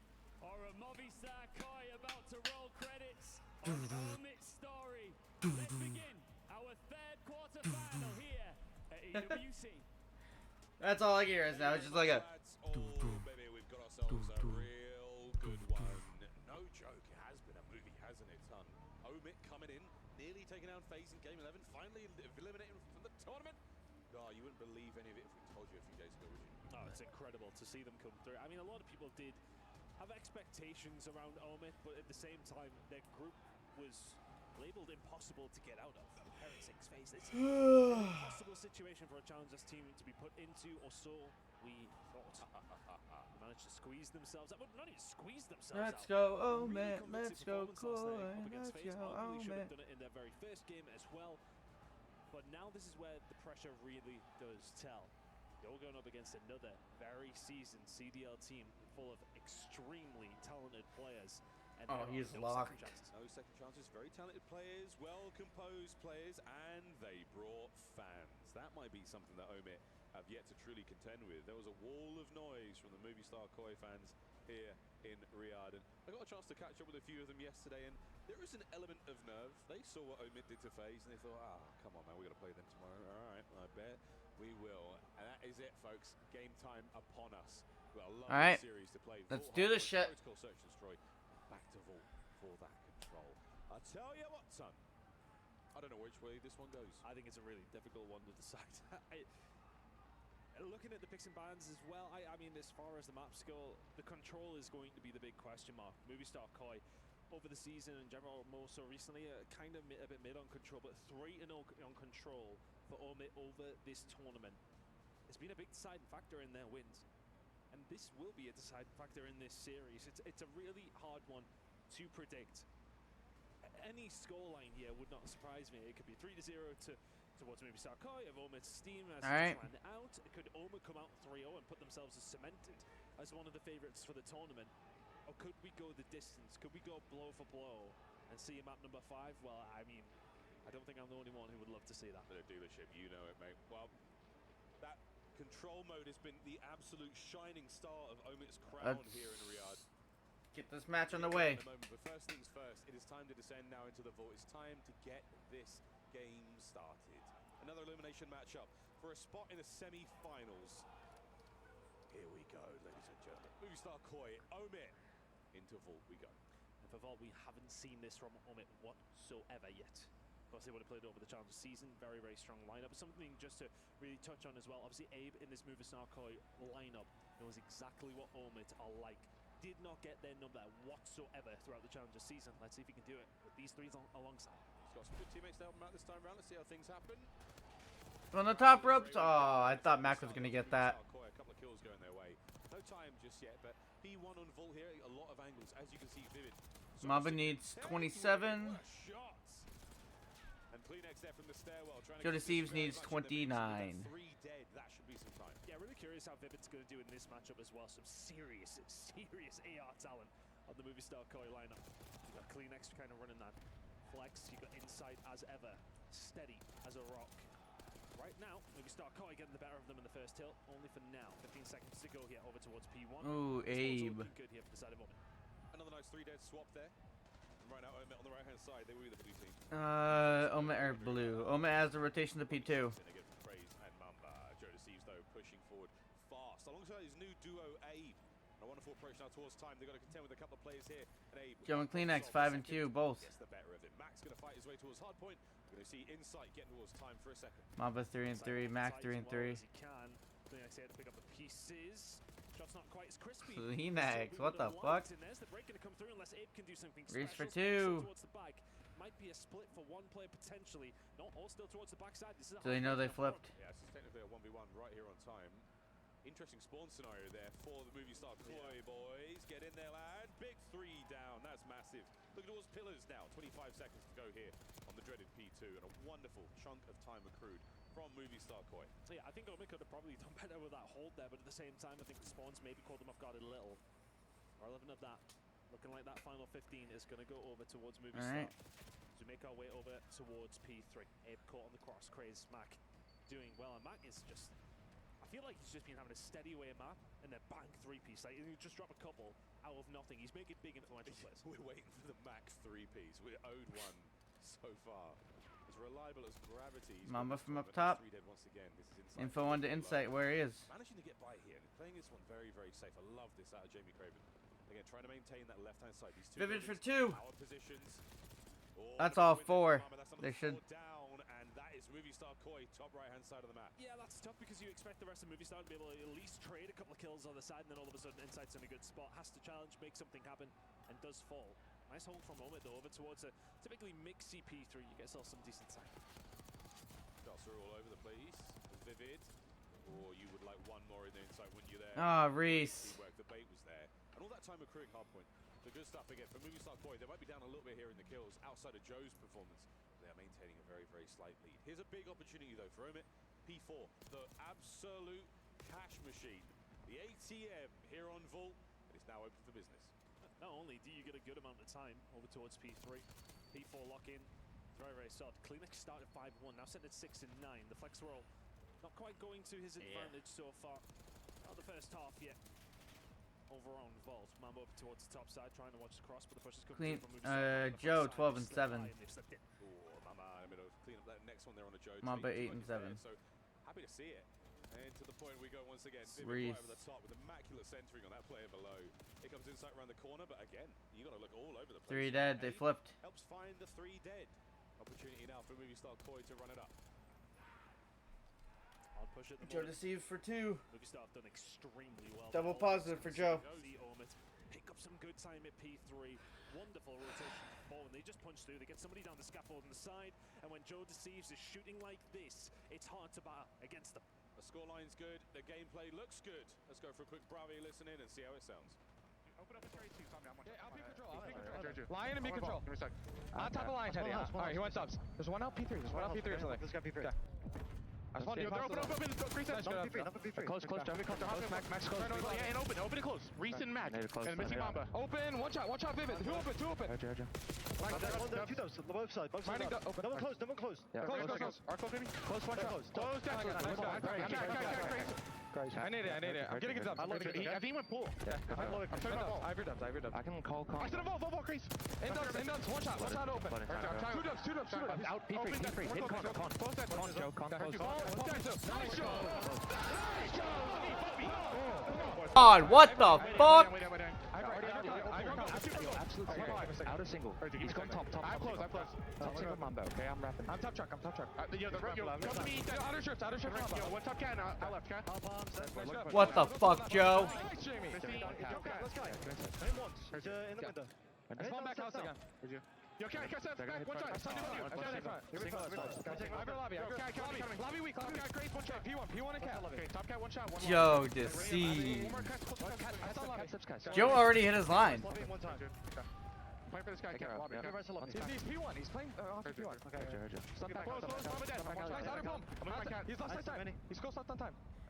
Joe basically already hit his line. What the fuck? Joe can get the kill record. Out of pump and backdoor ran up. Backdoor really crazy. Backdoor still and one on you, Joe. Okay, Joe, we're going to have to ask you to calm down, sir. 28 and 11, the spree's ridiculous. What the fuck? And it's shown in the scoreline as well. Movie star Koi, what a lead. I mean, that 4-piece in the middle of the map. It's only like a 20-point lead, 30-point lead. Absolutely ridiculous from Joe Deceives.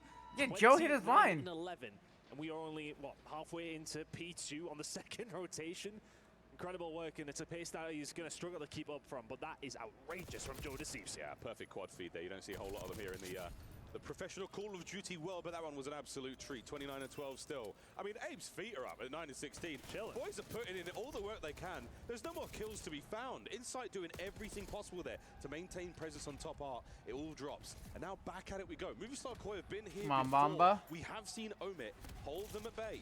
Nice. The spot to be in there was Vivid on the bottom side of the minimap. You could barely see him. But that cut-off kills, those were certainly helping on the approach. But here come Movie Star Koi once again across the map. Yeah, trying to find a way through, but you're right. Omit had a good amount of time soaked up over towards P3 on that first rotation.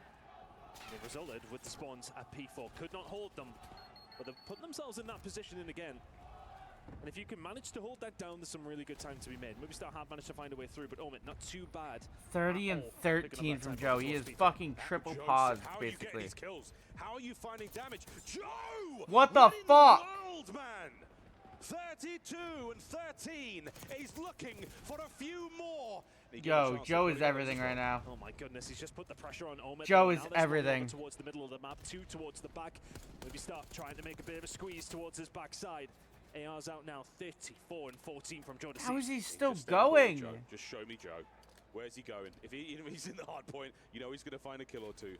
Perfect spot to be in right now, again, for Movie Star Koi. Unreal. Omit now, we test their brakes. Can they find their way towards the hard point? Middle of the map coverage right now, as the rest of his squad are all over it. Here comes the first contest. It's going to be a man on the left and a man on the right, and right in the middle, stuck is Joe, and now he is safe. His teammates performing admirably. Movie Star Koi, full control. Yeah, Omit have really been struggling on, what, P4 and P2 specifically. Other than that, the Mixie Hills... Motherfucker, someone get time! But when Movie Star are finding these breaks, they're finding these rotations, they are punishing them big time. What the fuck is everyone else doing? He's done a wonderful job there to accrue a lot of points. Gonna hopefully get himself a Hellstorm. Fun to see that one. But again, for Omit now, first rotation. Not been superb. Mamba finds Kleenex. They've got a little bit of pace to get back up to, and now inside on a 5 spree. 21 and 19 for him on a 5 spree of his own, halfway towards his streak, and this is starting to get dicey. Incredible work from Insight. 6 in a row now. The rest of the team just doing their job down low. Movie Star Koi are starting to ascend. 15 seconds away from hitting the 200-point mark. Joe Deceives has slowed down, but the rest of the team stepped it up. 7 in a row now from Insight. Massive work, still on that 7. Insight is the sub. Can't get that live. That's going to be 3 dead, so nice, huge opportunity now for Omit. Get some of that time. That's all the 4. 4th man down. Mac for Bad 3. news for them, though. Koi spawn exactly where they want. Number 7's going to have a big old fight in a moment. 7's Trying to Craze. contend with these players towards the back. On with Craze. Lovely first. The second man not going to be there, and he runs out into a bit of trouble. So Movie Star Koi still with a good spawn. God. I mean, every single time we're on board with Joe, looks like he's shooting atom bombs out of his jackal. Incredible work. Come on, Mamba. Doing what he Mamba does needs best as 7. well, picking off those routes, and now the rotation's starting to come in from Omit. They are very far away from He P2. can't find one It's right now. Immediate flip. It's another massive turn. Movie Star Koi can't seem to make mistakes at this point in time. Mamba has an opportunity. Oh, and he's managed to catch one on the flank. The front line, though, not safe whatsoever. Abe now getting the dance moving. Inside, shit on. bring down Mamba. And an opportunity now to turn it. Can the man stay alive behind enemy lines? No, it's Kleenex who finds number 6 in a row. Toby, 7. Toby. The gunnies are certainly hot. Mamba for 2. And climbing. Everybody from Movie Star keeps taking their time just to pop off. Joe Deceives on a 40 needs 3. bomb. Mamba needs 25 3. seconds to go here over towards P2. They can't quite win it here, but they will be within touch and distance. If they keep playing like this, Insight, SMG out. Is it his turn for 4? Not quite. But Movie Star Koi, they are not far away from map number 1. Joe holding it down. The challenge there. Nice. Perfect stun. Slows him. Abe What the fuck? And with that, Insight battles his way out. Pressure now on towards the 3rd point Mamba in the needs set. And Insight's all over 2, it. 3. Joe Deceives hasn't had a kill in a while. He's really slowed down and is 40-19. Goodness. Incredible work from him. Don't forget the 220 in time as well. Ridiculous play from Joe. Starting to pick up kills in the middle of the map, but this time around, do Omid have this control? Mac needs to find something. Spawns there for Movistar. Koi are good for P4. We may well not see it. Oh boy, Koi are in position. This is going to be the hold. Final. Where's Mamba? 11 points for the win. Mamba now, get the guns hot, keep things rolling. You might have lost the battle here, but the war is far from over. 30 seconds to go. Koi being kept out of time. Here comes Joe. Sneaky play. Freeze for 2. Trying to get something going here. But you're starting to feed Omid these kills. Build the confidence. Now they're on the time. Here comes the push from Koi. It's a really, really tough push though for Omid to get themselves all the way through. Even if they dead. get some good time here at P3, the P4 spot should still be there for the side of Movistar Koi, who are still fighting over this. But you're right, they have fed a little bit of time. Where's Mamba? Movistar get absolutely nothing Mamba's in over to P3, P4. but do limit Omid to only a small amount. The spawns are a bit awkward here, so we've got one member of Koi out of the fight for now. Kleenex is going to make his You way need forward. to get there. He's going to be in the fight as well, so an awkward timing on the spawns. Now comes Kleenex. One man up and about it. Hold on. Here comes Mamba needs 1. 5 seconds for the win, and who else but Joe Deceives to hold the fort down. What a statement from Movistar Koi in map number 1. It's a takeover from Joe. The first half. I mean, my goodness. Not many better performances than that over the season. And he's feeling himself after that one, Miles. That 4-piece in the middle of the map is absolutely absurd. Highlight play of the series without a doubt, maybe of the tournament. Omid. We saw the goods yesterday. You don't quite look like the same squad yet, but look at Joe go. 3rd on the hop. What did Joe finish with? Hit the ground. Vivid out as well. Not even a single bullet hit that time, by the way. So, I mean, look, you can see he shot them all in the back, but he's got to do it quickly, hasn't he? Not a bullet landed. Joe Deceives, elusive, to say the least. Just overall, a really impressive performance from Movistar Koi, but when Joe's doing that to you, I mean, it's just so difficult. But everybody was having their moments. I think we've seen nearly every single player have their pop-off, have their specific point where they would be able to hold down the hill because of what they're doing. Kleenex found 6 in a row at one stage. Insight found 6 in a row at one stage. I think Abe was just filling gaps where needs be because everybody else was frying. Look at that. Jubilation on stage as the youngsters on the squad. Abe, his first major tournament under the Koi organization, and my word, did he have a good time. 22 and 19. Don't worry about it, mate. Don't even worry about it. Joe nearly dropped 5K. On the other side of the board, though, Vivid, huge damage from him. Massive stat screen there. what Kleenex, the hell? the new flex, 16 assists and the 17 non-traded. Tremendous work, but the scoreline there, Ton, that's the real difference maker. 250, 144. That is a big gap. Yeah, very comfortable game there. Movistar Koi. So, for Omid now, it's... We do love shawarma. We love some shawarma. I think the thing is now, I mean, I am all for it. More We Love Shawarma banners across the board, thank you very much. But irrelevant of the shawarma and the lights here in Riyadh, I think for the side of Omid, that is a wake-up call. That's welcome to single elimination, welcome to another team that you've got to go on to try and beat, and a team who have serious caliber. Coaching team, been there for years. You've just seen Flux behind, who, I mean, he's been part of Call of Duty for a millennia, it feels like. This is a well-oiled machine. Yes, okay, FaZe may have that fancy name, it may well have the multiple different championships over so many different years. But this Movistar Koi lineup are no joke, it never happened. That's a tough one. I mean, the Call of Duty world, one day you're bringing down legends, the next day, or you're right back in the office. And so far, it's a tough day at work for Omid. Search and Destroy now on the horizon. We'll see if they can bounce back. Because that control right now certainly looking theirs. Again, that has been the name of the tournament. Fist bumps out. S&D on its way. Looking for a bounce back from Omid.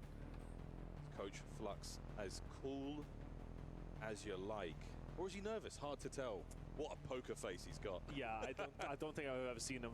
I think I've known him about maybe 14 years. I don't know if I've seen too much emotion ever in his face. A true professional. You all right, man? Yeah, doing well. Boys looking good. Yeah, excited to get in the game. Oh, here we go. Loading in. calm demeanor across the boys. They've managed to breathe fire out of their lungs after that first map. And what a highlight that was. Right into the search we now go.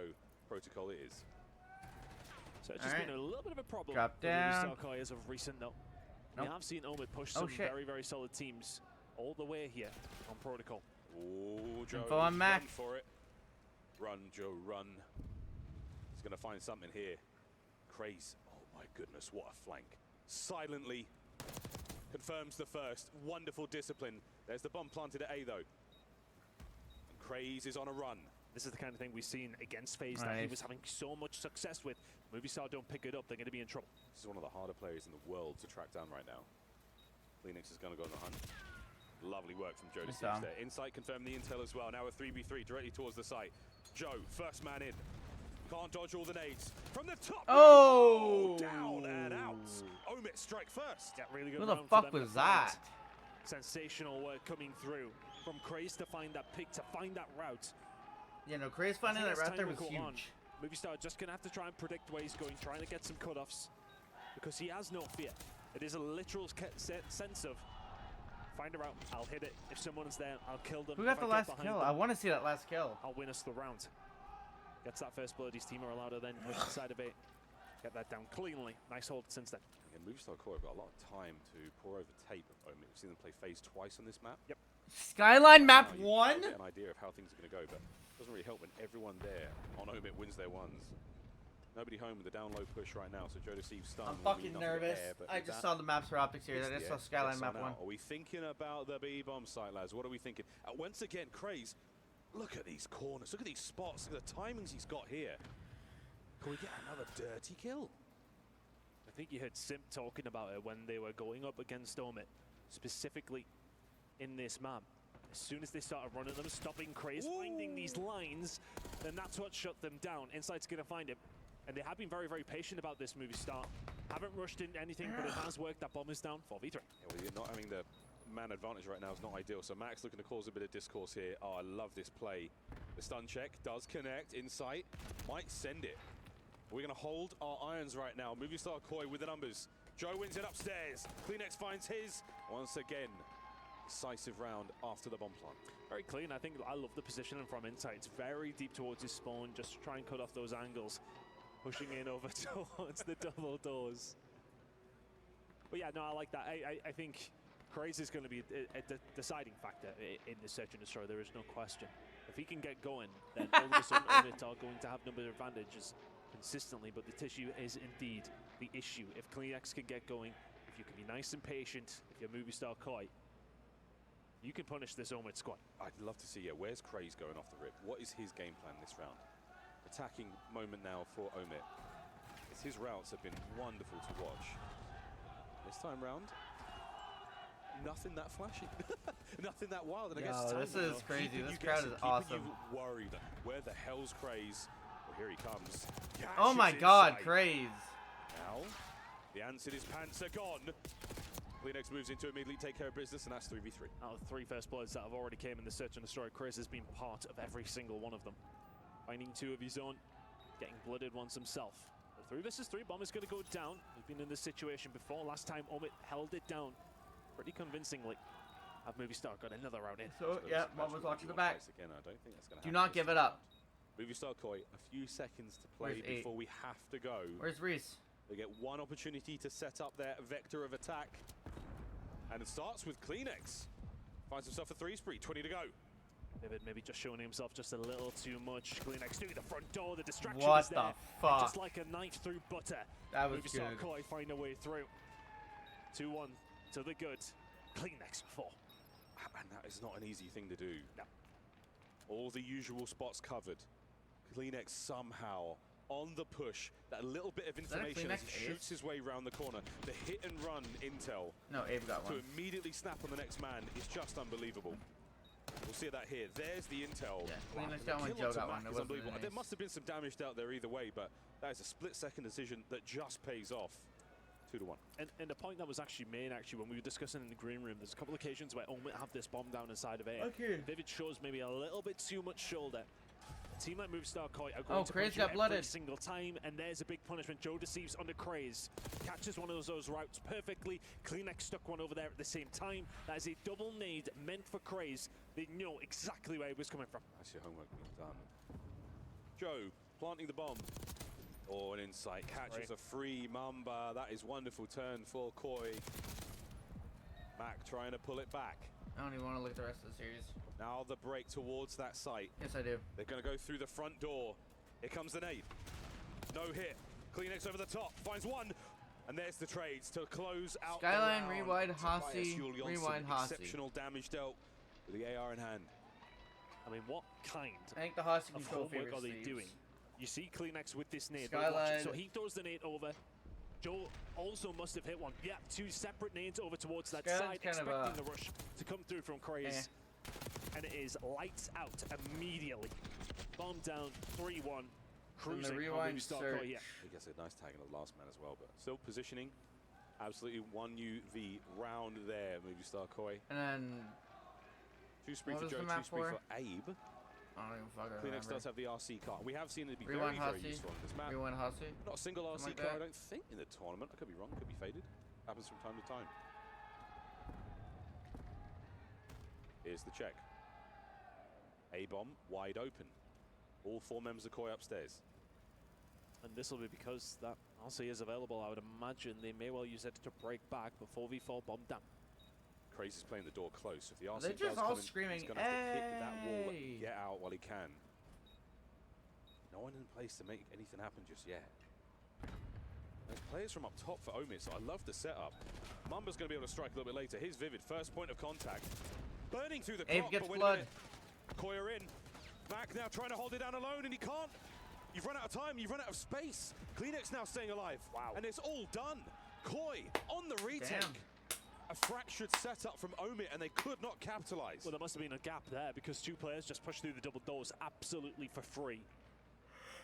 Abe gets in, finds a few. But it's all about the trades. It's all about the baiting for each other.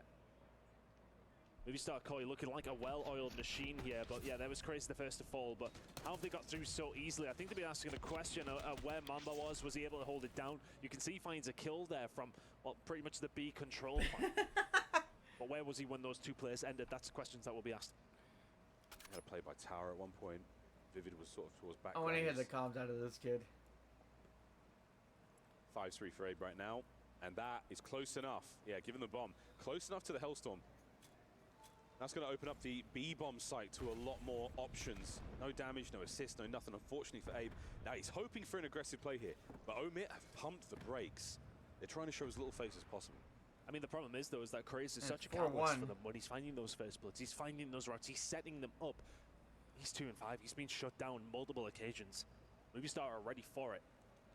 So how do Omid adapt? What do they do differently here to stop Movistar basically running through them? Because that's what's happening right now. It doesn't matter what setup you have. They're finding a way. It doesn't matter Mac which got bomb pushed site up a little you bit. prioritize. They will get the bomb down. They do not have the answers for the questions that Movistar are asking. There's Mamba. He's been spotted. Kleenex eyes on. He was a pixel in the distance. Bomb now making its way. We are committing to this. It looks like a big door hit. Mamba gets first blood. That certainly helps proceedings now towards that bomb site. A still the target. 30 seconds on the clock. If they could shut down Abe here. Uh-oh. Found a route. Give his position away, then may well just drop back down over towards Abe. They can find Maki is pretty much on his Abe own. gets the cruise. And there is the Hellstorm from Abe. A silver lining to a round, even if you don't win it. Get us another. Gets another. The clock's ticking now. Last man Craze. Mamba now pushing for this one. Here we go. Abe. Did he get the timing? Yes. 0.3 on the clock. 1v1.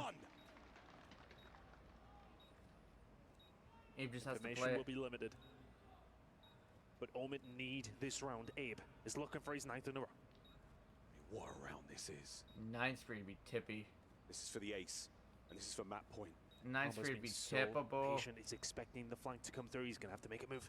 It's a brawl, a big door, and the timing on this one. Mamba! Gotta finish the kill! Oh! He does! 15 seconds! Mamba strikes. One of the most nervy 1v1s I have ever seen. Shit, my headset. I didn't charge it. A nod of the head. A chance to keep this one going. Awful timing for Abe. He checked it in the second later. Mamba's through the front door. Does so well throughout the entirety of the round. Finds the pick there on Craze, and I think Craze expecting Mamba a little bit closer. You're but still yeah, the timing just losing! off from Abe, and he nearly gets a couple of bullets would have done it. Oh. How many shoulders? How many shoulders we've seen thrown in that computer room on that bomb site this year? And that one from Mamba, he's just got enough vision there to make sure he knows he's gone for the dive. I have the hit point advantage. This is my fight to win. Over towards A we go once again. That's funny. 3 players there for Koi drop. Hyper aggression. Abe still fully loaded with streaks. And only 2 rounds away from victory here in the search. Still used across the board. Just looking at B here. This Kleenex going to get caught up by Mac. Yes, he is.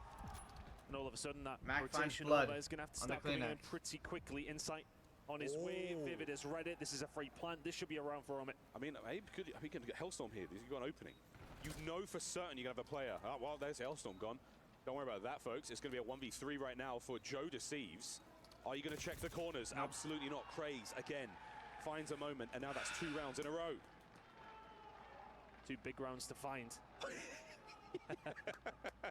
I love the toxicity. I actually live and breathe it. It's all in good jest, all in good faith. Wonderful replays from this round again. Mac, that opening hit, a choke slam onto Kleenex there. And then Craze, I mean, think about his playstyle. This is funny. So hard to track down. Good. In the respawns, he's got this amazing ability to just become undetectable, to become a Spectre. In the Search and Destroys, his corners are infuriating. Infuriating for the opponents. 1 round away, Ton. 1 round away. Just think of that moment, that 1v1 that Mamba finds. You'd have been 5-1 down. Win the next one. You're only 1 round Insight away, with but blood. Insight's going to find Craze again, who's been involved in so many of these first bloods, but more often than not, it's been the wrong way around. Yeah, he put himself in position there. Watching 3 the hits fight. through elevator. The streaks. Opportunity now to hit A. You've got a wide open shoulder scene. Who was that? Who was that? Now identified. Oh no! Vivid. Or Vivid's in. A hole now in the setup. Yo, the 2 pinch. Bomb planted. 3. Max through the front door. 3. To the left of him, Mamba. Here Go. we go. They have to clear out one side here. They're going to have to try and make a push. Or I would have all slid in. Down a man. Vivid finds Joe. Vivid catches a Mac kill. finds the other. And an immaculate retake. And Omit have equalized from 4-1 down. 3 straight. Insight, Colt. Trophy in hand, and Vivid will take those freebies all day long, and that breaks the setup immediately. As soon as Vivid finds that kill, that's pretty much the round, right? Not much you can do. There's someone coming from double door spiral, elevator side, just impossible. We've seen the 3v3 who takes how hard they are. A 3v2. Yep, that one is far more doable. 4-4. Oh no, mate. It's a tense one here in Riyadh. Protocol goes on. Yo, these fans. First to 6 for you new It's viewers at home. been a long week. The comeback like this as These Omit fans have started to catch this fire. crowd's fucking insane. It's over for Vivid. Aggression through over towards A. They're not playing scared anymore. Look at this from Craze. Just with hyper info. aggressiveness all the way through, and you can see Omit getting aggressive. Movie stop. 3, Playing 2. very passive. Yes. What's the plan going to be? RC calling in, but there's nobody behind it. So Cruz knows. Cruz heard it. He's on the flank immediately. Hello! What a win onto Joe Deceives. And now again, out like a ship in the night. He's long gone. Kleenex trying to find something. It does find Mamba. Kleenex found Mamba. But even Kleenex found Craze. Craze, who was on the flank, 3v2. 20 seconds. 3-man hit through spiral. Vivid, how many can you get? The damage into the first man. Not enough for the kill. Wow. Now the trade. Max found one. Last man, No. Mac down. Out. Koi survive the shenanigans. Map point. Kleenex finding 3 in the round. Gets the initial pick onto Mama, crossover towards elevator from Spiral. Gets out as well. Finds Craze on the flank and gets the entry. Damn. What more can you want from Kleenex? Oh. Is a shot on the Mamba. Does so well to find that fight. Dips out. Craze on the fight. Finding Craze there was crazy. I mean, he had 6 rounds to play with as well. And then just the melee inside the computer room. Abe gets as much damage as he possibly can. Oh, another round. Yeah, this is crazy. Here we go. Skyline, rewind, Omit Hossie, rewind, Hossie. On defense, Koi's attack. See, the opening nades have not been that decisive since round 2. And I don't think we've hit the Hellstorm from him whatsoever. So that is a slowdown from Movistar Koi, and I think if you're Omit, you've got to be expecting this. Here it comes. Omit are all over it. They are going to be well and truly covered. It's going to open things up at B, I wonder. Yeah, last minute maneuver there to stay alive. Everyone forced on the inside, but again, that is intel gained. Insight straight to the heli. Oh, Jamie saw. They think they're going over towards B. They may well have just got control of it. 3-man hit through the big door, though. It's a fast attack from Omit. Have they read the bluff? Here they go. Kleenex can't strike. No kills. Mac first blood. Craze. Down. 2, 1v4. Last man. Insight. Finds 2. Jamie, if he clutches this. Can he get in the angle? He cannot. Omit have forced. I thought they were on defense. I blacked out. Out of them as well. You could see Omit, well, like flies around B as soon as the Hellstorm had popped and done nothing. Round 11. Movistar waited, they went for A, but that initial gunfight, I think it may have just been a bit of a mismantle, a bit of a misplay from Kleenex. They wander through double doors, that's all she wrote. Insight tried his hardest, but a 1 versus 4 is not an easy thing to do. Round 11 we go. What a call from Omit. What a call. It's so fast. Final round. Omit attack. Omit on offense. RC cars either side. Plenty he to just play said with that. here. But it's going to be the guns Joe, of locking it Koi down. that deal the first damage. Yeah, Chris gets very aggressive. Movistar already there. Locked in. 4 versus 3. Omit were 4-1 down. We've reached round 11. Can they do the impossible? You've got a lovely opportunity though to still move the bomb around, Mac. Staying mobile through the middle of the map, undetected as of yet. Jamie might have but saw him. Abe spots him out through mid. Has to be careful. He does have the bomb. If he drops here, he doesn't have much backup. He's waiting for the reinforcements. Here comes Mamba. No one to catch an angle here through the windows. Mac teetering, catches a few backsides, unable to do any damage. This is the kind of moment where you want Craze to try and hit a flank. It's Mamba trying to do it, but then Amez just going to have to retreat towards A. Very, very weak. Kleenex finds Mac. This might be it. No, it's and over. Kleenex catches 1v4 a for pair. Reese. Vivid now on the 1v4. The shoes on the other foot. Omit. Can Vivid do the actual impossible with just a stun? There's Joe. Not enough damage, and here come Koi. Yep. A group effort, a firing squad. They execute Omit. Right. I'll be right back. 11. A 2-0 lead. 1 map away from the semi-finals. Incredible work from Movistar Koi. Put themselves in an unbelievable position. And Omit did not quite have the answer. They're 2-0 up in this series. An electrifying crowd here in Riyadh as we go to control. Omit's absolute saving grace in the tournament so far. Can it be that one more time? We'll find out after the break.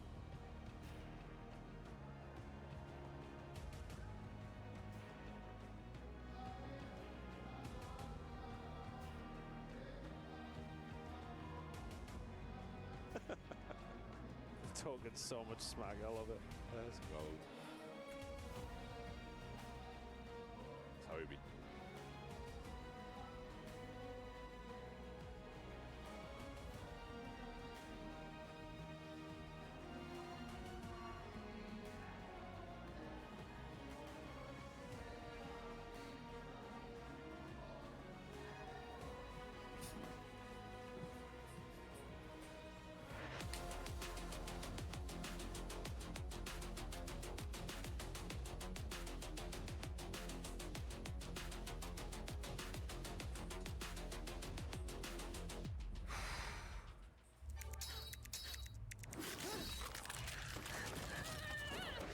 What the fuck did I just come back to?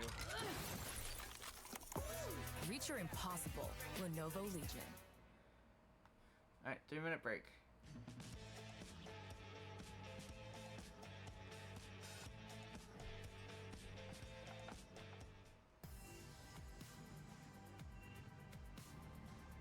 Gridlock. OGLA, at least 2 rings. OG, 2 rings. Canada. LHE. Team with Hook from Canada.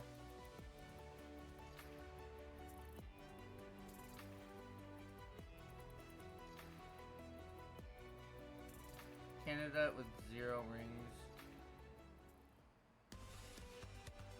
Alright, I'm gonna start here. 10. Alright, Kenny. Wait, no, hold on. Hook.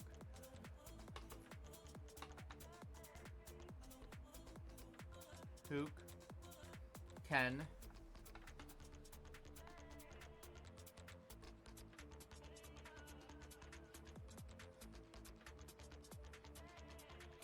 Does Karma count?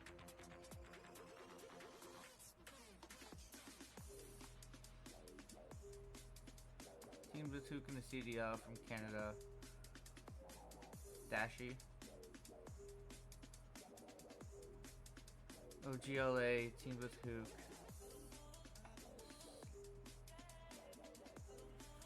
I want to be careful here because I could fuck this up.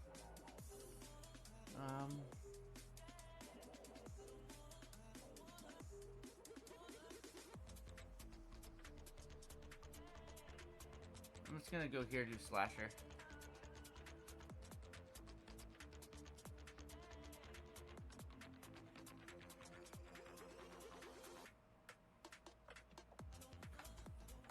Go drink some water, or I'll fucking end you. Fuck you. What's up? What's up, Xander?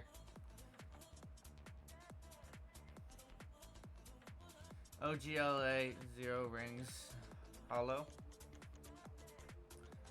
TJ also works. Not what I was going for.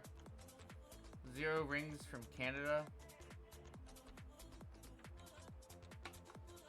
What are you up to, brother? You're not my mother.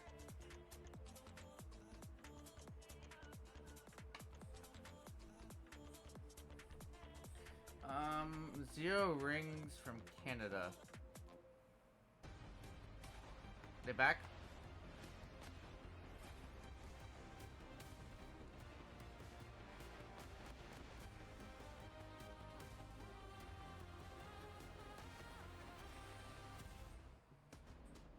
Koi up 2-0. Omit now staring down the barrel. What the fuck is defeat. We'll find out if that goes their way because LA Thieves with 0 what rings. exciting tournament it has been for them. But for now, moving star Koi after a let's face it, quite a dicey game of Search and Destroy from 4-1 to 6-5. Fuck, TJ also could have been used for that. Saw it all there, Ton. Incredible game. Absolutely ridiculous, frankly. I didn't mean to say mother, but I did. Thieves with 0 rings. Ghosty, he's a rookie. Or no, he's young. Ghosty, 0 rings. Canada. Sensational every single time. And themselves a 3-0 against FaZe, a 3-1 against FaZe, a 3-1 against P7. Why am I drawing a blank? Who the fuck is from Canada? On the very map that we're about to load into, we will be playing Fox. Team with Hook from OGLA. Sorry for Movie Star goes. Well, we've all made the mistake. Easily done. 2 out of the last 3 times Our we've seen they have found the win. Very evenly matched.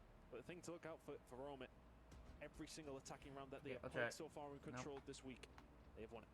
That is a staggering statistic. Of all the attacking rounds, you see how easy it is to go from the A zone, drop down that little vault sneaky door, get over towards B, start capturing that as well. Whether you're doing both at the same time, whatever you want to go for, we have seen every possible. Alright, lock in, let's get this shit. And they have all looked good. Map 3. Overall in this series now, this is a huge opportunity for Omit to get a win in this control. We'd then be going into a red card hard point where they made FaZe look kind of silly. And then after that, we'll be heading to a dealership S&D for map number 5, a map that Movie Star Koi have won 1 of the last 10 on. Vault hardpoint, or Vault control. Omit, but they still need to execute. It has not looked overly Vault hardpoint was first map. So far. Close S&D, if that went their way, it's game on. But a mountain to climb still. How many ads did you get? Here we go. Map 3, control. Can Koi close it out here? so far. The damage is ideal from both sides, but not a whole 4. lot of love. Great job there from Koi off the rip. Both zones successfully defended there. No play towards B and Craze. Finally, Kleenex. Something must have tingled there in the right spot, and he managed Next year is putting it on. Let Craze go wild like that, and it is going to be a problem. On a mama now by B. And the map control here for the side of Movistar Koi. The rotation will come over. Joe one side, everybody else through the middle of the map. The kills, which way will they fall? Vivid, Mamba. Going the way of Omid. Craze will find another. That's 3 dead. That's at least All a right, tick. I gotta turn this up again. I remember that. Something special. It's hard to hear Watching this. after those players from spawn. There's going to be insight on a bit of a flank now. Craze, knowing that he does not have the position or the manpower to make this happen. Food, man. He's going to have to try to become his own Slay squad, but that's a nice set of kills. Insight and Joe get theirs. The A zone now wide open. Mac doing this alone still. It's done from Mac. Just putting that pressure on. Insight just dipping out, just want to get some map control. Yeah, they're happy to allow Mac to sit here. They wouldn't be allowing him to get the second tick on his own though, would they? Not quite. They will have to clear. Pause play. Abe on the double door patrol, doing what he can to make sure that that highway from the A zone towards the B zone is absolutely locked down for his boys. Kleenex pokes right back. Nice 2-piece. The A zone could be completed shortly. There's that first bit of progress, and B still about 50% of the way through. Well defended from Movistar Koi in the middle of the map. Kleenex just lingering around, trying to help out where he can, but Kriz will find 2. Gets a trade on the Maybe try and shut him down. The transition, not going to happen. Gets him dealt with. Mamba there over towards B as well. The kill is found. This is a big move from Movistar Koi. They find a good few in a row, and that's map control entirely in their hands. Sensational. Final 30 seconds. Kleenex there, clotheslines. Play for his 5th kill. Oh, my. Back at Mamba. Oh, 3 dead. The 4th man gone as well. Oh dear. Blink and you missed it. Omit, this is surely the A zone capture, and they're committing resources to B as well. Making sure not to let them get a hold of B, but those second ticks that went through is going to make Joe it a finds little 2 with the easier. car bomb. Joe Deceive shuts it down. There's 2 Omid falling secured his A way. with 2.5 ticks on the B. Thankfully for the side of Movistar Koi, they stop it over towards B. 8 believes we can kill it. 11 B8. Is in sight from behind the van, watching out for the mid-map push. Craze, lovely awareness. Nobody home just yet. Again, waiting for teammates, waiting for that decisive killer blow. Insight, beautiful shoulders thrown. Joe traded out down low, so now an opportunity to work your way through the bottom side of Vault. Omid doing a really good job just keeping players alive, but their problem is they now have no respawns remaining. Craze can't finish A either, so if you're Movistar Koi, you probably slow this one down. 9v3. It's not a lot of lives for our defenders, but Joe deceives. The takeover continues here, 8 and 8. The last 2 have been fantastic. The last 2 lives here from Omid, and they will lose their first attacking round of the tournament. Shots from Joe. Can't take them all down, but by God, he tried. Round 1 goes to Koi. Really solid round as well. I think, you know, that 1-4 dead that we did see from Omid, they managed to get a hold of A. Did some really good work over towards B, especially early on, which did set themselves potentially up for some success, but not quite able to batter the door down. Movistar very, very strong in their defense. Always seems to have somebody lingering around that can pick up the pieces where it needs to be or slow something down. Playing your life in control is paramount, and they did it so well throughout that round. Yeah, it's great finessing here. I mean, staying alive in situations that would otherwise seem impossible. Maybe the odds are against you. Maybe you've got no cover to play with. Very, very good stuff out of both our squads. And Joe, man on a mission here. Of course, we saw them play the respawn. The first respawn, the hard point, was on Vault as well. And clearly, Koi, wonderful form right now. Onwards we go once again. The trophy barely touched the ground before it was all used up. Trophy's on the other side now, aiding only for a moment longer in the slow capture of A. Steady away. Craze finding 1 for a second here as well. The pressure from Craze onto Insight. Abe's last alive. Incredible stuff. The aggression coming through, and now Abe left all on his own momentarily, but staying alive is the name of the game, and he's done so well. He's kept that door open over towards A. That first segment. Should probably be a capture here for the side of Movistar Koi. Almost keeping that pressure on them behind. Mac trying to find something. Lovely job here from Joe Riss. Security covered. Second segment. No, contested. Oh, good job, Kleenex. Gets that, but doesn't get the segment. He's trying to play his life to stay alive, and that's where Craze is going to be. Insight.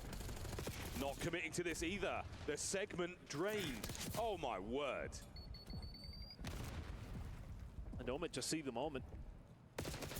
Oh, quite an established amount of control in the middle of the map there from Movistar, and Omid just go in and take control of it themselves. This has been red. Kleenex nice and easy for Vivid to pick up. But once again, the transition back over towards A here for Movie Star, but putting pressure on over towards B also. Just about where the kills kind of fall now. Joe Deceives finds one over towards B. Mac does survive and should be able to get the transition here, but Kleenex finds one. Joe Deceives turns round. Both points being worked on here by Movie Star. 13 and 9 for Craze. Nearly made it 14 there. A-zone, a little bit of love. They should be able to finish the second segment of the lease. This is a two-man capture. That zone is going to fly. There's the third man. A done. Nice. Minute 33 on the game clock captured. and ample lives. Oh, Big wins. Big wins. I really do like that, though, from Movie Stars to get that one open. Push over towards B. That just loosened the hold over towards A. Secure that attack. Max I mean, they're getting good now, though. Yeah, Max back. I was worried about him at the start. He's just found himself a nice little three spree, a fantastic shot of life. Bit of stimulants, as they certainly needed it. 2 segments remaining at B. Joe dips a toe, draws some aggro. But Vivid's never going to let him get away with that one. Inside now trying to pick up something. Barely wins the fight against Reese Drost. Back at it again. Wonderful defense from Omit. Just put themselves where they need to. You can already see that Craze is looking for a flank as everybody's going to have to float through the front door. It's 16 versus 3. Not many more opportunities here for Movie Star. We'll see how it goes. If you get in there and get a couple of kills, well, you need the kills, lads. Vivid and Mamba find theirs. And that should be the round. Final 3 lives here for Koi. All right, back and forth control. He certainly returned. The confidence is there. A little bit of magic just goes his way. 2v11. And that will be it. Craze, the final 2. Equalizer found. Solid stuff. For a moment. Movie Star never really threatened. There was a couple of occasions over towards A where it looked like they were going to get it in quickly. But for the most part, Omen just did well at keeping themselves alive, playing their life consistently throughout the middle, playing the flank. And Craze a lot to help for that. Vivid had a good round as well. Everyone pitching in there.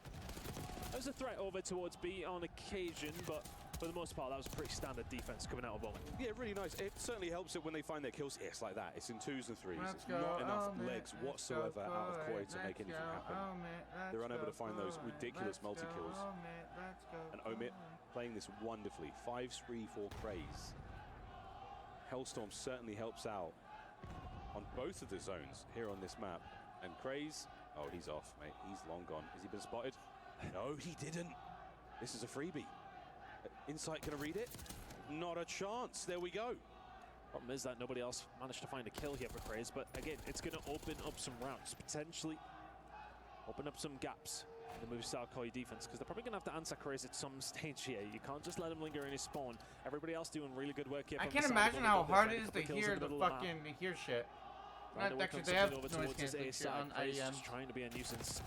Well, a pest that was nearly dealt with, but Kleenex gunned 7 in a row from Craze. Confirmed nuisance, confirmed pest. And here come the exterminators. Here comes Joe up first. Brings the bug zapper. Up next, folks, we have Optic versus 100 Thieves. Deals with at least one problem, but here's the next problem, lads. You've lost the A zone, so Craze, a martyr for the cause. Now we go to B. Yeah, massively the catalyst for that one. Finds himself in a really, Optic really versus good position. Optic Gaming Gets versus around. They 100 Thieves will be the cannot last stay there. match of the day. Walk through the front door. Mac, how has he found the second? Joe Deceives will find one more, but look at this pressure that's now coming in. Joe Deceives needs to stay alive, needs to find something. He will fall. Massive opportunity here for Omen. Oh, and that's the multi-kill master back at it. Huge. Vivid, what a win that was. Mamba now on the zone alone, getting the capture. Mamba solo capping. Wide open. Mac. Kleenex now trying to provide that suppression. The Info on the fire over the top. Oh, and it's a lot of damage. Mamba stays alive. Here's the contest. He should be cleaned up. Done. Out of the woodwork they go. Doesn't get the secure on the first segment on B. So we're nearly back to square one. Incredible. Do you have roles in the Discord? I think you can join the call Coming through from Movie Star Koi. That was a really tough retake in the match anyway. Lives absolutely dead even. Once again, Craze round from behind. 23 and 12. He's trying to keep them at bay, but the rest of his teammates are not holding up their end of the bargain here. Craze is doing a lot of good work, but Omen need to find something in the middle of the map as well. You're unable to capitalize on the damage or the kills he's getting, and now, oh, this is an awkward spot to be in. He's forced out of position, desperately trying to make a play happen. The timing is not going to be there. Craze down, though. The backline now safe. Towards the front we go. Is it enough time though? You join Discord, I'll send you the from Joseph Deceives. link to Twitch. Really good work once again. again. Or do you prefer YouTube? Kraze draws them out, they deal with him, they spin round and deal with the rest. Omit now having to build some sort of a foundation of an attack, and that might well be it. Kleenex sure deceives aim, all dropping inside, gonna have to stay alive over towards the backside. Close spawns coming through for Kleenex. So they are here to defend, they are here in numbers. 9 versus 6, can Omit manage a round yet? Halfway through it. Oh, Joe, big wins. A 1v1 demon. The last lives of Omit here, as Koi will likely take the lead. Whether it be 30 seconds or the next 2 kills, fucking wrist. It may not matter. Joe, what a 1v1 that was. And could this be the first body shield of the tournament? No, it is not. No, there was a body shield earlier. Kismet grabbed one. Match point. Movie star Koi. Find their defenses as expected. Which account you on? At the same time, it has not been easy. Kraze is really trying his best, and I understand that the theory behind it is definitely the play to be made. That's the way they managed to get openings over towards A. It's the way that they managed to even get ticks over towards B. Was Kraze finding his routes. He was finding the flank consistently and putting that pressure on Movie Star. Which one is that? Well, you have to deal with me. How are you going to? They managed him relatively well in the end. You know, they were making sure to keep an eye on what was going on. They sent people back when they had the opportunity to do so. They weren't rushing to get rid of him, but dealing with everybody else through the middle of the map. Big old 4-man hit from Movie Star Koi right through the middle of the map. They find their 2 respective kills and are immediately towards B, but Mamba there, he throws a wrench in the works. Slows down the push towards that side of the map. The last remaining members are getting the good work done at A. This might be A already captured. He's going to have a little look. Mac's going to have a look as well. They're dealt with inside places so well. And not only is it 8 gone, that is 4 dead. Bad spawns coming through. Movie Star Koi transfer themselves to B. Omit have to clutch up. This might be it, folks. This might be it. Trophies are in place. The cars are exploding. Join one of the calls. 6 in a row. Over to Mac, flying forward, desperately trying to make something happen. Your tournament life is over. Omit. There's always a bigger fish, and this fish was Movie Star Koi. Wonderful performance from Movie Star. And that is a very slippery game to go into. In a single elimination, a team in Omit who have shown us so much, and you've got to tip the hat to it. Incredible games out of Omit. They pushed a lot of teams to the limit. a lot of promise at this. Knockout. But Movie Star Koi, Omit another looked level good. here at EWC. I'll say that. They Omit find a really convincing 3-0 win here in Riyadh. That was convincing. The Search and Destroy, a moment of true shake. The nerves were there, but they didn't let it slip. An unbelievable tournament from Omit. They may not have won the tournament, but they certainly won the hearts and the minds of the competitive Call of Duty world. With that, they should be proud. But for Koi, your tournament just got that bit hotter. To the semi-finals, you now march. A massive increase in prize pool. You've got to feel good about that. Yeah, and just to further reiterate, for all that we will make jokes, and it is a good I'm watch partying this right hats now. Off to Omit, hats off to 5. After this, I'm down for whatever. Teams who came through here and just really made that conversation about some of the Challengers teams that much louder. They have done that scene. Incredibly proud, I would say. Absolutely. A very, very good performance from both those squads, especially from Omit. I mean, taking down FaZe, what a story that is for those guys. That is arguably incredible. Could it be the end of an era? There's so much to talk about here. Movie Star Koi happily marching onwards. A dramatic team change just before the tournament. Abe replacing Beans, and it certainly paid off. And the man on stage, what more can we say about the great Joe Deceives with Ian? He's got a massive Look at that smile shit. on his face, You and see that can't blame shit? him, not just because of the performance That shit's just fucking there, beautiful. But these fans absolutely love this guy. Joe, Movie Star Koi, undefeated in Riyadh. Didn't drop a map yesterday. Didn't drop a map today. What's the secret right now? I mean, we're just in a great spot right now. I feel like our pacing, you know, we have all the talent in the world. Our pacing's insane. I mean, our SNE's gotten way better. I'm super happy. You got to give a shout out to Omit. They came into this matchup here with some phenomenal momentum, defying a lot of expectations, taking out the winners yesterday from last year. What did you feel like coming into this matchup? Did you see them as Optic a threat, versus and do you 100 see this Thieves. as a Map statement set win? is I mean, yeah, it was a great win for them, but honestly, like I knew Skyline, we were rewind. them. I mean, we scrimmed them a couple times. Hossy, but rewind, honestly, Hossy. I mean, as long as we played our game and we didn't tweak, I mean, they ran exactly what happened there. But yeah, you know, they're all great players. They should all be in the league, so I hope to see that next year for them. You said as I walked past you towards this interview that you're going to win this thing. Do you not see any of the teams left standing as a threat? And if you do, what's your message to anybody? Yeah, of course there's teams that are threat, you know, LAT, Seattle, Miami, Optic, but honestly, like I said, I'm super confident in the team, and as long as we play our game, I mean, I don't see a reason why we should lose.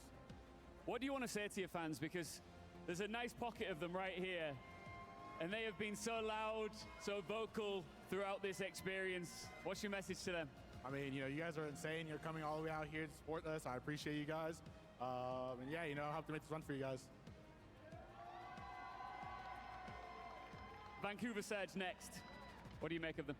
I mean, they're a great team. You know, we haven't beat them in a while, so I'm just excited to play them again with the new team. So yeah. I think you're excited to crush a key as well, right? Yeah. Oh, I had to do that. Oh, wow. You want to do it? Yeah, I do. All right, let's not waste any time. Let's go crush a key. Joe, you deserve this, you know. I never got to do this before. It was always like on our team last year, you know, it was like Dan and whatnot. So I'm excited to do this. Well, this is your moment. Our key crushing expert is going to talk you through Are you exactly getting ads? what to do. And for the second to last time this evening, a key will be crushed. What a story, what a run, but it ends here. Omit out.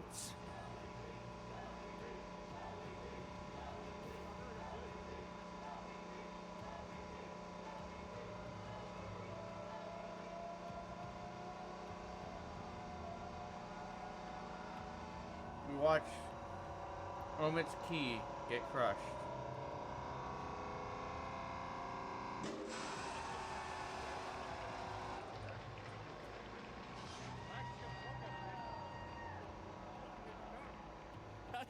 I don't know. You know what? I think you can repeat it. What did you say when that key exploded? I said, well, I can't cuss, but I got scared. I got really scared. I didn't know it was that loud. You wanted to do it. Did you enjoy it? Oh, I loved it. It's great. Well, there could be more. There'll be more. There will be. Is that a promise? Promise.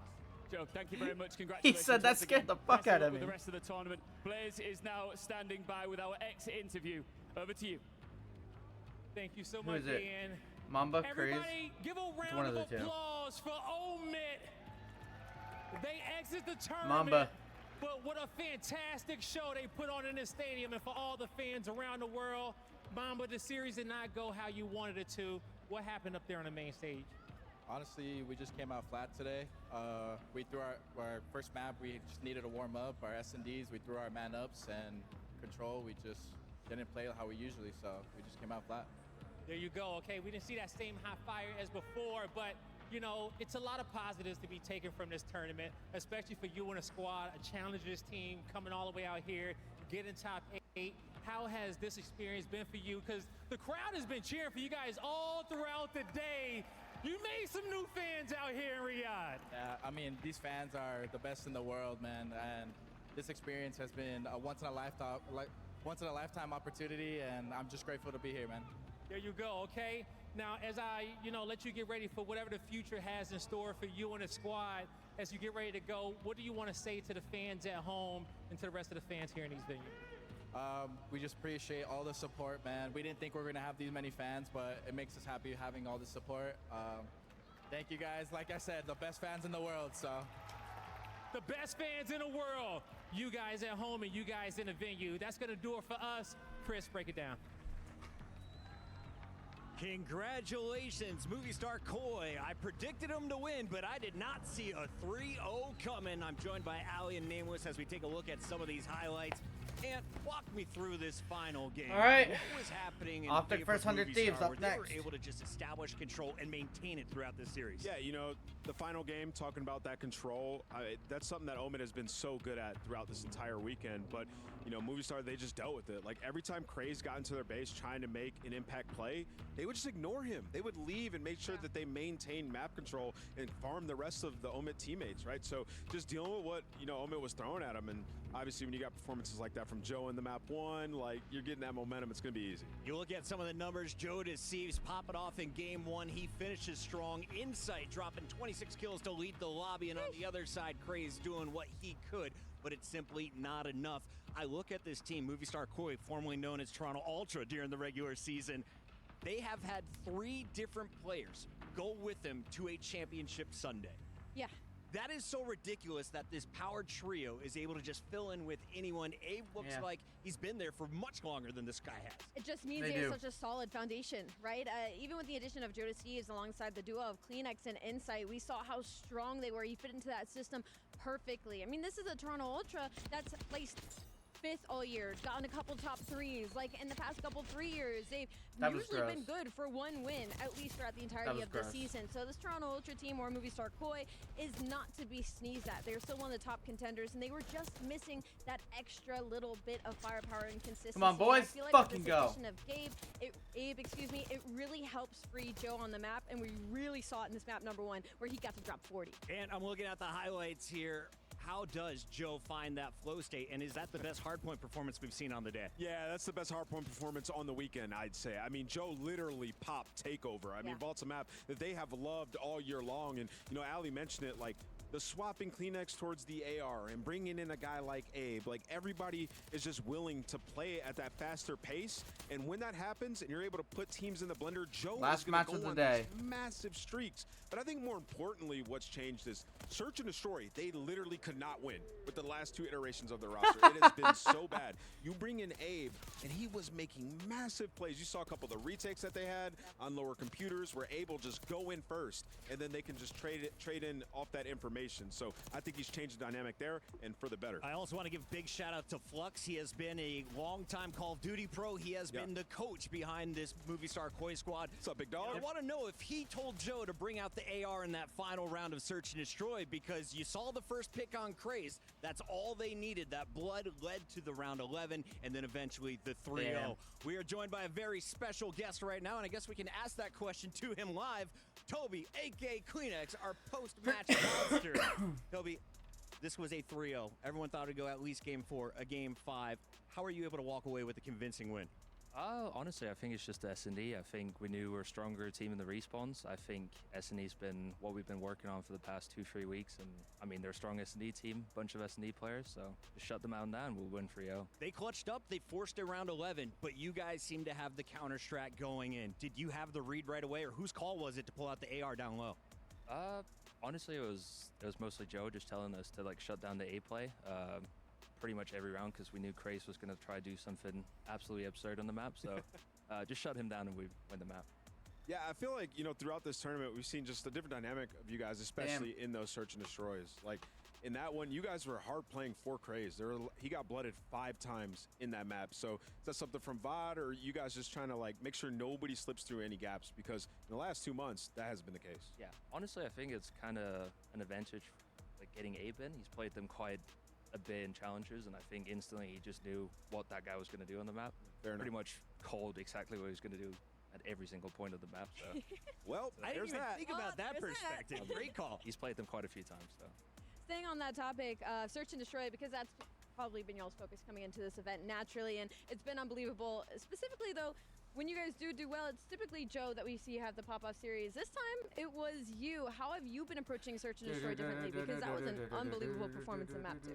Yeah, I mean, honestly, S&D before, I felt a little uncomfortable making the plays. I think having Jamie just be that kind of backline, I think we kind of put Ben on that role early on in the year. And I think Jamie just fits so well. Just lets me do whatever I want on the map. AR sub. The original duo. I know. Yeah, I mean, we've heard Joe allude to it a little bit, like the pacing change. Like, that was an issue for you guys when you play the top teams in Respawn.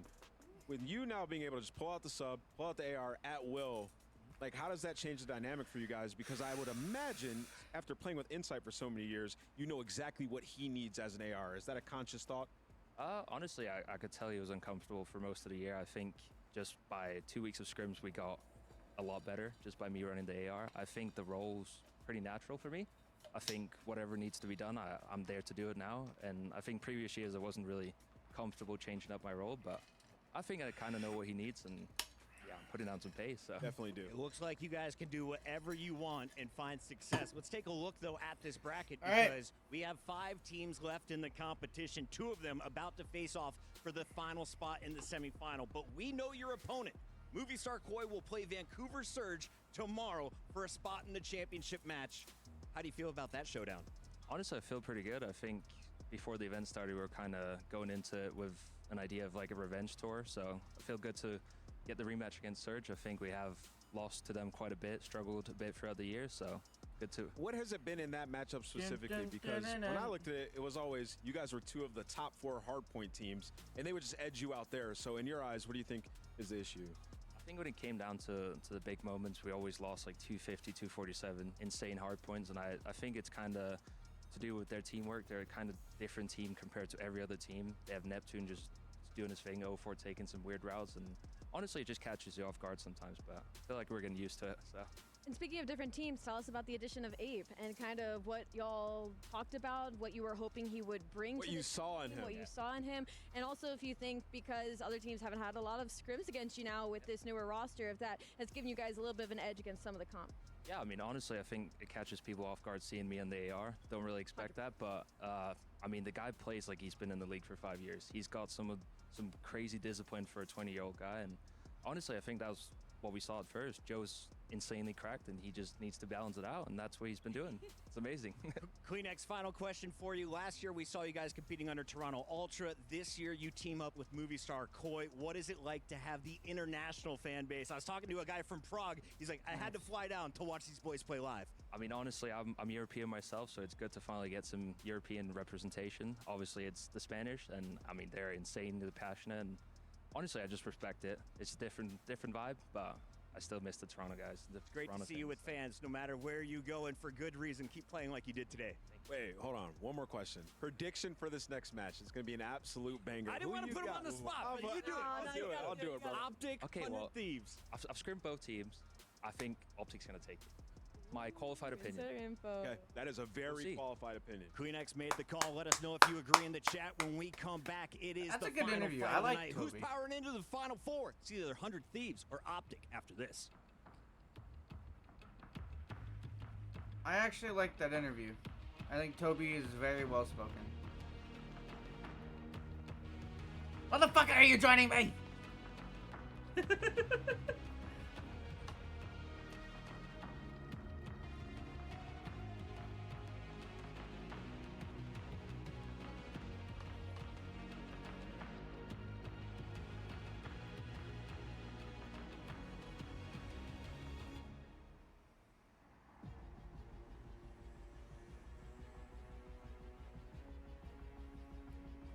Optic versus Thieves.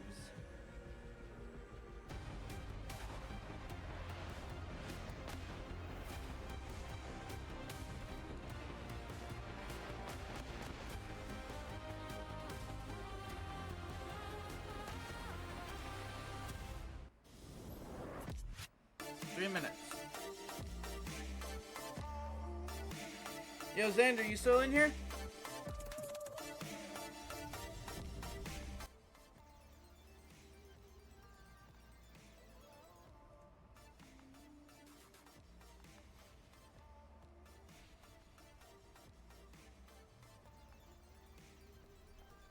Yo, you still in here?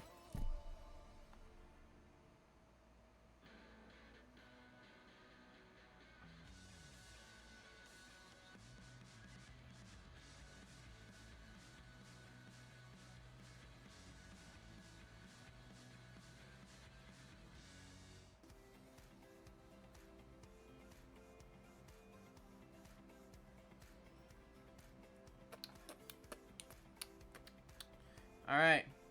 Yo, let me know if you remember these. What's up, everybody? I'm here with a legend in his own right, Hookie Duke, all right? It's Paul, it's Hook's dad, as he is here to support his son yet again. How is it being... I muted this shit. Why is it still playing? All right, man. He's going secret. Yeah. One secret. Nice. They're pushing you, pushing. You remember this shit? I'm pushing their spot.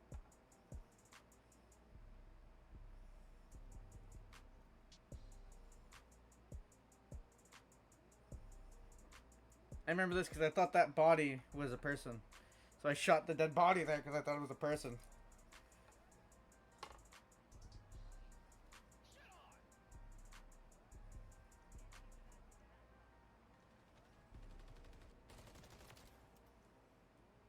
I remember this. This was a 1v3.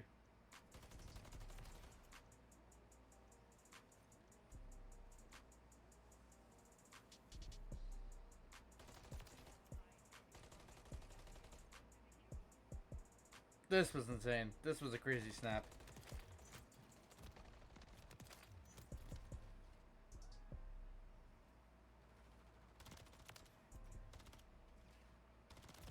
That was just crazy movement. I remember that. Dude, I was fucking good at this game.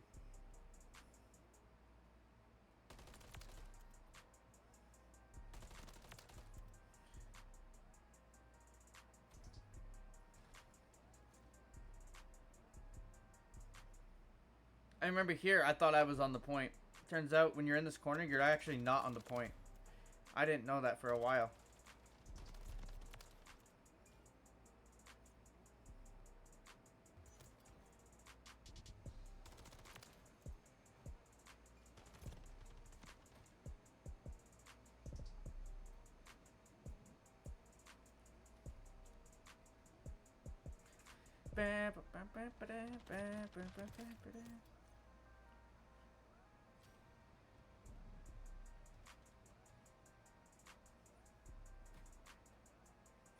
Yo, we gotta run some ranked.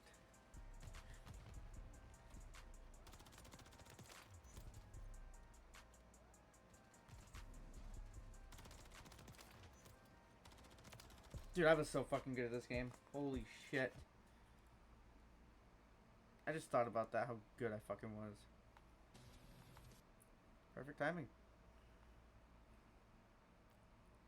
It's rivalry. They're about to learn. Yeah, let's talk about it a little bit. I mean, you think about both these organizations, two of the biggest in our esports, some of the best players that we have of all time. I mean, you got world champions across the board. And then you think about this is really to solidify who has been the best team on the year, right? I'm scared. I'm nervous, actually. In this roster, and 100 Thieves, they have 2 championships on the year. They're trying to get redemption for them bowing out at champs. So look at Mason, bro. It will be the difference here, in my opinion. This lineup, Dashi, Shotzzy, Q, you know. Alright, come on, let's fucking go. And you can sit in the last let's go. Arguably the MVP of that, really. But Mercules has come in and given them a different dynamic. Their pacing, their intensity, it has massively stepped up. Dashi, as you said, has never looked more comfortable because Merc has actually taken on that island role, being by himself. The other 3 are playing phenomenally around each other, and it's just given these guys a different level. You've got Hook and Shotzzy coming in, winning world championships and multiple titles. You got Bruce and Mercules, who breathe COD, they eat COD, they drink COD, they watch and they play COD. This is their life right now. You talk to Mercules, I feel like he may be the most locked player of the 8 on the main stage. He's so nonchalant. yeah, I mean, he's a Terminator. And he might be an industry plant. I've heard that thrown around a little bit. He just came out of nowhere and he's him. I mean, Champs MVP, Allie. Yeah, I was literally on social media the other day, actually, and I came across the video where it was Boston Breach talking about Optic, and they're like, look, we knew they were going to come into Champs and slam everybody. We didn't win a map in a month. Mercules is an industry plant, and he's done it consistently. I mean, what, this is only his 4th or 5th event? He's been unbelievable. Optic is a fan favorite, but there's no one more loved than this guy. He goes by the name of Shotzzy. What's up, everybody? I'm here with superstar Shotzzy as he gets ready for a big-time matchup coming on the main stage against 100 Thieves. Shotzzy, you look refreshed, like the jet lag has passed you. You know, you was playing until the late hours on day 1, but did you get your rest on day 2? Yeah, I found a strat. I'm not going to reveal it just yet because, you know, we're still in the tournament. But, yeah, no, I feel amazing, honestly. You got all kind of secret strats, I'm pretty sure. But talk to me about whatever strats you can in the strategy going up against 100 Thieves, because a single elimination, you win 3, you're an EWC champion, okay? Some back-to-back stuff. How y'all plan on getting it done? Honestly, just sticking to what we've been doing in practice. I feel like, honestly, what we've been doing is kind of just consistent. As long as we stick to our game plan, trust each other, I feel like we're the best 4 players in the game right now, and just do us, and we'll get it done. Hey, it's as simple as that, okay? You guys are world champions in your own right. And, you know, back to back. Right? Ready to go to back to back. And what do you want to say to the Green Wall fans out there? Because I know it's some in the venue. They everywhere. We got a crowd all around us, and it's a bunch in the chat. What you want to say to them? Yeah, we got Kyler's dad right here. No, yeah, shout out the Green Wall. I know the time zone are a little bit tricky, but we appreciate you guys for watching, always supporting the boys, and it should be a good one. It's gonna Good be interview. A good one, y'all. We love it. Don't go nowhere. We love Shotzi. Big shout out to the Green Wall and Scump and everyone doing the watch parties back at home. Thank you for waking up early to join us here. But we got to talk about the opposition because 100 Thieves was built to take down Optic. They were built to take down FaZe. This might be a thing going to next year. They accomplished that goal. Like me doing this, I might keep doing this like next year because this has been a hell of a lot of fun. But, you know, you think about this team and kind of the tail end of their season, you thought they were going to continue that momentum and just dominate these last couple of tournaments, but they have fallen off. I mean, they went from being the golden standard in control to where their control has been nowhere close to what it was still a to good start the team. season. And you think Thieves about some of the is still a individuals, great Envoy team. having some off performances, Ghosty in Search and Destroy has dropped the ball, right? So things seem to be falling off the tracks here, but this is a massive opportunity. Okay. It is Don't massive doubt this opportunity, but Thieves the team. biggest This thing that Thieves worries team me is is, still yes, very 100 good. Thieves does technically have a little bit of an edge in this matchup when you look at the overall of the year, but this is a different LA Thieves than what we have seen previously. They are getting blooded in Search and Destroy like no tomorrow. They're one of the worst in the building over the weekend, and they're clutching up, sure, because the talent on this roster is unbelievable, but something has to click in them. They have to be on the same page, because for me, this past couple of days, it looks like they have been 4 solo players playing on that map. All of these players comfortable under the lights, but none as loud as Scrap. We talked to him before the match. What's up, y'all? I'm here with the one and only Scrap of 100 Thieves as he is getting ready to play a big-time matchup. But before we get into that, Scrap, y'all been playing every single day since y'all got out here, all right? And that's not what y'all wanted, but what have y'all learned over the last 2 days to get y'all back to that back-to-back Thieves gameplay that we want to see? Yeah, so I think when we played Seattle, we had a few mistakes in hardpoint. You know, we were playing good throughout the whole map, but I think when it came down to the big moments, we kind of, you know, shied away, kind of crumbled a little bit, which really isn't like us. Yeah. So I think recently we've been playing together more, just tighten up when we need to, and it's been showing like yesterday did. There you go, okay? Because this do or die single Come on, elimination. let's go. You win 3, you get another trophy. This is 3 games away, but your next opponent are the most recent champions, all right? The big dogs. How do you plan on taking this team down? Because you know they on cloud 9 right now. Yeah, of course. You know, Optic's been playing their best COD all year. I think with us, we're just getting better and better as the tournament goes on.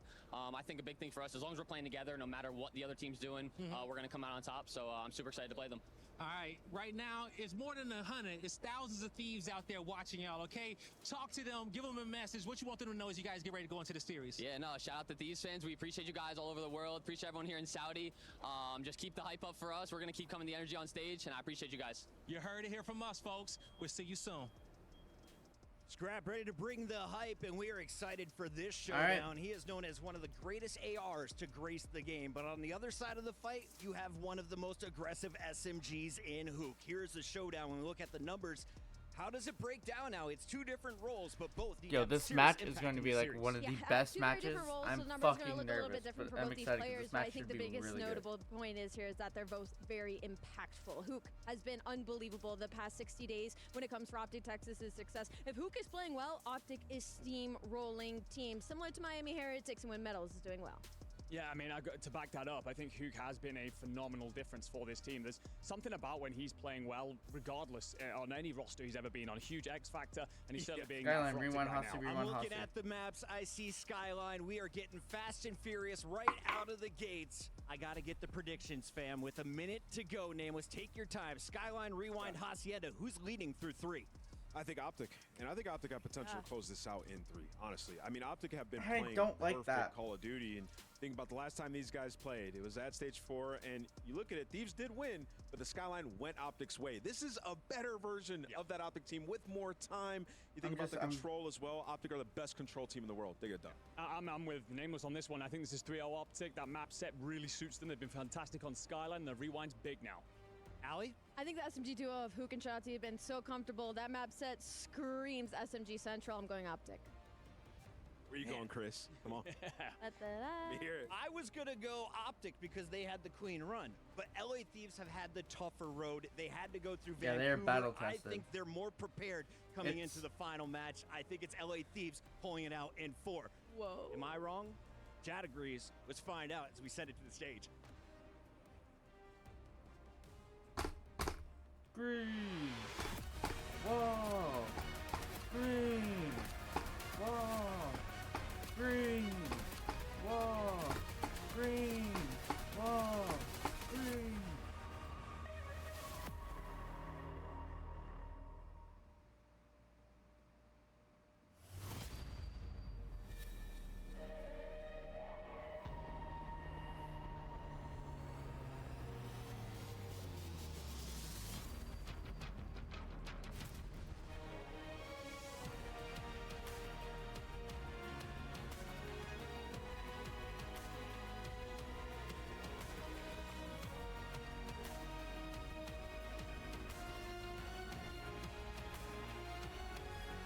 Dude, the production for this event, my server, Xander. One more quarter final. One last golden ticket to the semis. And it is between two of the biggest brands. I don't know if you have roles in this game. one. Look, a legacy is built on dominance. A fan I'm in my base server. is built on faith. The world champions, they've been here time and time again. But this time, they have to earn it. Nothing is granted, everything is earned here in Riyadh, and their opponents are built to win. This time, all right, I could drag you in. Give me 1 second. Trophy home with them. The reality is, one of these two juggernauts has got to go. Two powerhouses, one final showdown. Ian, let's fucking get into it. Let's absolutely get into it. They were pressure like Yo, can you hear me? a jersey. The green wall. I'm live. My stream can hear you, by the way. Tall. It's Optic!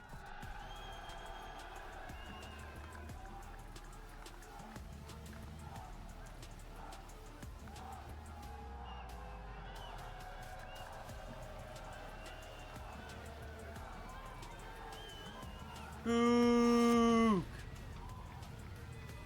Bruce. I can send you the link to watch. Dripping with confidence. You want Twitch? To deliver. You want Twitch or YouTube? You watching through my stream?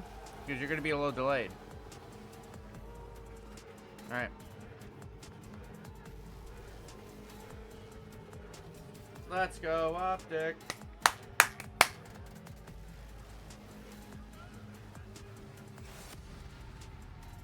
Oh, this match should be fucking fire. Who's securing that last spot? It's a big time battle between two beasts of the scene. Here we go. It's a story that we've avoided throughout a lot of this year, considering there's a lot of reputation built up on both of these two squads. The folklore now coming into Riyadh, and whether you're living with the green or you're seeing red, whether you're a lover or you're a hater, you've got Optic, you've got Thieves, and you've got one spot to fight for. A battle of the juggernauts. Everyone You should be able just to join back. I gave you roles. First day watching Call of Duty, you know who these guys are. It's going to be non-stop action from beginning to the end. Also, you're a mod in my Discord chat now. Major 4, but that was a different version of Optic. They go 3 weeks, get the champs, and basically look unbeatable. But for Thieves, they are looking for redemption to potentially Let's go, be Optic. the best team in Black Ops 6. And you heard Let's it from go, Scrap in the Optic. interview with Blaze. They feel like they're progressing, getting better throughout this tournament. And you think back to the history these two squads have, as limited as it is rather recent. All the way down towards Major 4. That was, again, a very sore pickup when Merciless is the picture. And to be fair, he did not perform to the same level that we saw as a Champs MVP. A lot of maps are also going to be repeated in this particular series, starting off with the Skyline hardpoint. All right, let's get this shit. When they played at Major 4, Optic won it, but it was a tight one. I'm expecting some chaos early here, Jay. A 13-point Skyline, a 2-round search and destroy, a 1-round difference in the control, and then the vote was a smoke show. But when you looked at the maps, you already seen that this version of 100 Thieves does not want to play against that version of Optic on the other side on that map with their recent form. This is going to be an absolute cinema of a series. Let's just get it going. I'm here for that. One team will finish top 8. And I'll tell you what, Thieves fans do not want to see two top 8s next to their name in 2 major events back-to-back. Whereas for Optic, the dreams, the hopes, the aspirations of being a team that could take 2 major championships in back-to-back form is something we have not seen ever, could potentially be gracing us. Let's talk a little bit more because it looks like we are going to get a lobby restart here. Again, the history between these 2 teams is limited, but some of the major narratives around this, Thieves have dominated in both the search and destroys and the control. A total of a 6-1 map count in favor of Thieves there. So that has to be better, you think, for Optic. Yeah, but control is a totally different game mode now. With the new updated spawns, you even heard Hydra in his interview yesterday. They have yet to truly figure out to put themselves back into that dominant form like they once were all season long. Nameless boys. Optic currently are the best control team in the game. Fucking win this shit. They can do no wrong. You have playmakers from left to right. The versions of Shotzi and Hook, as of recent, are undeniable. But the same thing could be said for Hydra on the other end. Envoy, though, that's a guy who has been very vocal on his ups and downs so far in this weekend. He needs to show up in the production of this event has been fucking fire. Potentially dictate the outcome of the series. The only map for me that I'm focused on. They're in Saudi. Wow. Big news right there, and I think there's a lot of, I think just general respect. Dude, the production of this event has been fucking crazy. It was a linchpin for their success in their run in Kitchener, whereas for Thieves, they've gotten 2 reps in it here in Riyadh, mixing the results versus Gentlemates, a map 5 win, or round 5 win, the first time they played in the opening group matchup, but a round 5 loss when they had played a second time back in the actual match that got them qualified. I tried doing multi-stream earlier and I couldn't do it. Spot in the first place. So yeah, I think you're absolutely lagging. Right. I mean, because you look over my the course computer of is fucking, it has been my laptop's shit. Honestly, for Thieves, they had not really used a lot. It was a lot of Vault, kind of getting them through the majority of the year, but obviously a lot of teams have stepped away from Vault. Let's go Optic. Now with the new patch, Protocol has been kind of the one that they've been kicking out. Yeah, Protocol is just like the easiest map to still understand. No major changes happened on that one. You do not want to waste a lot of time trying to locate where these aggressive nuisance SMG players are going to be, because they're consistently going to be behind you. As you can see, Ghosty honing in, locking in, preparing for this series. Communication needs to be on point. Energy needs to be at the highest level here in the last match of the day. Final quarterfinals matchup to make it to Championship Sunday. Let's go. About to go down. Come on. Oh, you see it loading back in on our screens. And your packed audience here at the STC Esports Arena. And whether you're repping the green or you're trying to run it up with the Thieves, it's do or die time for both of these major squads. 2 of the biggest brands in Call of Duty Esports squaring off with a map 1 on Skyline. Let's get it. Come on, boys, let's go. We're going to have Thieves already investing a lot of nades over the top. They're preparing for an aggressive push in towards Jim. Scrap of blood. Who finds Ghosty? Instantly on the time. Yeah, this is something that we've seen from Thieves a lot in the history of them playing this map.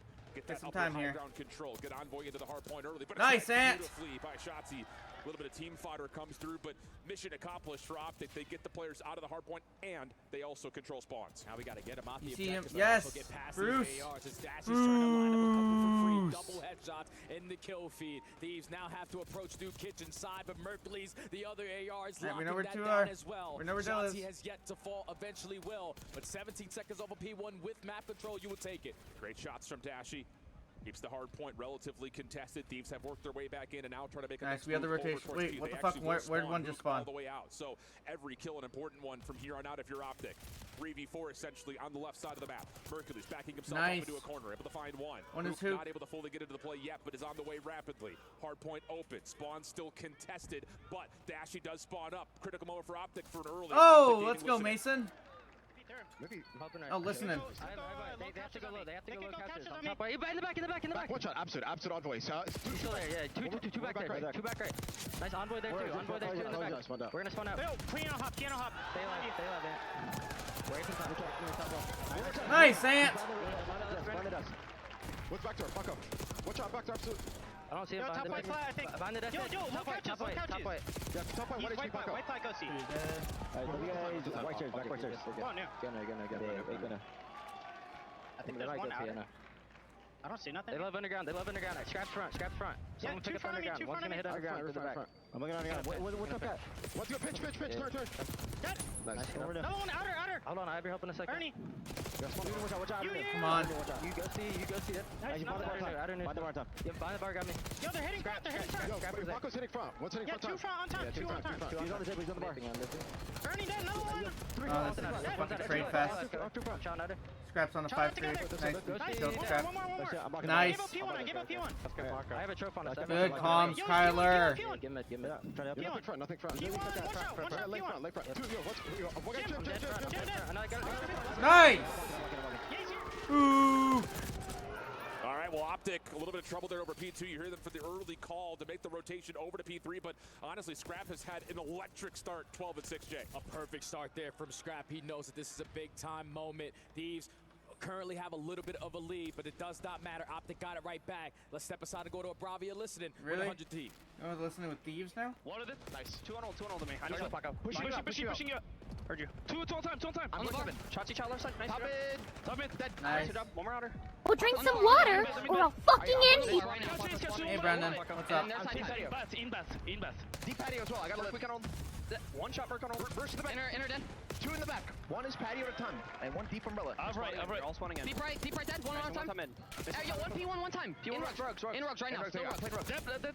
I don't see him rugs. Still rugs. I think we're in under. Spawning patio. Backside time. Hitting you stone. One bullet. Let's go, Optic. One bullet. Stone. Let's go, He's gonna be pitching Stone to the back.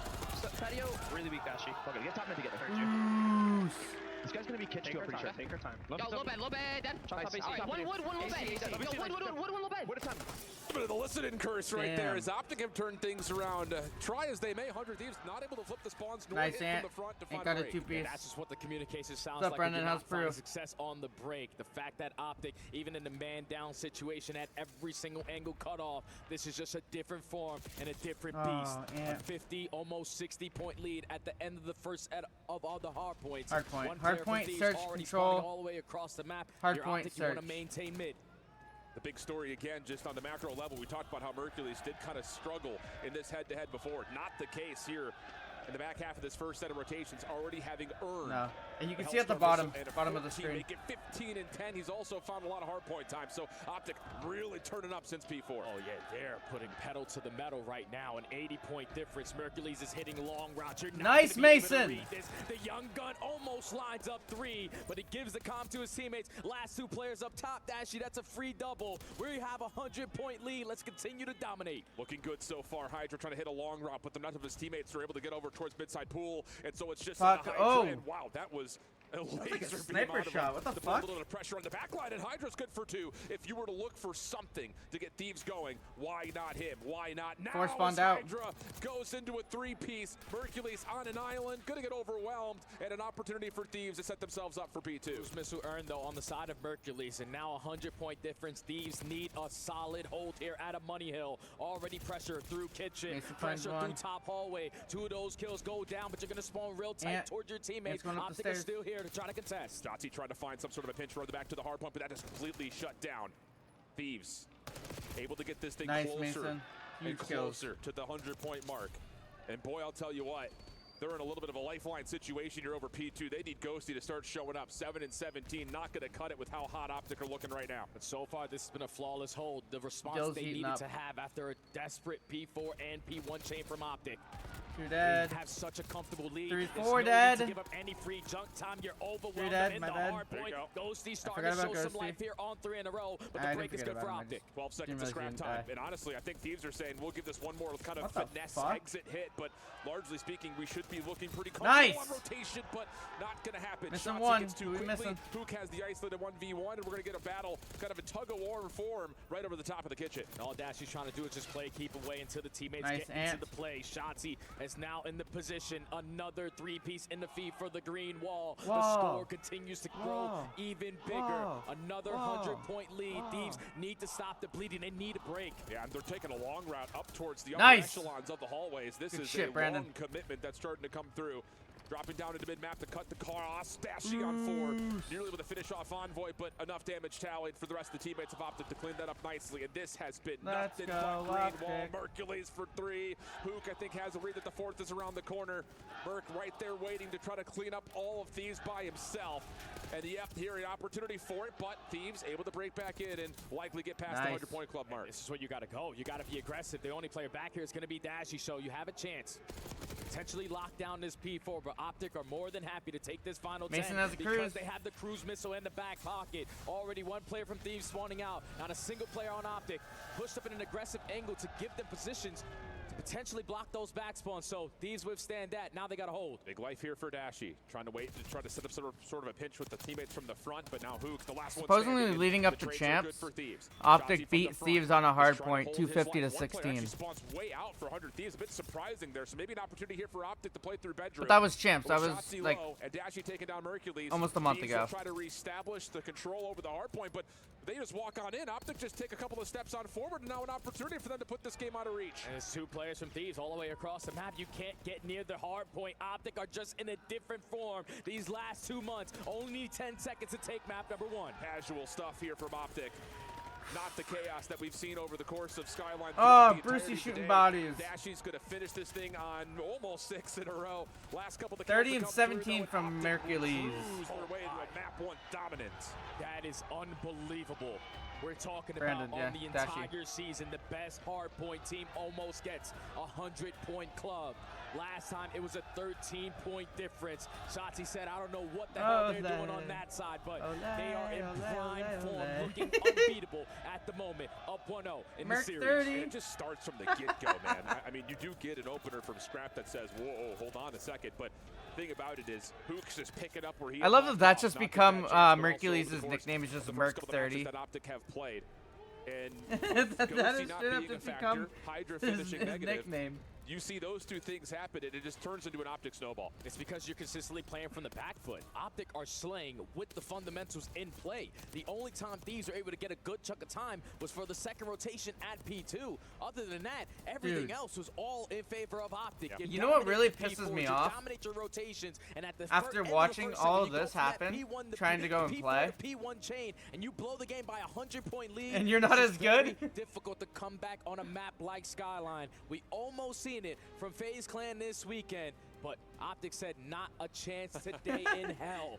Quickly up 1-0 in this series, feeling as best as they possibly can. Yeah, and Ant looking across the stage saying, you guys good over there? Like, hold on, what did the vetoes look like? It is. It's an opener from Scrap that seems to think that Thieves are coming out gunning, but 16-23 from Hydra, 14-22 from Ghosty. It's not what you want to see from those 2 in particular. We're on the other side. It's just, again, the Hook and the Merc show. And this is a difference in just individual play. The assists are not out of this world. Everyone on the side of the green wall were just winning their one-on-ones. And when they needed a miraculous 2-piece, they were able to get it done. What did vetoes look like? Now Thieves need to have a response in the search and destroy. We've heard talks about Optic the past couple of weeks in practice. Boston they said banned they haven't been able Hossie? to beat them in a map in a month. This form, I don't think I've ever seen as high of a level of Call of Duty be played, and they're finding it at the right time. All right, well, let's pump the brakes and take a bit of a breath here, because now we start to look at Search and Destroy, and a rewind in particular that has been really Map 1, playing us on Skyline was definitely a choice. They have been great there. Have only dropped it a single time over the course of the season, whereas Optic have really not played it a lot, just 2-2 overall on it. still finding a lot of success in the first blood, and I think the biggest thing about this is, again, you take a look at just how their search and destroy has developed over the course of champs into this weekend. It's been flawless. They've been really, really solid across every map. It's just insane because it's all about them just valuing their lives in certain situations. Who puts himself in a good corner, he's not going to ego chow. He's waiting for a teammate to assist him in a play or gain some information before he decides to make something happen. Those are the young men right there on your screen. Shotzzy, who's just a game breaker, man. You allow this guy to get lost. You allow him to be the playmaker. You are not going to have a good time. So on the opposite side for Thieves, this is usually Hydra's playground. He needs to be able to be the response here, especially with the pressure that he likes to apply over towards Burger Town. He's the island player. If he can find success, this should be an easy one for Thieves. I feel like you kind of need a convincing result after what we just saw on map number 1. So Coach Sender going to give him the last final words of wisdom, reestablish a couple of protocols in the playbook to make sure they're locked in and ready to go, right, not overthinking this. Just, hey, let's just throw that first map away mentally and just get ourselves ready to go on what should be one of their best search and destroys. Just to kind of speak to it, they have played it against Vancouver most recently.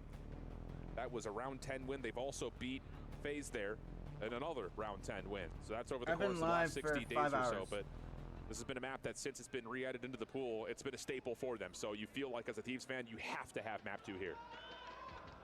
For Thieves starting off on the attack. Going for the 3-1 split. Obviously, Ghosty has to play for the information through Burger, but Optic are already taking a lot of space. That's almost a counterplay right there, saying we know they like to play Burger. Let's just double chow that out immediately and then just cut back through mid. Should have been seen by Ghosty at the front door. Scrap, yep, he's going to transmit that information and turn it into what should be a double. Ghosty finishes off the damage, and that'll lead to a very comfortable Thieves round, most likely, unless Dashy's got something to say in the 1v4. No exit there, so perfect read, response, and reaction from Thieves. Yeah, I'm curious if Ghosty was able to spot them, potentially cross over towards Burger, because they got a heads-up play. When you peek through mid-hole, you're expecting at least one AR to watch from long distance, but Scrap challenges at the right time. It's the first blood. Teammate gets the trade. The only player that falls is going to be one on the side of the Thieves. It's a very clean, dominant round there to open up this S&D. And that felt like a countering the counter right there from Thieves. So we'll see what Optic can muster on their first offensive effort. Is there going to be a lot of focus over towards Burger? Because as you called, here's Scrap already playing inside the diner, but it's an opening nade and shot combination from Hydra to take Mercury's out early for a very quick 4v3. Now this changes everything on the round for Optic. Dashy finds the equalizer in the Envoy. To make sure no one was working on the pinch. Able to find the equalizer onto Envoy. Dashy gains information on at least one player, but he just wants to get out. Yeah, that should be seen though. That track will retreat. Hydra's going to hold on over, and Scrap's actually going to try to see if he can catch Dashy on the fallback. But 2v2. Hydra provides the trade, so we'll stay 2v2 with 52 on the clock. Shotzzy versus Ghosty and Hydra. Sweet time in this approach. Who's just waiting for Shotzzy to take a little bit more ground at the middle of the map, but he is going to be spotted. Great angle there from Hydra. That's information. Ghosty trying to see if maybe he can follow up to catch Shotzzy on either a commitment back, or if a commitment, he's going to stay over towards Dumpster. I don't believe he saw him crossing back over towards DVD, though. Get the fuck out. Keep in mind, both players from the Thieves have ARs in hand. Yeah. So if you are Optic, just put yourself in a position up close and personal to give yourself the advantage. Hydra's on 4 in a row, already has the RC, but unlikely to see that here. Optic are going to re-wrap this back towards Courtyard. And there's going to be some sort of a scuffle here as they recheck from shelves. Hydra, first one up, clean shots. Now 5 in a row, just immediately going to hop on towards it. How does Hook want to try to play this? Actually, no. Hydra's not going to commit for the defuse. This gives Hook a little bit more time to play with here off the backside of this pinch. Could he finally come back over and take this down? Finds the first cleanly, steps away, 7 seconds on the clock. You got to go. Nice! Shots are through though, and Ghosty comes up big, but unfortunately, it doesn't come in time. Huge fucking round so win. It's going to be a 1v2 clutch up, and Optic get on the board. Right there, that was Hydra just trying to use a little bit of the def cam to his ability. He's thinking as soon as Shotzzy watches that kill cam, he's potentially going to hop that bomb, but Hook plays it to perfection. Stalls out the game clock, only needs 1 kill. Secure the round there for Optic, and a man disadvantage, they tie the game. Perfectly reset, and yeah, have to make sure he hasn't hopped it on for the defuse. Perfectly played by Hook. So 1-1 count. Nades over the top here for the defense as Thieves are going to try to dive on in towards Laundry here. Hook try to beat the timing by getting to Shelves and Elephant quickly. Kyler, reload. Gets us to another 3v3, bomb down over towards Hole. I don't know if Optic are going to have that information that the bomb is going to be down, but the teamwork is going to be on display. Everyone rallying through B Street. A couple shots go down from Scrap. Everyone's sending it now. Oh, a little bit of team damage on the Dashy. They can't fully follow up on Scrap's low health pool. And Hydra, wow, is going to make his way over towards Burger as Scrap rechalls the same angle Brandon. and eliminates Mercules in the blink of an eye. Now, if you're the Thieves, just don't get isolated in a one-on-one gunfight. Everyone rallied together. Hydra already takes a lot of space through Burger, so they have to be putting pressure on the pinch. Scrap's not going to give it up, gets the info, shoulder, a little jumpy jump. Now this is where we work the objective. Nice! Big win from Hook. Get the fuck out, Kyler. Get out, Kyler. And Dashy will link up with him, but Hook 1v2. caught on the mantle. 1v2 for Brandon, come on. Read from 100 Thieves, and Hydra again with the AR makes good use of it. So it's just down to Dashy. One of the most clutch players in Search and Destroy this year. 1v2, but this is going to be a difficult one with the plant going at B. Captain Clutch pulls something out of nothing. Already has found one on the round, but it's a perfect post-plant setup. Everything is covered for Thieves. Has to beam one. Ghosty just going to hide, but I think his feet have been seen. Opening shots to Ghosty clean, but not clean enough. The team shots right there. It isn't going to be easy. It's going to be a gritty fucking game. Thieves keep this an all-offensive affair. And again, Thieves on the offense were just prepared for what Optic were going to throw at them. That time it was a pace change-up, aggressive through mid-DVD. You strike for the first blood. You had the early man advantage because Scrap commits over towards B Street. Once that bomb gets planted and Hook gets caught on the jump up. No tax in the back pocket for Big Brucey. And a perfect post-plant setup allows Thieves to take a slight lead.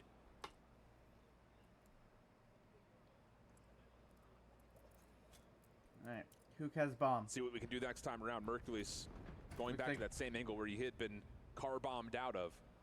This time, though, Thieves is going to stack the box right in front of Courtyard and Glass. Hydra's going to step up towards Shelves, and this is an aggressive defensive setup, largely focused on A. Yeah, Hydra just has them on their toes. Last round, he runs an AR, plays long distance. This time, he's already pushed up on your DVDs. And don't push now. So Optic need to have a slow and steady approach to this round. You're going to walk right into the finds preamble of the Taco for the first blood. He gets out. Here's the door pop, and we'll see Hook for just a brief moment, but most importantly for Thieves, it's a 4v3, and Scrap is still in a very cheeky spot. Nades coming up over the top. Yep, and that's just an instant call to pop on up. Yes! Trade will be there. 3v2, but Envoy with an AR 1v3. will lock down street side, leaving Dashy once again by himself. 1v3 for Dashy, already going to be spotted. Damn. Wins the gunfight there versus Hydra, but too many people still alive on the side of the Thieves. Get the trade, close out the round. 2 in a row now, 3-1.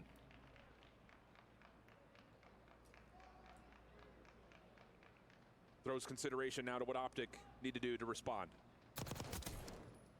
And like you mentioned, just the catalyst of what does Hydra want to use weapon-wise just keeps this 100 Thieves really at both sides about keeps it a mystery in terms of are they actually playing aggressive? It's just so tough to tell. So we'll see if Optic can try to turn the chessboard back into their Thieves favor. on Here offense this next now. attack. Or pardon me, next defense. Beg your pardon. Envoy has bomb. Looks Not like it's really going to be land an too much. A-hit. Envoy tossing one to see if could it be connects hitting over through the towards B. Courtyard. We'll find the Hook trophy finds system, blood but on the Hook, Scrap. meanwhile, has gotten one. And look at the quick play starting to develop. Shotzi on the flank. He's going to find the second. Hey, you just don't expect that to be the case if you are a Ghosty. You had Hydra watching. Oh! Shotzi. Mission impossible. That works. Making it look very, very easy. The utmost confidence to just sprint right up the middle of the mat. Put yourself in blue, and it also helps when Hook finds that first blood. Just sets him up for a free double. Let's go, Able to stop the Optic. bleeding. The adjustments came in.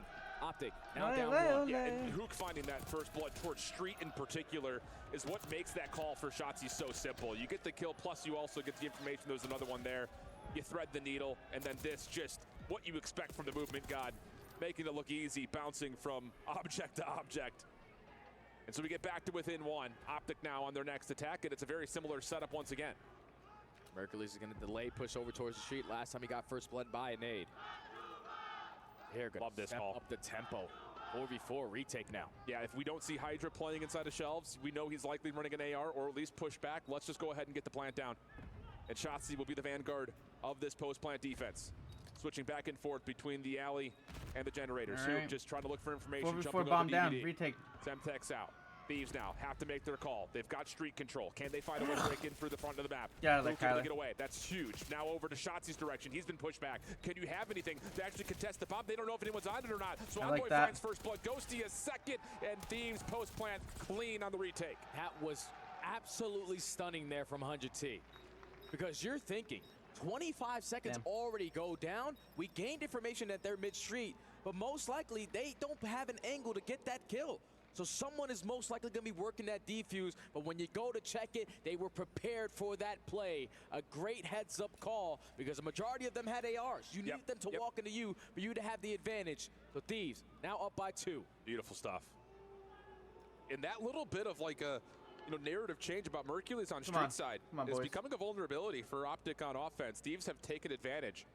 After, again, it was just the first round. They found first blood on them, and it really hasn't been a factor since, at least not in that position. Quick play here, Envoy bursting through doors at generators. Defensive stuns to get the early check. Shots, just a little peek over towards Elephant, and he'll back down. We'll stay 4v4. Whoa! The shots he wanted to play. Nice ant. The timing on the Envoy for the first blood. Mason finds second. Drops through mid-street. 4v2. Optic cannot let this one go. No. And for Thieves, they are a bit stuck around Laundry and the front doors at A. Looks like Scrap may want to try to re-clear out this angle that Mercules has been watching. The shoulder will confirm he's still there. And if you're Optic, you're actually going to allow this plant to come through 4v2. Play the numbers. Of course. Who cares? 4v2, all we have to do is play a trade out. Someone eventually is going to have to make a big-time play. Scrap is going to be spotted at the side of glass, but not able to get out. Dashy and Hook already cleaned up the streets. A clean 4 dead. Back and forth we go. Yeah, I'll say. And you're absolutely right. And we've seen this really from all of our top 3 teams that have been out there where we've got numbers. We're just not going to throw that away. And you put the bomb down, we know you have to be playing in that particular part of the map. And you saw Scrap a couple of damage shots come through over towards Courtyard, but no exit available. And then from there, it's just street control, and you just envelop the point completely. That first blood, though, 50-50 battle. Shotzzy just a little quicker on the trigger. Huge advantage. Now this is a side of the map where Optic need to figure out, though. They'd Stop love going to to have the plays fucking through this card. A site. But through mid-street for Thieves, they've been successful every single time on the retake. Love it. Already taking pressure, getting a lot of information as well. He knows that a stun just got thrown from the backside, so everyone is accounted for. Wow, but Scrap getting away with that first blood is a miracle because it looked like Optic were going to commit to the plant until they saw Scrap over through the drive-through. A trade does unfold, though. That's over towards Courtyard, allowing Optic to stay present inside of A while Thieves are trying to get the wrap around. You see Mercules, he's trying to line up that gunfight after Scrap, but get out of there. Keep him at bay. Bomb goes down 3v3, 40 seconds. There's already pressure in towards glass. Hydra's able to find one. It's the mind games again. You've seen Thieves dominate outside towards street. Every single defense. Mason, you got to do something. Mason, you got to do something. But Envoy is just Mason, you got to do something. The spam shot is cheeky, but it's not going to work out. And once again, 100 Thieves just showing you the versatility that they own on the defensive retake. Like you said, the fact that Scrap was able to find that first blood and get out of dodge, he sets his teammates up. He knows that the play is going to be in towards A. And as soon as that bomb goes down, they are in a position to find the kills. You take care of Hook, you know Shotzi's weak. And in a 1v3, Mercules not in a position to even stand a chance in the round. Mason wasn't doing nothing. Game point. And it's been their game from round 1. Outside of maybe the idea of Optic planning on A immediately, there really hasn't been enough to foil what 100 Thieves have been getting away with. I think in particular, on this side of the map, defensively, they have been very comfortable. As first blood comes through for Hook. And he's looking for more. You see the shots coming through, then there you go. Okay, that'll work. This looks like Rewind back in the day. Yeah, for real. These rounds ending in the first 10 seconds. 4 of 4 down. Super clean round there for the Green Wall to extend this S&D a little bit longer. But now they're going to the side of the map that they need to figure out. Just beautiful bait and switch. Teamwork on full display. Round 10. Here we go. Got to have something on this side of the bomb, though. Round 10. You're Optic. Have to have something. Outside of the quick A plants, it's just been a little bit too easy for 100 Thieves to either have early numbers or in particular just to win the mind games on how they're going to retake. RCXD, that's going to be something a little bit different this time around. Scrap once again over towards Burger. Shotzi trying to stay out of line of sight from the RC. Wow. But Hydra's just going to hold it over towards shelves and force utility to counter it out. Now if you're Optic, don't waste any time. Just get effective down. Scrap already puts himself in a position in the same spot that he found the first ball last go around, but this time the post plant setup needs to be better. RC coming back in. This is the second one here in this round. That also gets deleted. Envoy shots to Hook, not good enough. Dashy finds the kill into Envoy. And now Hook looking for the reset. He thinks he can maybe make a play over towards Courtyard. This would be huge for the post plant setup, but Scrap gets the read. Now it's just down to what can Merc and Shotzzy find. Hydra shut down from the pitch. Can Merc find a second? Tough gunfight. Scrap wins it. Just 1v1, down 1v2. to Shotzzy. Rechecks his flank. No one home. And what a call. You know they keep hopping it. Ghost is going to hang on it. Shotzzy cleared in time. No, dude, you fucking know they're still. Will find 3 in the final round to even up the series after a 6-4 search. Beautifully played rewind, search and destroy from start to finish. The defensive side for 100 Thieves, the retakes for 100 Thieves. I mean, you know they do the same shit every round. They've been doing it. In round number 1. Correct. The opening nade onto Mercules was way too much, and we have a tie series, ladies and gentlemen. Little things. Fucking right here, we should have known. Hey. And as Jay had mentioned, he's got all eyes on what happens at the control. We've got Hacienda, should be a square up. As Thieves and Optic stay tied going to map 3. We'll be back with you. Does anyone fucking remember where he fucking played for? Where he planted the fucking bomb?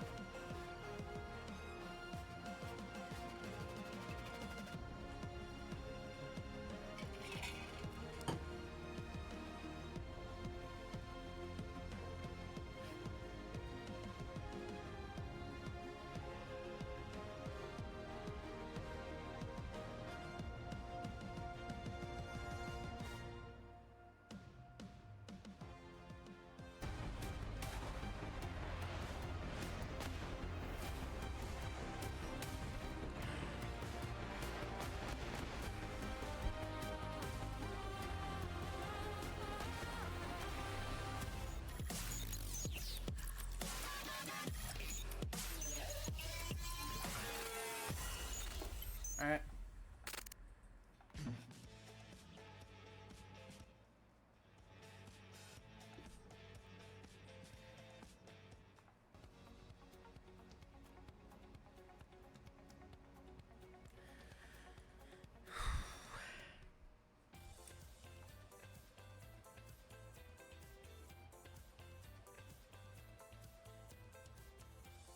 Back to these.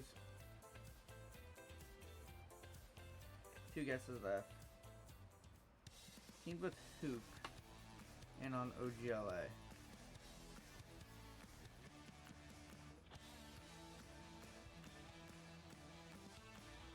Shit, I could have used Illy. Illy, then Dashy.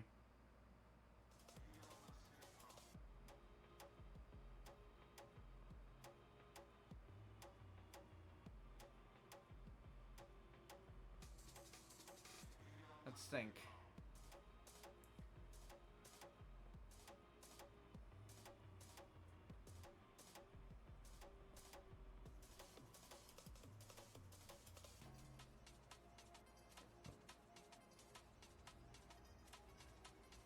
Did Draws ever team with Hook?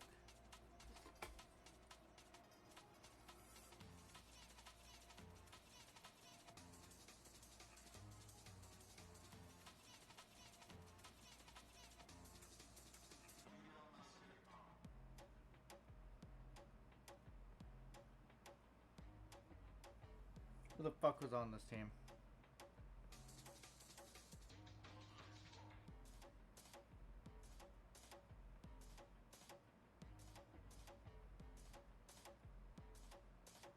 Let's see.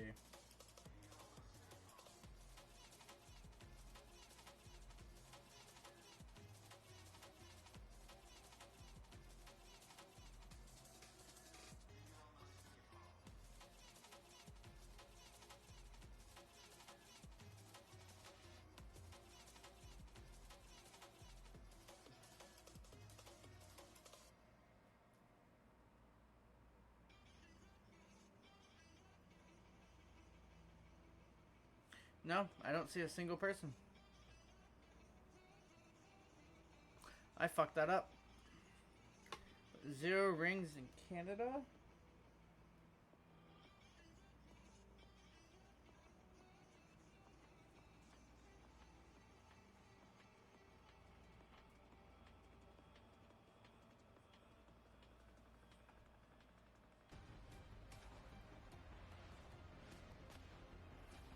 I don't know. Fuck, man, that sucks. I'll just put hollow because no. Here in our final quarterfinal. Fuck it. I know it's not right. Damn.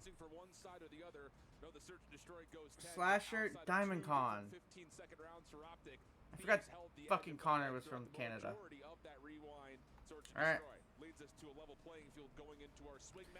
get this shit. This is the map that I have had highlighted. I could care less what the hard points and what the search and destroys are. The Hacienda control between two juggernauts. After the most recent patch update, updated spawns, you get more opportunities on your offense. And both teams have been able to test it so far this weekend. Optic had an insane comeback versus C9. 100 Thieves split with Gentlemates. But we have the current best control team in the game going up against the former best control team in the game. This is just who wants it more. Absolutely the case. I think just an overall look at what we've seen so Alright, far come on. this weekend.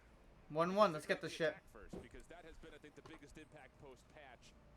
The only other side about this is Optic, largely thanks to their slaying presence, have dominated all of their opponents defensively. Now that told, it has included some relatively soft opponents, but regardless of who they've played, they have done really, really well on the defensive side of the zone. So questions to be answered here for 100 Thieves, whereas like you mentioned, Optic are riding a 5-control map win streak. A lot of the results very one-sided. They just have way too much slaying power. We saw a sample of that in map number 1. Everyone going positive, everyone clutching up on their one-on-one gunfights, but now Thieves have soaked themselves on the main stage. They know exactly what they're going up against. Mr. Brucey, absolute beamers every time he shoots that Amos.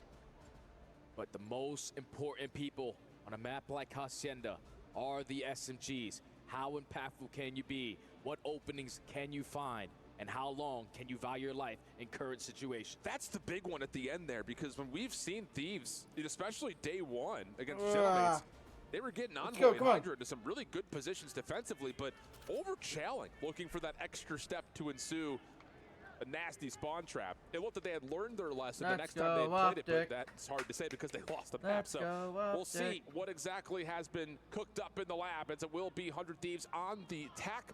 Optic starting up on their really, again, dominant defensive side in a 1-1 map. Let's get it going. Green. 100 Thieves approach on the early attack. Everyone through well side, nades over the top, looking for an opening kill, but information already gained on the side of Optic. You have all mid-map control. We just have to pre-aim and find our one-on-ones. Well, Mercules takes the opener, steps away, keeps his life up top at patio. Dashy not seeing much over the middle of the map, is going to try to come assist this with Hook on the pitch, and that is about as perfect as it gets when it comes to reading an opening break-off from 100 Thieves. Nade will push Mercules back, but he's got both weapons to play with and is happy to step up with the stun, but shut down by Envoy, and Thieves will be able to reestablish some offensive success here. Now, if Ghosty can win this one-on-one gunfight, Optic are going to be not in a good situation, but he's just going to be able to back them down. Shotzzy repositions, finds one all the way on the OE. Now, time still ticking, and Thieves don't have a tick. No, not yet, but they're working on A. Halfway through the first tick, clock stops at 50 seconds, and they're also still putting a little bit of pressure over towards the B side of the map, so it's kind of two things at once right now for Thieves. It's fine. Optic having a tough time dealing with that, and the Scrap finds himself on 4 in a row. He'll also secure the first tick. Segment already locked. Hydra, unfortunately, is going to fall in a very crucial position there, but now it's Envoy's turn to fill that gap. Gets the timing onto Mercules, goes for the town. The Dashy makes him pay for it, but the second segment already is done. And the third's being worked on. Hook not able to get the pinch off through Fireplace hallway, so it forces the play from the front. Come on. The Dashy top window can only do so much. So extra 60 seconds gets talent Thieves with the 2-life edge. Now you have so much time to work with, and Scrap on 5 in a row. Very close, earned himself that cruise missile. It's on Shotzzy to try to locate where he is or potentially just get behind them. Kyler, he saw Scrap you. found an opening. Number 6 in a row. Clock still at a pause with success happening on the B. What a set of shots on the Dashy. I will say, Thieves are being a little bit held from being able to reinforce this thanks to the positioning of Shotzzy. Just comes down to can Optic actually clear the zone. First tick at B done. Envoy trying to force things forward. Not going to happen. And Ghosty will have to, well, I'll say wait, but he gets pushed out by Shotzzy. Second tick completely depleted by Optic. And now Scrap in that situation, just jumping down and securing that one segment, earned himself that cruise missile. So 12v12, all you need is one set of kills.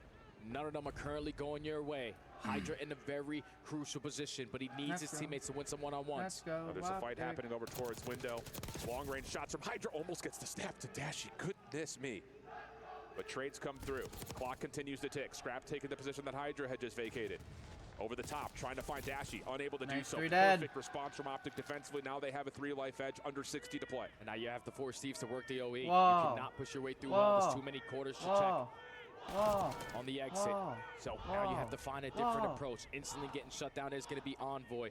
The rest of 100T try to find an opening, but Hydra's going to get caught. 10v5 with only 40 seconds. Yeah, complete shutdown happening right here with Optic's defense. Last 3 lives for 100 Thieves.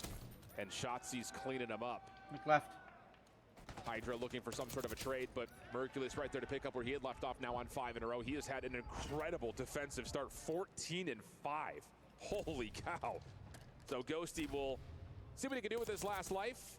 Maybe tally a couple extra kills to reduce that life deficit just a touch, but it'll stay at only 4 ticks of progress. Not the worst case scenario for Thieves, but just a better bounce back from Optic in my mind. You got 4 segments. You also have a cruise missile going forward in the rest of this game. Ghosty trying to at least end this round, potentially on a streak, but Optic are not going to allow him to stay alive. So even with the early A capture and a lot of time to work with, Optic with so much pressure through that B side and all through top secret hallway, just never gave Thieves a clean push to the objective. And they take the opening defense. And this is just kind of par for the course for Optic. I mean, their defensive side over the last 60 days has been unbelievable. Not only do they stop progress from happening more than any other team, but they also finish the round with the greatest life differential in their favor. The offensive side, though, has been, I think, the part where we really look at and say, wow, these guys really have locked it and figured things out with the Mercules and the addition, because they're also 3rd best team at capturing and 2nd best team at mitigating life differential. So they're really efficient when it comes to playing on the offensive side, and we'll see if that will carry here into this pivotal matchup. Let's see if Mercules can be efficient early into this round, because he ends that round on 5 in a row.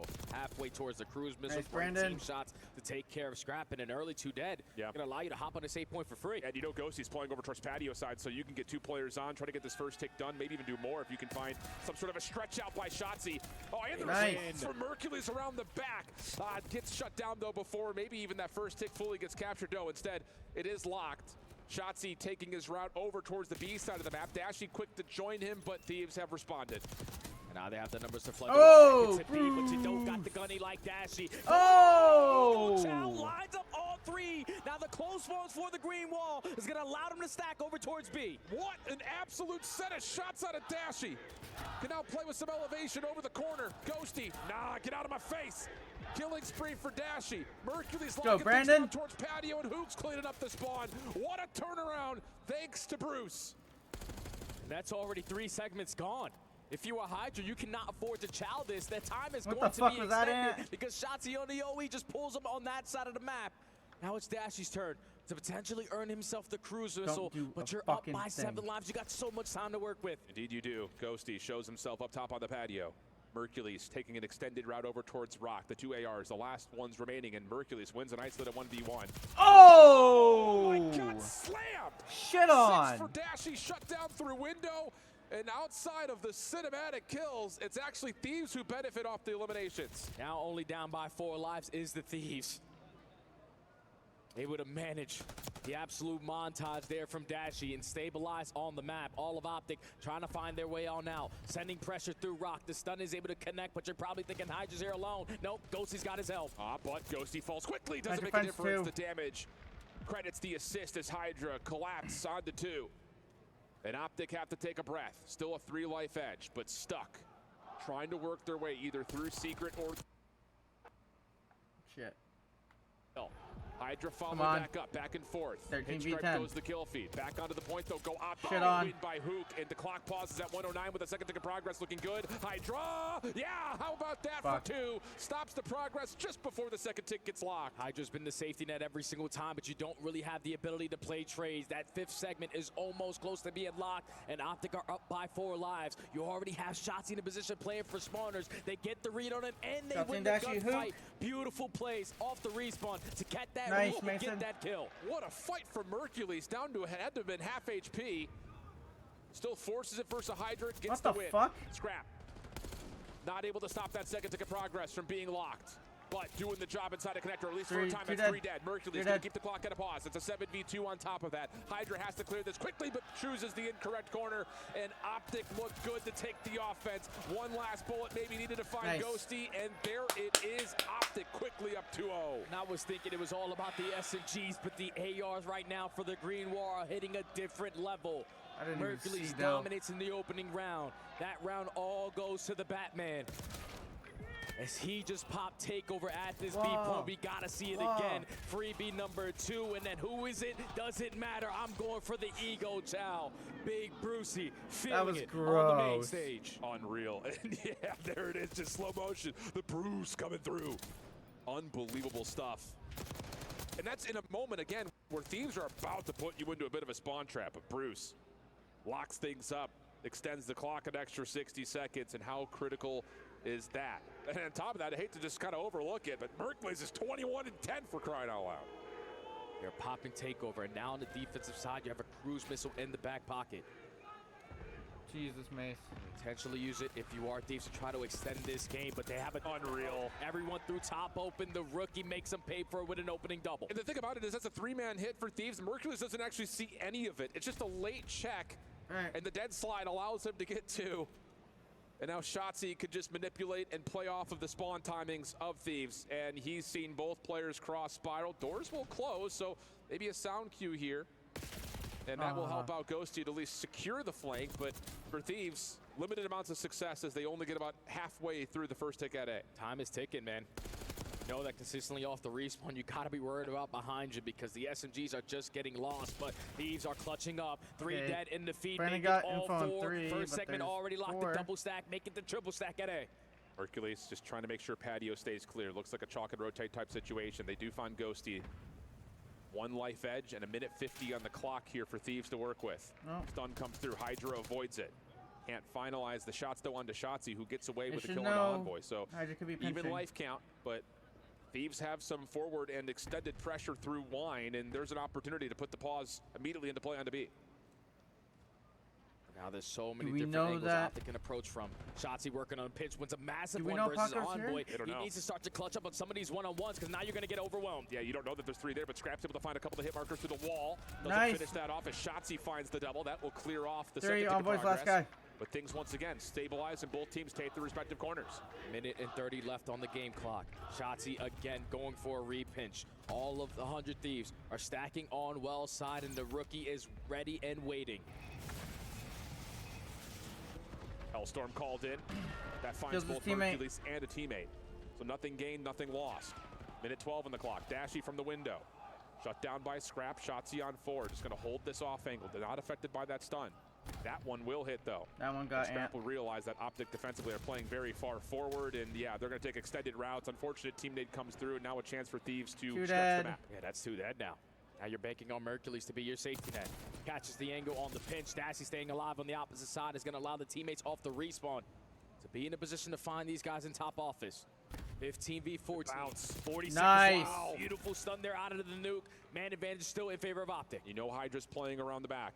Dashy, this is all about timing for him. Stun, Nate gets tossed. Hydra knows exactly where he's at, and whoa. For a second there, you thought Bruce may have snapped onto him, but not the case. Shotzi playing backside fences. Hydra caught between a rock and a hard place will drop. Under 30 seconds in the last 9 lives here for Thieves. Basically the last push right here. Envoy, if is there any moment for you to dominate on the map, this is it. You have top plat. You're in a crucial position to get a couple players off the spawn, but your teammates can't leave the spawn of their own. Shotzi has them locked. Envoy with only 8.7 hops on. You know that Dashy's playing around the back. The ARs take care of that. Now it's just all about the focus from the front. Offensive nades being tossed. Envoy will drop it. Scrap takes his position. Hook playing inside a 10. Can't really do too much. 3rd tick of progress. Coming through rapidly. There's the challenge from Shotzi. He finds the first. Follow up here on the opposite side from Hoop, but Hydra's got the read. The shots though aren't clean enough. 4v3. 1v4. It's just down to if Scrap could get here. May not make a difference. Optic defensively are in place. Just comes down to overwhelming and finding the final shots, which they do. A 3-0 control for the Green Wall. Best control team at the right time. Even when it goes down to the nitty-gritty, 5v6, they are putting themselves in positions to always play trades. They are not afraid of the chow. All the momentum on the side of the green wall.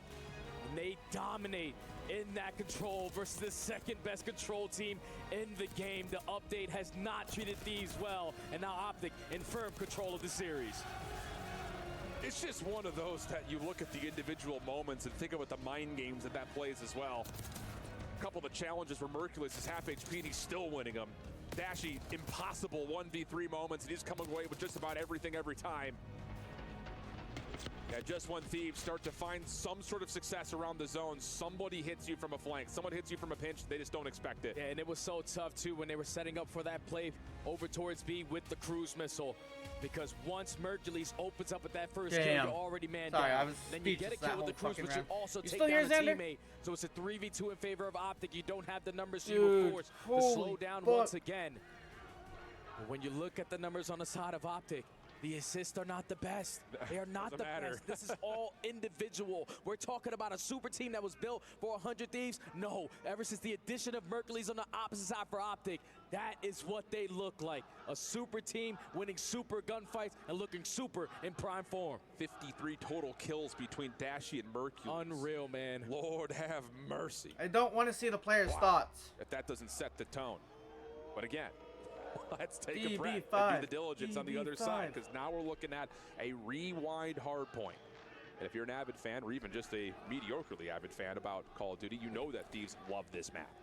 So it comes down to, can they find success here? Because candidly speaking, they have shown vulnerabilities. They did lose this to Vancouver earlier in the weekend, but to be fair, Surge are looking like they're in prime form. But still, fact of the matter is, this is a map that Thieves are looking at in the series saying, we have to win this one. They have to win this one if you want to try to force a game number 5 and not bank out back-to-back tournaments top 8.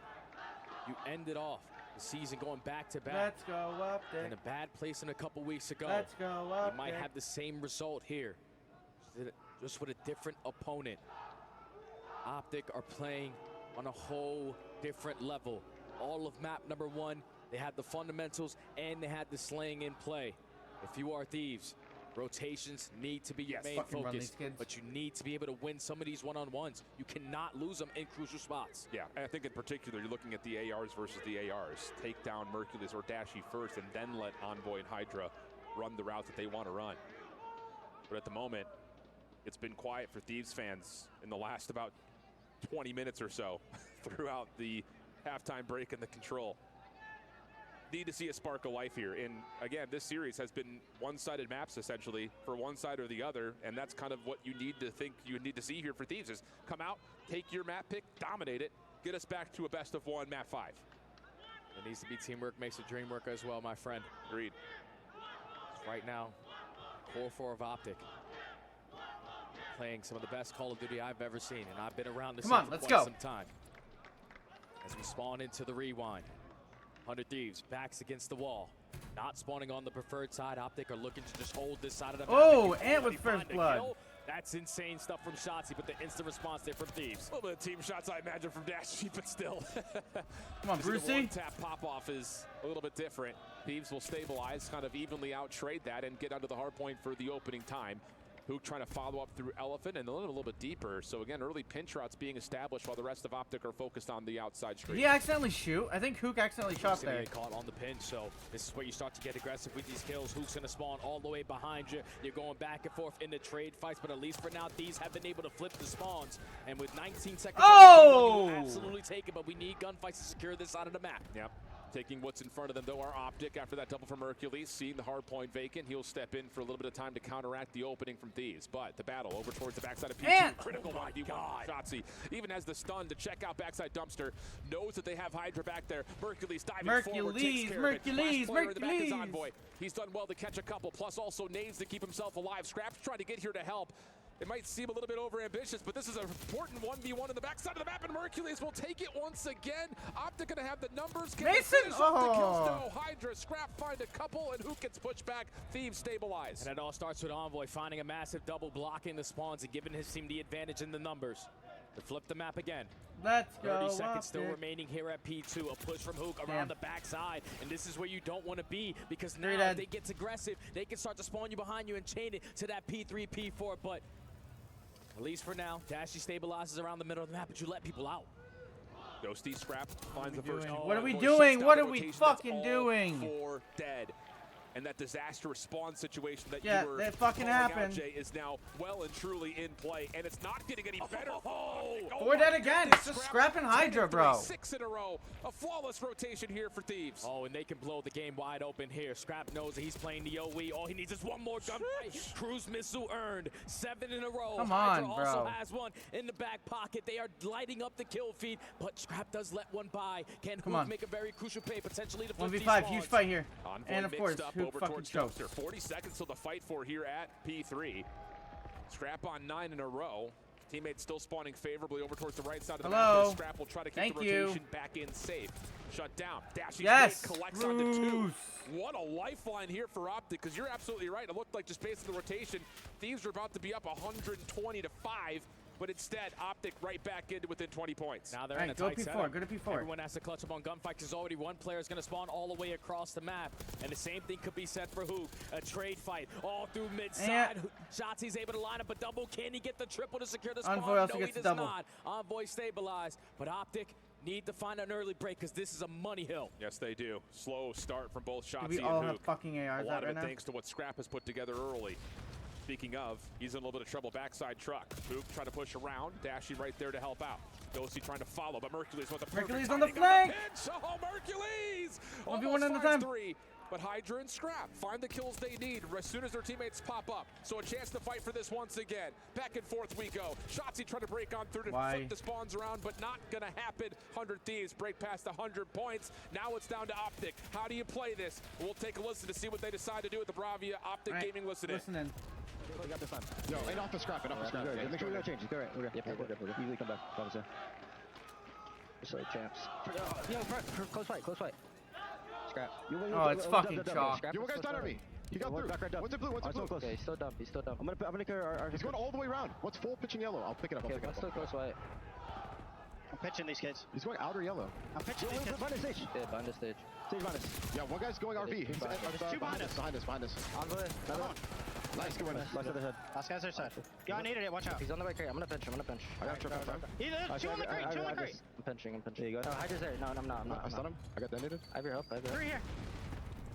Too close. All got it. Another one. Scraps their side. I'm pitching. Come on. One more. Watch out their side. I have your help. Nice! Where are they spawning? It should be spawning like SWAT. Bruce. They're spawning right. They're spawning right, I think. I have their side. They got split. Yo, minus actually dead. Okay. Maybe multiple. What do you left on the 18? One shot. On the 18. 218. Dub. Outer RV and 18. I have your pitch. Bring this down. Outer RV and 18. Really Paco. One shot on time. Okay. He's going. Good time. Our side. Yeah, 2 on time. I'm gonna hit Zig one time. 2 on time. He's watching Zig. One shot.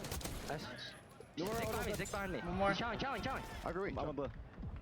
I don't know where he's from, but Our one shot. Okay, stay alive, go. They're shooting me. I have your help in a sec. Yo, Zig. I have Zig. Yo, mid-street dead. What's it blue? Nothing Zig. Watch out blue. Watch out blue. He's literally blue. Oh, you got him. Okay, ape it. Last Hydra. He's going to deep right shoulder. Come on. Okay, yep. Staging. Come on. Staging glass. Tell you what, Jay, considering that Thieves have really looked good on rotation, Optic have really put together the points when they need to. We know Ghost is 40 up top. game, though, still in favor of Thieves. You also got to keep in mind that Scrap still has that cruise missile in the back pocket. A 20 and fuck? 10 start. Dan didn't die? He's taking over. The slaying is now here for Nice. 100 Thieves. You're currently up by 50. You have the side of the map that you currently want, but now this is where the spawn's getting a little bit freaky. Everyone out. Optic technically chain this ending of the P1 to the P2. This is their way back in the game. Dashy's going to take the long route back just to make sure the extra extension through Burger is at least held honest. Help from Mercules to trade out one. The hard point will open with some question marks on who's going to control spawns. Optic able to find the kills when they matter most, though. And as P2 opens up, it's Optic in control. You might have to invest the cruise missile here. Yeah. Because this is a full 60. You're spawning all the way across the map. Optic are fully set up But extra Mason layers on a already 5 being spray. created. You're not expecting Mercules to be at Burger. He already wins a one-on-one. Now he's stalling time. Hydra's not going to be in a play. Walks right into the pre-aim. The young gun is lighting them up. Almost finds kill number 7, but it's basically a tie game. And with 30 seconds remaining, you don't really have the option to pull the cruise anymore. So now you're just kind of finessing for the exit time and hoping that you can get a rotation over to Too do. bad. And even that's not looking very convincing. Optic have awoken in the back half of the first set of hills and now have a lead. 160-152, 17 seconds of scrap looking like a guarantee. Turn the fuck and up, you man. may Come have on. an opportunity to rotate through street, but Ghosty shuts Let's that down. go, Optic. Spawns will move, but Thieves a chance to try to finesse over towards street. Yeah, but you don't want to die in this scenario because you're consistently going to be spawning behind P2. Optic for now have been able to flip the map, but the only player on this side of the map is going to be Shotzzy. Does he have another miraculous play? He's getting overwhelmed. Ghosty trying to chase him down, and he's so hard to keep track of. He's stalling so much time, and they have lost each other at this point. Well, Ghosty's going to benefit, well, or so he Switch, thought. Mercury's trying to Mason. save the day. Damage onto both players. Ghosty finishes the first, but Shotzzy still alive. We've got a conga line over from the left side of the map with the spawns. Ghosty now on 4 in a row. Heating up as Scrap follows up behind that, and a potential lead swap as Thieves continue to control the hill. You could already see Hoop thinking about the next play. He knows it's going to be very difficult to find a break here at Shotzzy B3. versus Lead change here for 100T, but Hook has worked his way behind enemy lines. Awareness, though, good for Thieves on the play. Hydra just trying to find the angle. They cannot find Stay Hook. alive There's back the here, shots that Kyler. they need to know exactly where he's at, and he will drop. Scrap time, though, goes back to Optic. Nice. Oh, Too dead. tie game, and an absolute slammage comes through again. Slam on, as boy. the ARs for Optic continue to give them a chance, and all of a sudden, you look down towards the minimap, they've won spawns, they've won the hill. And now Scrap needs to invest this cruise missile. You cannot keep it in the back pocket for this long. You're going to try to attempt an early break with the gunny, but 2 of your teammates are going to fall. Now off the respawn, everyone has to flood through mid-street. Cruise missile needs to be called. Hydra's going to hit the deck. Here's Scrap's the calling cruise, it in. called it perfectly, but the kills come through for Optic as soon as the tablet gets pulled out. What can Ghosty find? As the information starts to get called in, he finds the first, but no one else is here to stop this. That should be a free respawn, and it is. Hook right back into position to help this defense at the hard point. Dashie on 5 in a row. You can feel it if you're a Green Wall fan, as this last 20 seconds is looking good. Ghosty can only finesse his life for, for so long, but he finds 2. You just have to challenge Don't the let them hill, back in this. and Do not let them Dashie back in shuts this. it down again. And you heard Mercules in the listening, just like champs. A slow start, but so far a phenomenal finish. Only need 30 seconds. Nice, to Mason. Put 100 Thieves again in another top 8 placing. It's going to get to around 235. Generator's Whoa. about to open up. Whoa. You have to have it right Whoa. here if you're Thieves, and you need to have it out of players like Envoy, players like Hydra. The subs have to sing a song here. Dashie already finds 2. Try that close corner. He's allowing his SMGs to try to work their way on in, but Hydra with the switch up is able to find 2 of his Shotzzy own. finds But 2. Shotzzy, Shotzzy needs the it. man on a mission that makes things look impossible. Find the 4th, that. He's Nice! top cruise, so damn happy. Pops on 4. They need 10.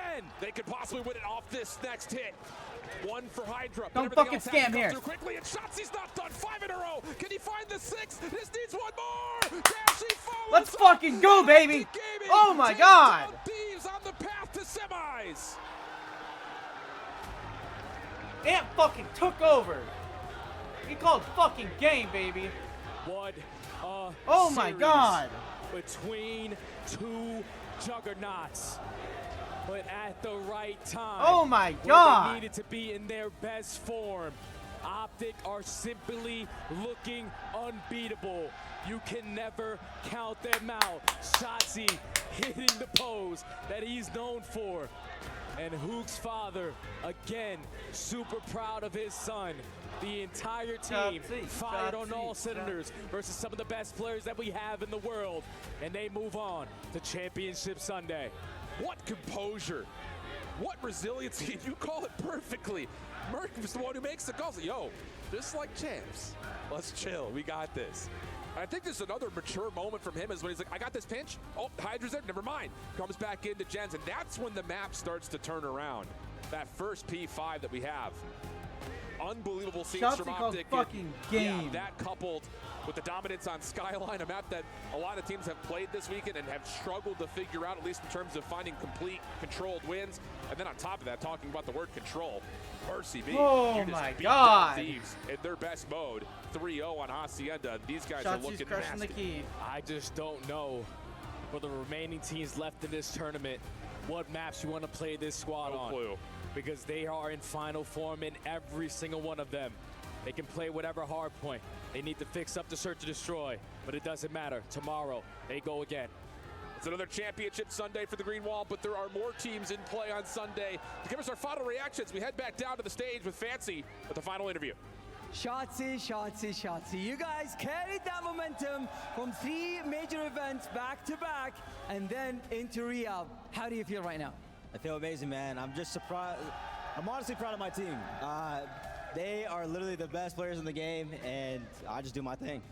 Absolutely. Well, 100 Thieves are out. FaZe is out.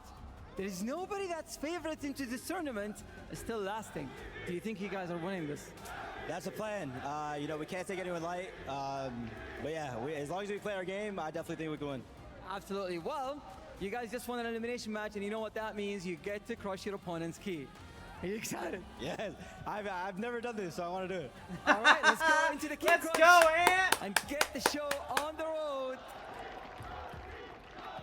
Call of Duty Black Ops 6 at the Esports World Cup have been locked with the semifinals starting tomorrow.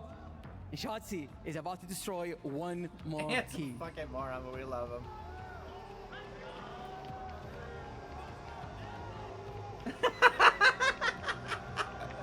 He's such a fucking moron.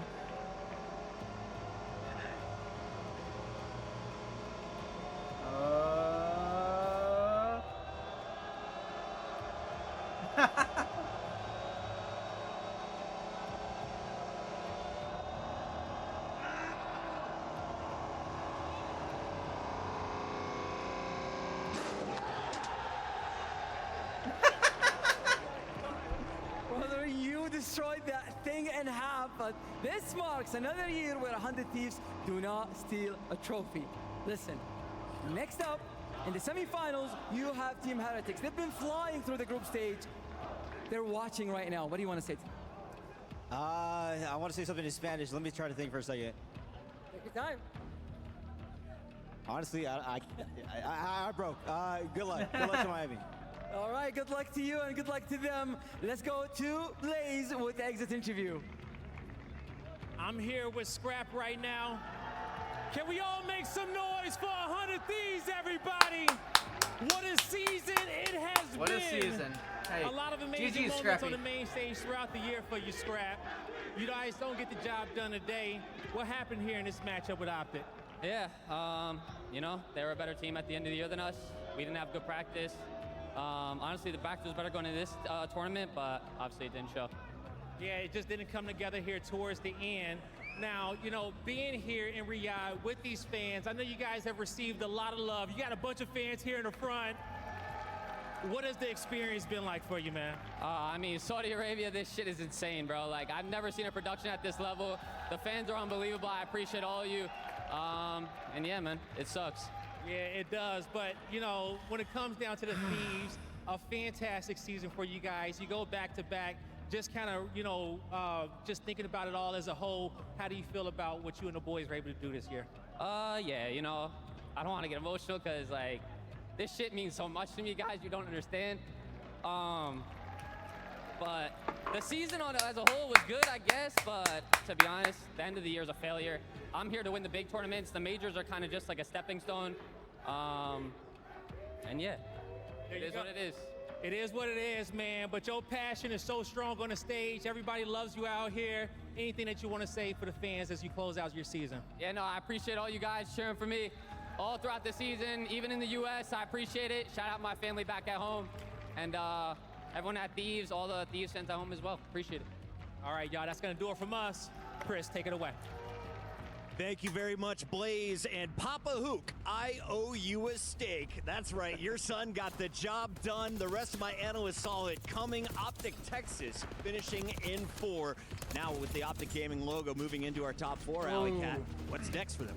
What's next for them? It just seems like domination. It doesn't seem like anybody's really truly tested them. I mean, out of all the matches they played this weekend, this was the closest one. And even with their backs against the wall, we saw Shotzzy 2-10. That is not often. And not only that, that, he came back almost even. He made some of the most heroic and game-changing plays near the end. Shots in here win this fucking win. crazy. It is unbelievable what this team is capable of doing when they are at rock bottom. Enigma, everyone said Champs was a fluke. Now Optic proves that was not the case. They go through 100 Thieves. They've already beaten Boston, Vancouver, Toronto, teams that are still in this tournament. So what are your thoughts on this squad right now? How well is Optic playing? Oh, easily the best team in the game right now. It's absolutely undeniable. I mean, we all spoke about it. Was this a honeymoon period? Was this just a case of them getting that fluky run? No. They have now taken on pretty much everybody, decimated them, and carved their own path deeper into this tournament. Yeah, it's like the undying focus on the right things in the map. I mean, every single time you saw Shotzzy and Hook, Ali, you mentioned it, starting off 4-14, 2-11. You're thinking it could spiral out of control. No, they get the train back on the tracks. Like Shotzzy is playing for every single spawn. The comms are there. The respawn was flawless here. Like we've been saying, this is the highest level Call of Duty anybody has played all year. Optic looked unbelievable. It's time to give